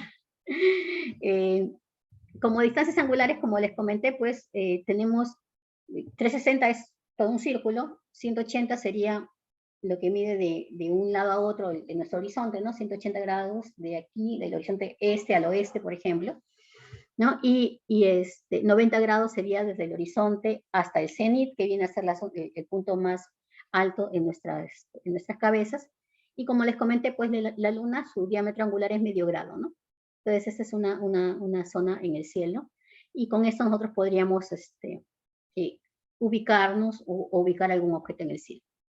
Y además de eso, ya esta es la última diapositiva, es comentarles sobre la escala del cielo oscuro de Bortle, ¿no?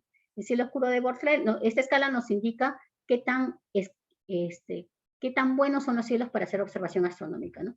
Esta escala tiene 9 niveles de brillo, donde entre 8 y 9 está, pues, observando un cielo gris, que prácticamente no se ve nada, ¿no? Eso es en las grandes ciudades con contaminación atmosférica y lumínica. Y ya luego, conforme uno va haciendo su transición ya para zonas más rurales, va encontrando que el cielo les ofrece la observación de mayor cantidad de estrellas, ¿no? Y de acuerdo a esto se va colocando en la escala, ¿no? Entonces, nivel 1 vienen a ser los cielos más oscuros en la Tierra, en donde podemos ver prácticamente todas las estrellas que están a nuestra disposición, desde las estrellas más pequeñitas. Y así, conforme salimos de la zona más rural, lejanos de la contaminación atmosférica y lumínica, y del vapor de agua, por el vapor de agua también, como vimos, nos dificulta la observación en ciertas zonas, y podemos hacer esta escala de acuerdo a los cielos. Entonces estamos en un lugar rural, podemos encontrar cierta cantidad de estrellas, sabemos que no son todas, y con eso poder identificar en qué tipo de escala tenemos, que podemos observar, ¿no? Entonces, esto era todo. Creo que me he extendido un poquito, pero les agradezco la atención, y ahora sí voy a leer las preguntas. A ver qué hay por aquí. Bien, muchas gracias, física Vanessa, por su presentación. Sí, hubo algunas preguntas, quizás las puedo alcanzar ahora. Ya. Nos preguntaban, ¿cuántas constelaciones existen? Ya. Ahí las que definió la Unión Astronómica Internacional eran 88. Son 88 las que van a mapear todo el cielo.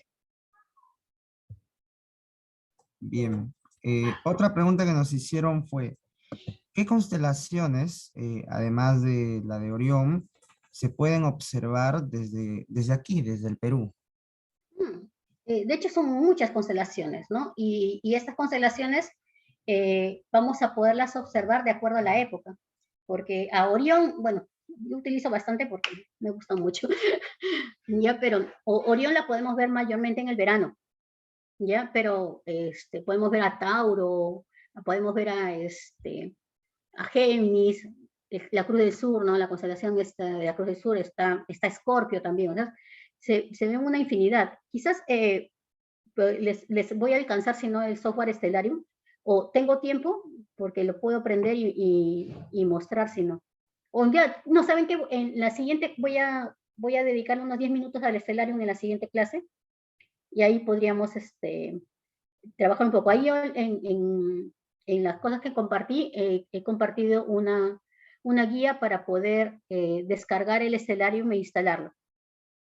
Entonces, si por allí se animan y por ahí comienzan a jugar, está bien, para que puedan trabajar, y yo ya les puedo hacer una guía rápida en la siguiente clase, y con eso van a poder encontrar qué constelaciones se van a ver en esa noche, qué constelaciones se pueden ver dentro de un mes, qué constelaciones estaban dispuestas el día de su nacimiento, o qué constelaciones habían en el cielo, ¿no? Entonces es un programa bien bonito, en el cual yo puedo ver constelaciones, cómo estaban dispuestas las constelaciones en el pasado, o cómo pueden estar las constelaciones en 5.000 años, ¿no? Cómo están en esa noche, ¿no? Y con eso, por eso les digo que podrían hacerse, si por ahí alguien que está en una zona, en una ciudad, y va a hacer algún tipo de viaje a una zona rural, puedes decir, tales días voy a estar en esta zona, entro al Stellarium y veo qué objetos puedo observar y a qué hora, y puedo hacer mi pequeño plan de observación de objetos, ¿no?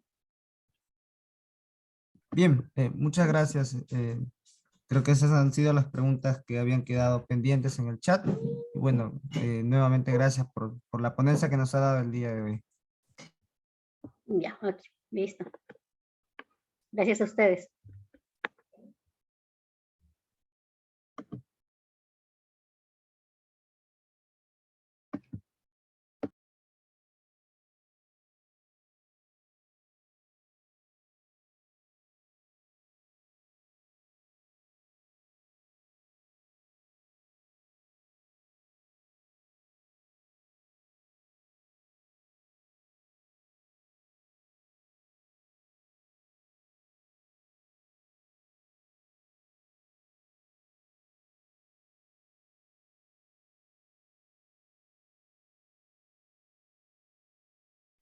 Bien, como nosotros lo tenemos ya programado en el cronograma, esta ha sido nuestra ponencia de las estrellas, sus características y evolución.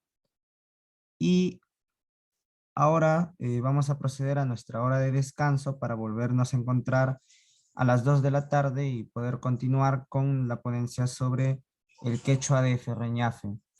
En ese sentido, les comparto un poco lo siguiente. A través del chat se ha compartido tanto el enlace para el formulario de asistencia de la primera ponencia del ponente Carlos Molina sobre introducción al quechua sureño, y también se ha compartido el enlace de asistencia para la ponencia que acabamos de tener hace unos momentos sobre las estrellas, sus características y evolución, a cargo de la física Vanessa Navarrete. Eso sería todo por esta primera parte del día de hoy. Nos estamos encontrando en la siguiente parte a las 2 de la tarde. Muchas gracias.